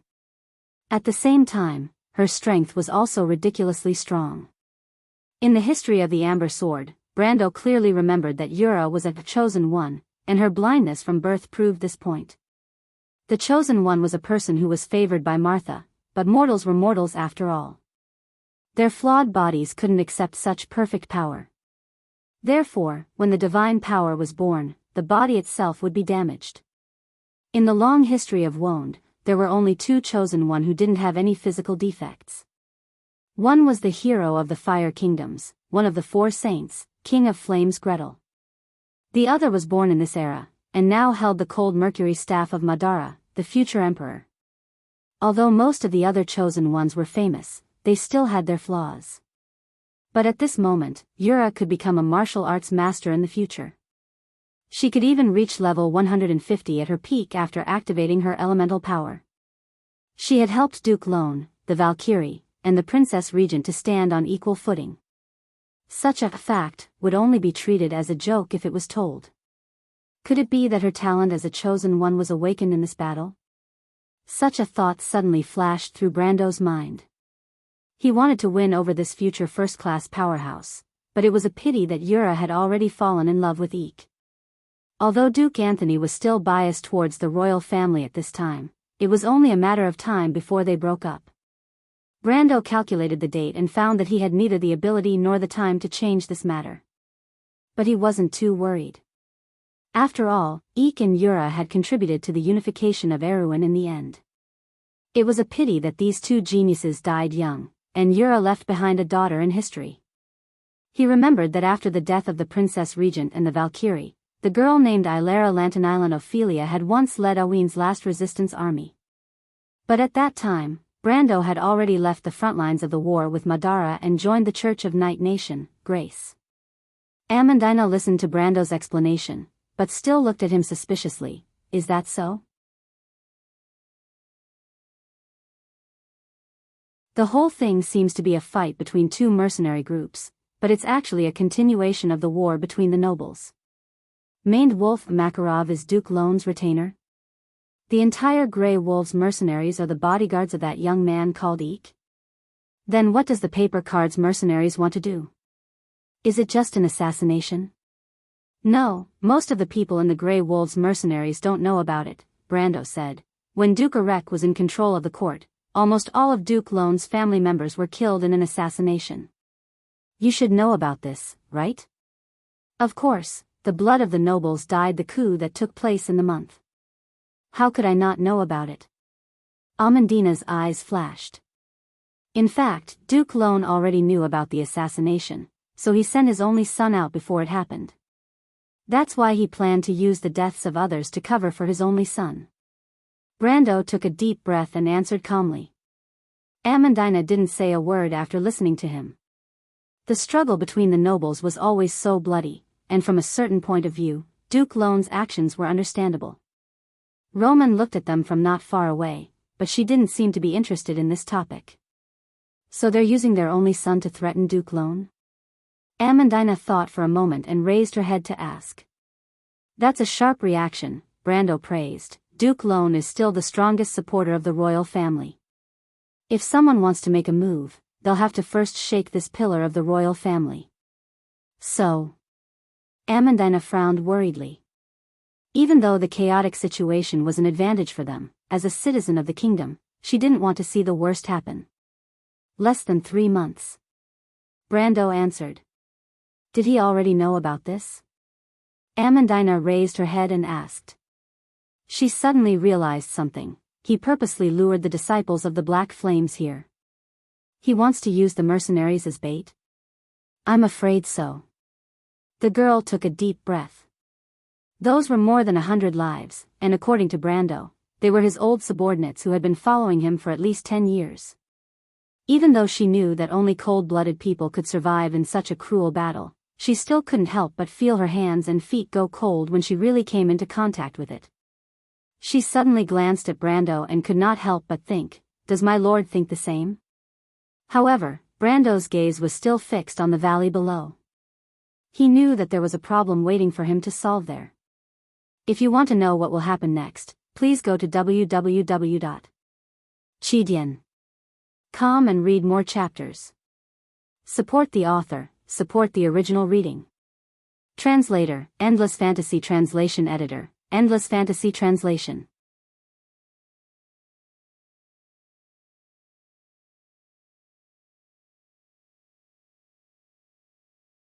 Chapter 155.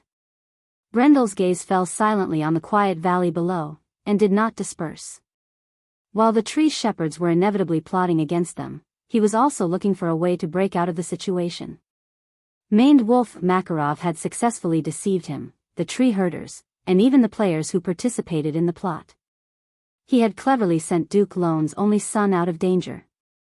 The cunning fox was a step ahead, but he was not easy to deal with after gathering enough information. He stopped and tapped his chin with his knuckles. He was confident that his wisdom came from the accumulation of experience from the previous players, and the wisdom of a group of people was always greater than that of a single person. The water was muddied, but the fish would not necessarily swim with the current. Makarov probably wouldn't have dreamt that there was an altar of order that had been abandoned for 200 years in this quiet northern forest. But just like what Brando said to Amandina, he was not the first to discover this altar. In the First Era, before the year of separation, 100 years, Erwin and the monks of the Holy Cathedral of Fire had discovered this altar. But in less than a century, this altar had mysteriously disappeared from all records, as if it had never existed in the first place. But players were still players, and those who participated in the plot only used a little bit of clues to uncover the entire story from the dusty history. But they probably did not expect that the series of investigations they did out of interest would end up benefiting Brando. Amandina probably noticed that her lord was distracted, and followed his gaze to the dense forest canopy below. But she did not discover anything even after looking for a long time.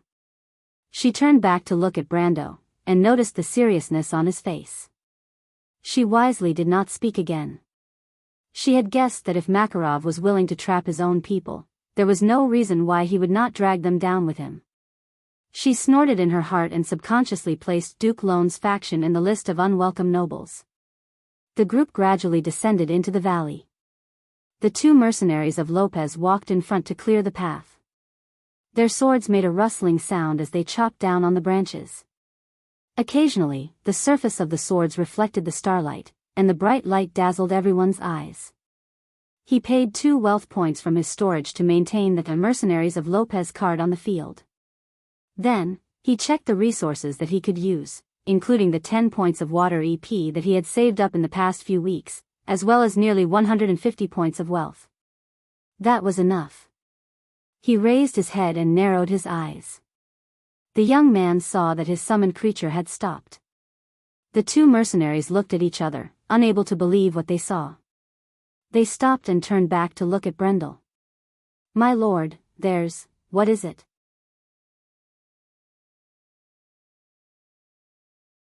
The Nightsong Tiger asked sternly. These 2 mercenaries were the most inexperienced in his team, and he had intended to train them, but he did not expect their performance to make him feel ashamed. As he spoke, he strode forward and parted the shrubs in front of him, as if to make up for the mistakes of his subordinates. But in the next moment, he was stunned. Behind the dense forest was an open grassland. The grassland was at least the size of 3 football fields, and a temple covered with vines stood quietly in the middle of it. The Nightsong tiger took a deep breath and raised his head. He could almost imagine how magnificent this majestic building was under the sun in the past, because even now, he could vaguely see the past glory of this temple through the dense foliage. Its structure was very simple. It was a cylindrical temple that rose up from the ground, and the arched roof shone with a white marble light under the moonlight. But its size made up for its simplicity. It was close to 60 feet tall, and it stood in the middle of the open space like the shadow of a giant. Brando stopped and looked at the exterior of the temple from the outside. From the style, there was no doubt that it belonged to the elven goddess. Unfortunately, the elven goddess had already turned into the stars in the sky according to her own will. What was left in this world was only their will and laws to change this world. The gods rarely interfered in the mortal world, and it was because of this that these noble existences were revered by the creatures on the ground. However, after losing the protection of the divine power, the temple inevitably lost its former glory. Brando saw that the southern part of the temple had collapsed, and he did not know how many years it had been since he last visited it. Ah! The merchant girl who came up from behind let out a small gasp. This is... Amandina was also stunned. This is the Silver Elves' holy temple. Brando was used to seeing the magnificent and majestic buildings in the game. The elves, dwarves, and winged tribes were natural masters of architecture, and their cities were majestic and shocking. He was only dazed for a moment, and recovered from the shock of seeing this temple for the first time. This was originally the royal tomb of the Silver Elves, and even after that, the humans did not renovate this place. Unlike the Forest Elves, the humans had always treated the Silver Elves as their strongest ally. This relationship had been maintained ever since the defeat of the Dark Dragon and the War of the Holy Saints. The commoners still had this understanding of the Silver Elves, which was why they were so precious. The royal tomb? Amandina turned her head. How did the royal tomb become an altar? Because the Silver Elven kings made a solemn oath when they were alive, and were willing to use their eternal lives to protect their homeland.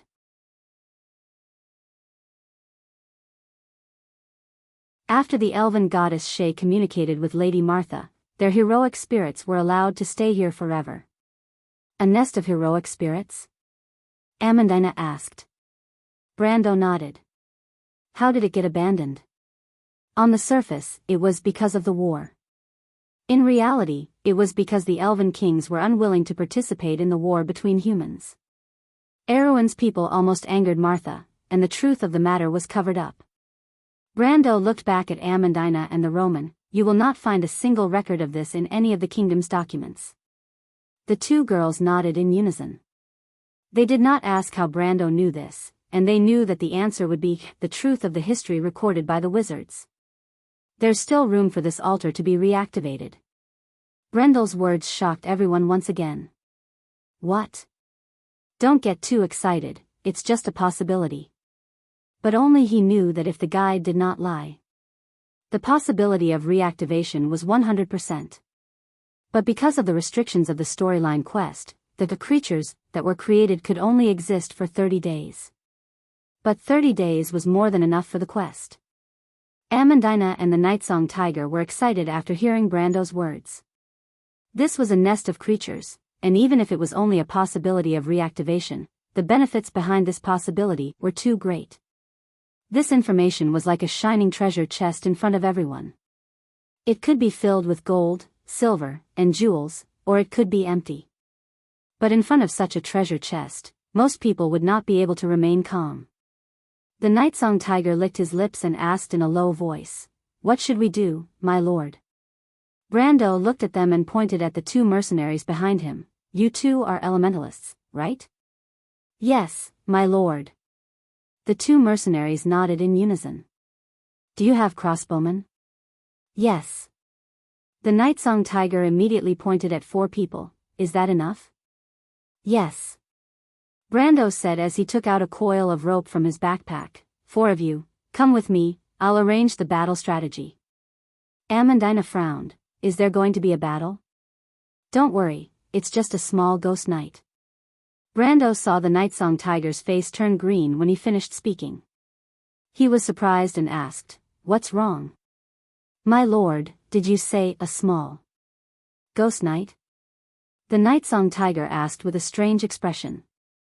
Brando coughed and remembered that the ghost night was not worth mentioning, but it was a true level 35 elite undead. Even the guide had stated that there had to be at least 20 level 20 warriors in order to deal with the ghost night. However, that guide was a product from before the Middle Ages of the game.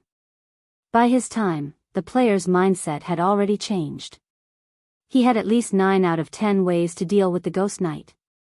Brando comforted the Nightsong Tiger. Don't worry too much, the ghost night has a fatal weakness.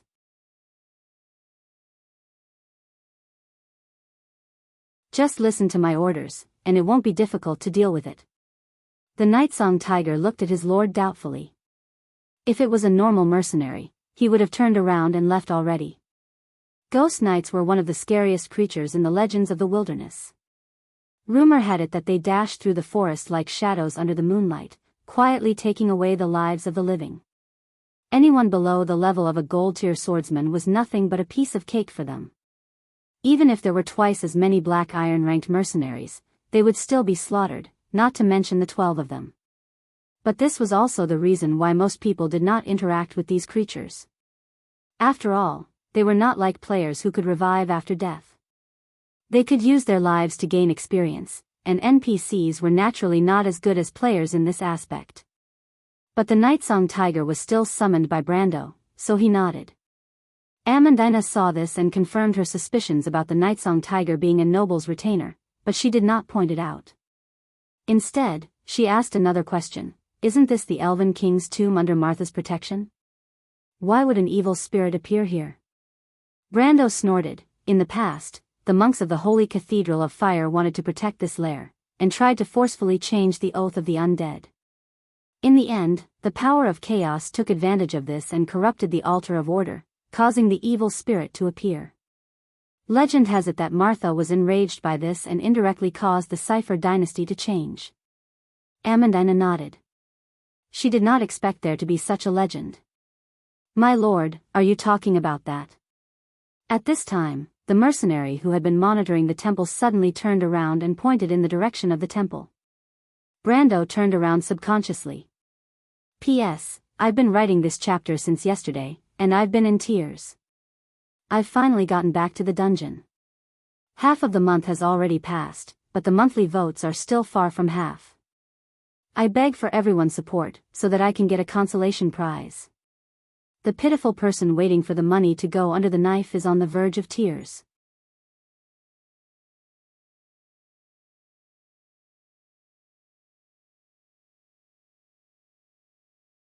Chapter 156. Under the moonlight, the rider looked like a translucent crystal statue, glowing under the fine dust. It held a silver spear in its hand and rode around the periphery of the temple. Then, it disappeared from everyone's sight on the other side of the wall. The whole process was silent. But Brando was able to determine the general attributes of the Ghost Knight. It was a territorial monster. He immediately decided on his strategy. He turned around and saw 13 pairs of eyes with different colors. They were hesitant and nervous. The mercenaries, including the Nightsong Tiger, held their breaths as they waited for his command. Amandina covered her mouth with her hand and coughed twice. She then took a deep breath to calm herself down. But her brown eyes were bright like the stars in the sky. There was no fear or hesitation in her eyes. Her gaze was still on the direction of the temple. Brando's heart skipped a beat. He subconsciously paid more attention to the young lady to prevent her from sneaking out on a whim. To this egotistical fellow who called himself Lord Roman, this didn't seem to be something impossible. It was as if there was no danger in this world for her. There were times when Brendel could not help but wonder how his aunt, whom he had never met before, managed to raise Romain into such a character. A normal family would not have the ability to do so. But now was not the time to think about that. He turned around and said, "The strategy is actually very simple." He parted the shrubs and looked around. Then, he raised his sword and pointed to the side of the hill. "See that Grenoir's black pine? You guys go there and ambush it. You just need to wait for me to lure it over. That's it?" Everyone was stunned. "But what are we going to do, my lord?" the Nightsong Tiger asked doubtfully. Brendel glanced at him and thought to himself, "Do you still need people to teach you this? Since you've already entered the ambush, you don't have to be courteous." But this was the difference between the players and the natives. The players would not care about the consequences. They would just fight and think about it later. The worst that could happen was death. Therefore, he was startled for a moment, and then answered matter-of-factly, "This, of course," with all his might. However, he suddenly realized where the problem was, so he simply changed to a simpler way of explaining, "All right, in other words, you can just take it that he has a grudge against you for stealing your wife and killing your son." "My wife and child?" The Nightsong Tiger paused for a moment and asked in confusion, "But my lord, to be honest, my wife died in the war with Cruz." Brando sighed and face-bombed. "Then you can treat it as if it owes your mercenary group 1,000,000 tor and does not intend to pay." Shock. Since the mercenaries of Lopez became famous, they had never heard of anyone who dared to delay their payment. There was a saying that cutting off one's livelihood was equivalent to killing one's parents. If they did not take revenge, how could they live under the same sky? The eyes of the mercenaries of Lopez turned red in an instant. The Nightsong Tiger gripped his axe so tightly that it creaked. He shouted, "Martha above, so it's the same as the untrustworthy Anjou people. My lord, please do not worry. In the name of Lady Martha, we will beat the shit out of that undead who deserves to be cursed. We will teach it that it is not so easy to owe the Lopez people a debt." Amandina stood awkwardly at the side as she listened to the mercenaries' ramblings. As the daughter of a wealthy family in Brugloss, she did not have the chance to speak with such vulgar language. The profanities in his words almost made her faint, but she clenched her teeth and held on. She coughed and whispered with a red face, "Brando, the opponent is the legendary Ghost Knight. Can we really defeat it?" Amandina was not Brando's summoned creatures like these mercenaries. They could wholeheartedly trust him, but she still had doubts in her heart. Brando's plan was too simple. With such a simple method, wouldn't anyone be able to defeat the Ghost Knight? They were just a small group of ordinary mercenaries, and not all of them were sword masters, great wizards, sorcerers, or elven messengers. In the limited description of the Spectre Knight in the literature, the strength of the Spectre Knight was at least at the peak of the silver rank, close to the level of a gold rank knight. What were they going to use to fight against a quasi-gold tier swordsman? Was it just an ambush? However, the ambush would not increase their fixed combat strength. Or could it be that the purpose of hiding there was just to scare the enemy? Alright, even if this made sense, one had to consider that undead creatures wouldn't feel fear at all, right? Of course. Brando used a matter-of-fact answer to block her words. "Why?"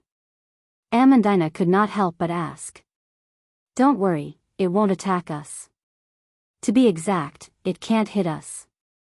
"It can't hit us?" Amandina was tongue-tied. What kind of reason was that? Why couldn't the Ghost Knight be hit?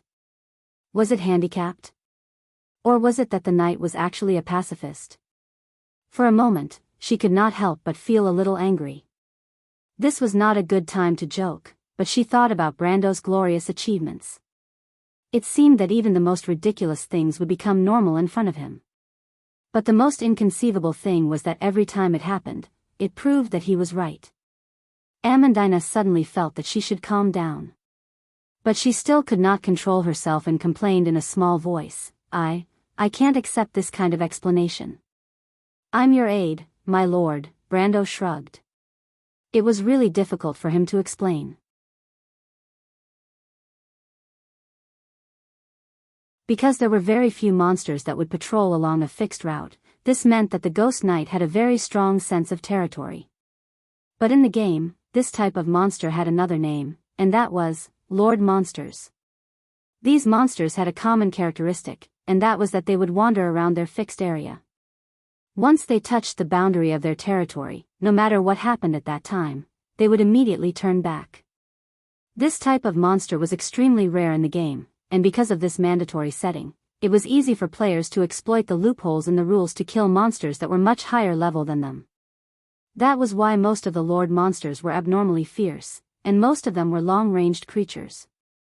For example, the sealed black dragon in the Kanoru Canyon, the Seven Dragons King, Wuxia Xianxia. Hound God Ogleister's teacher, the evil dragon that was nicknamed Master Craftsman by the players. Even though its ceiling area was only 3 miles, its attack range was as far as 100 miles. It was one of the strongest monsters in the Northern Wound. The other type of monster was even more overpowered. It was a monster that could not be killed outside of its domain. For example, call the Earthly Spirit. But Brando also knew that there was a third type of Lord monsters. That was the quest boss that was limited by the storyline and the quest, so that a more powerful monster could reasonably appear in a lower level area, so that players of the corresponding level could have a chance to kill it. Obviously, this Ghost Knight was the last type. Of course, when the players who completed this quest for the first time wrote the guide, the players at that time did not have a deep understanding of that amber sword as they did later on, so they used a brute force approach in the guide. But in Brando's opinion, it was not that troublesome. But he was actually a little disappointed, because even if he did, he would have a way to take down the Ghost Knight. But because the original setting was a plot kill, the equipment dropped by the monster would be reduced by 50%, and that was not just a little. Basically, it would completely reduce the portion of the overlevel reward, and even exceed it by a little. Brando did not know how this world was set up, but according to his original experience, it should not be far off. He lowered his head and looked at Amandina with his tea-brown eyes without blinking. In fact, he also knew the reason why the Ghost Knight could not be too far away from the temple. These evil spirits were born from the unyielding resistance of the ancient elven kings, but Martha sealed the altar before they had the time to rush out of their nest. In history, many of the Erewhon priests and monks died in that incident, so the royal family had been unwilling to mention this secret for many years.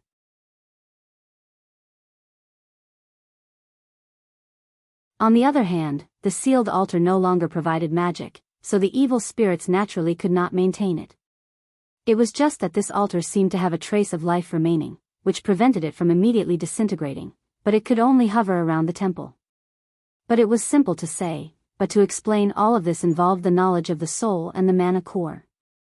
Brando was a player, so he could speak without restraint, but this knowledge was one of the core knowledge of the Holy Cathedral of Fire.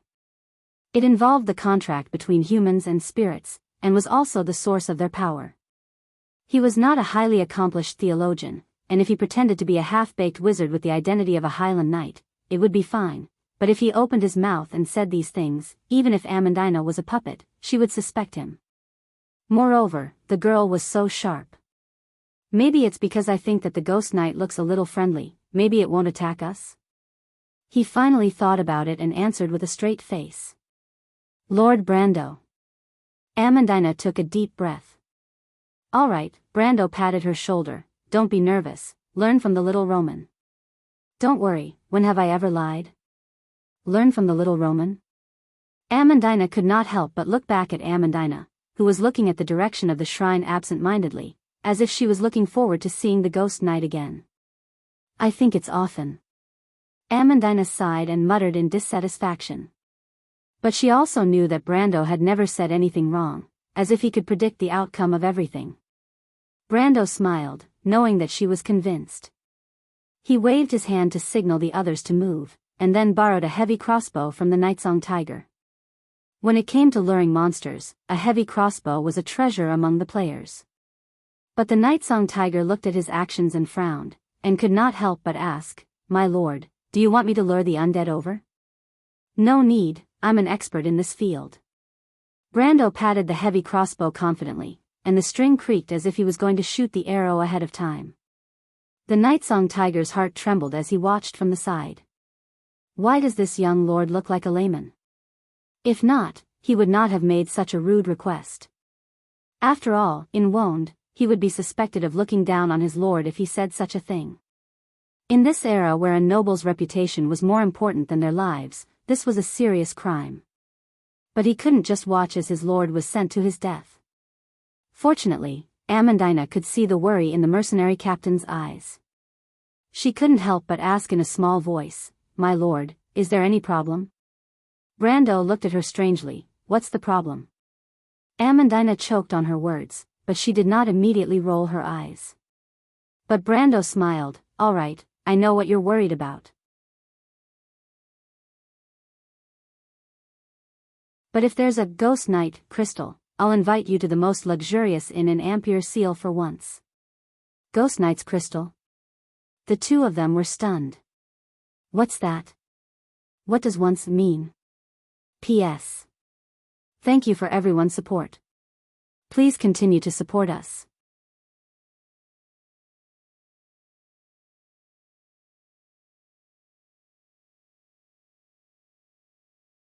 Chapter 157. Brando smiled. Of course, you wouldn't understand the value of the Ghost Knight's crystal. This thing was once hyped up to 300 million tor in the Amber Sword. Until the middle of the Second Era, only a few warriors could afford to use equipment with the Ghost Knight's crystal engraved on it. However, it seemed like wishful thinking to want to get the engraved crystal. In other words, it was like the clouds floating in the sky. It looked beautiful, but it was meaningless. Because even Brando himself didn't take this sentence seriously. The engraved crystal was a product of the purification of a monster's own attributes. It could be dark, evil, flying, or floating. Any kind of engraved crystal only had a very small chance of being produced, not to mention the Ghost Knight's crystal. The drop rate was about 7 decimal places.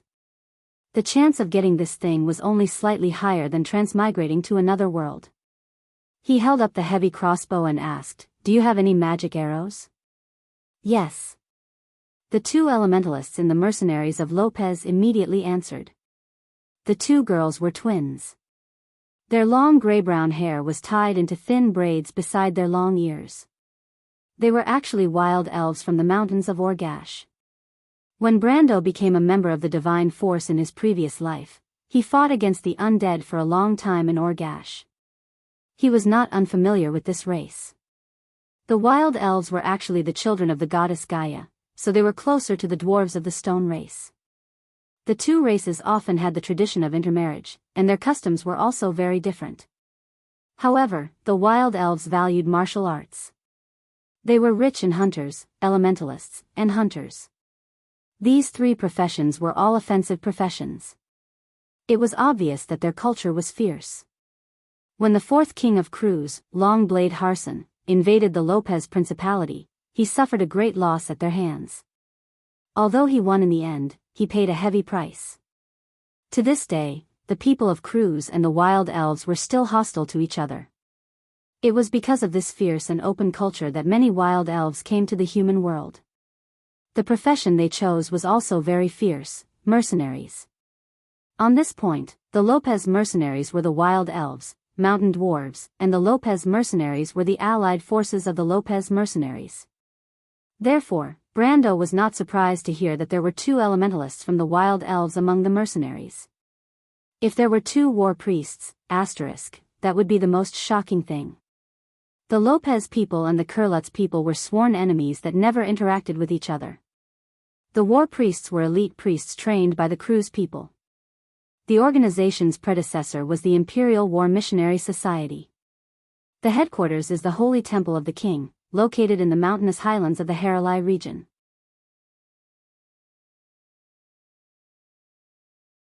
Every year, the Holy Temple produces a steady stream of young and excellent priests for the Empire, whose emblem is the eagle. "My lord, which one do you belong to?" The older sister with a sharper face and fairer skin asked in a sweet voice. "Ice and wind, how many can you make?" "If I don't reserve my magic power, I can make 10. "I can make 6. The younger sister replied in a crisp voice. "That's enough," Brando interrupted them. "Give me 7 of each, and the remaining 2 will be guided arrows." The 2 sisters looked at each other with a strange expression. They looked at their captain.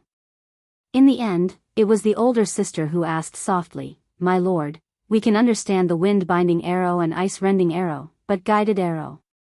Guided arrow isn't usually used alone?" They were not lying.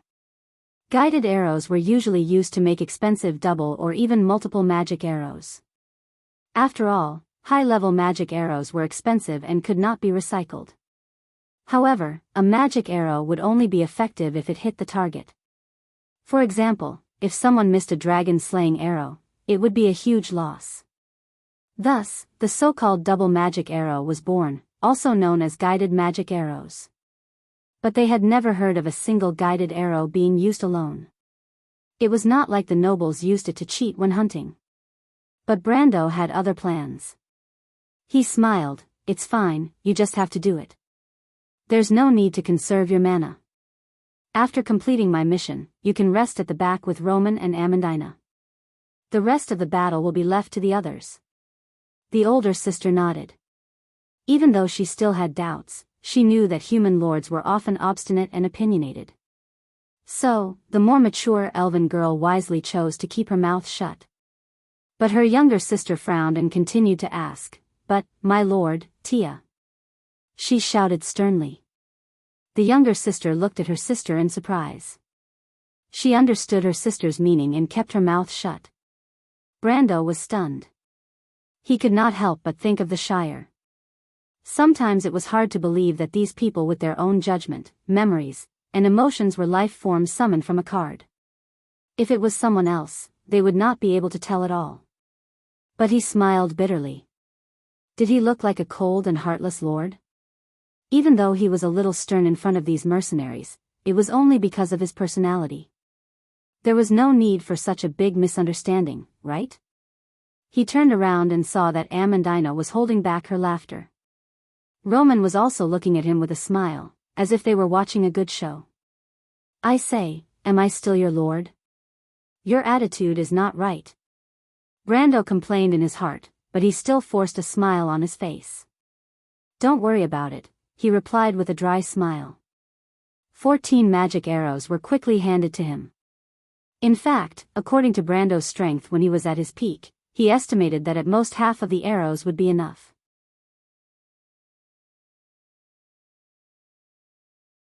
But now was not the same as before. He was not a level 130 warrior, so he prepared as many arrows as he could. In any case, 2 elementalists with 2 rings, lower level iron ranked, would not be of much help in the upcoming battle. He inserted the arrows one by one into the buckles of his belt so that he could use them easily. Then he looked up and saw that the mercenaries in the forest were also in position. This made him feel a little more at ease. However, just as he relaxed a little, he became even more upset when he saw the face of the middle-aged man beside him, which was full of vicissitudes of life. "I said, no problem. Captain Nightsong." Brando sighed. No matter how he explained, the Nightsong tiger was still worried about him. His reason was simple. Just like the Shire, he knew the relationship between them and Brando, so he would not let him take the risk. "It's fine, my lord. Just let me stay. I can revive even if I die, so you can just treat it as a shield." The Nightsong tiger replied calmly. "Why does this sound so familiar?" "Yes, I can revive, but I have to wait until tomorrow morning, and I have to pay an extra maintenance fee." Lord Nightsong Tiger. Brando listened to the Nightsong Tiger's explanation with amusement. He looked back at the forest and confirmed that the Roman and Amandina were far away. Then he asked, "They're all gone. Are you the only one among the 12 mercenaries who understands this?" The Nightsong Tiger nodded and did not deny it. Every summoning card has a core, or a leader. Other than that, the others are called derivatives. In this card, I'm the core. The core setting can be said to be the Planeswalker's assistant, helping him manage the derivatives created by this card, or other cards or spells attached to this card. There's such a setting? Brendel paused for a moment before he thought of something else. If that's the case, then the knowledge that each core possesses is different. Of course, it's related to the card itself. The Nightsong Tiger replied. Then what do you know? Do you know how to get a card from the graveyard? He asked jokingly. Black cards are mysterious and unpredictable. If my lord wants to use the graveyard tactic, I'm afraid you'll need to collect a dark elemental land card. This type of land card can be found in swamps, graveyards, or places where undead creatures gather. The Nightsong Tiger replied. Brendel nodded, took a deep breath, and looked ahead. He raised his heavy crossbow. Then you stay here. Just don't cause trouble for me. His gaze swept across the temple that stood alone under the cold moonlight. It had been 2 centuries since Erewhon's people left this place, and no other intelligent beings had entered this ruined temple. He calculated the time as he thought about these irrelevant things. In the past games, luring monsters was a skill. A true expert could make his opponent appear in a desired location along the path he had planned. For low-level AIs, he needed to remember the opponent's judgment. For high-level monsters, it was a battle of the hearts of the people. Brando did not neglect any of these things. Although he was not a hunter in the past, he did not have a complete team. As a warrior, this was one of his jobs. 8, 7, Brando muttered softly. The mercenary captain obviously did not understand what he was calculating. After all, the way the NPCs fought was different from the way the players fought. For the players, no matter how real the world was, it was still a digital world. Everything was written using numbers. Brando was the same. Their thinking was beyond the game, and they were like a precise machine that recorded every change in the numbers. Everything followed a pattern. He calculated the time and pulled the trigger. The first arrow installed on the crossbow was a hollow whistling arrow. It immediately let out a sharp cry and flew out. The hollow arrow drew a white stream of air on both sides and drew an arc as it drilled into the shadow of the temple. 6, 5, the sharp screech alerted the hostile undead, and the glowing knight appeared at the side of the temple. The Nightsong Tiger placed one hand on the handle of his flying axe and tensed up. But Brando immediately threw away the crossbow and took out his own short bow. He had bought this bow when the Highland Squire card entered the graveyard. Although it was not as good as the Shire's construct bow, it was better than nothing. Brando signaled to the Nightsong Tiger. Retreat, now. To be continued. If you want to know what will happen next, please go to www.chidian.com. There are more chapters. Support the author, support the original reading. You're tuning into the Carefree Valley YouTube channel. Don't forget to subscribe and join us on this journey to catch the most captivating stories.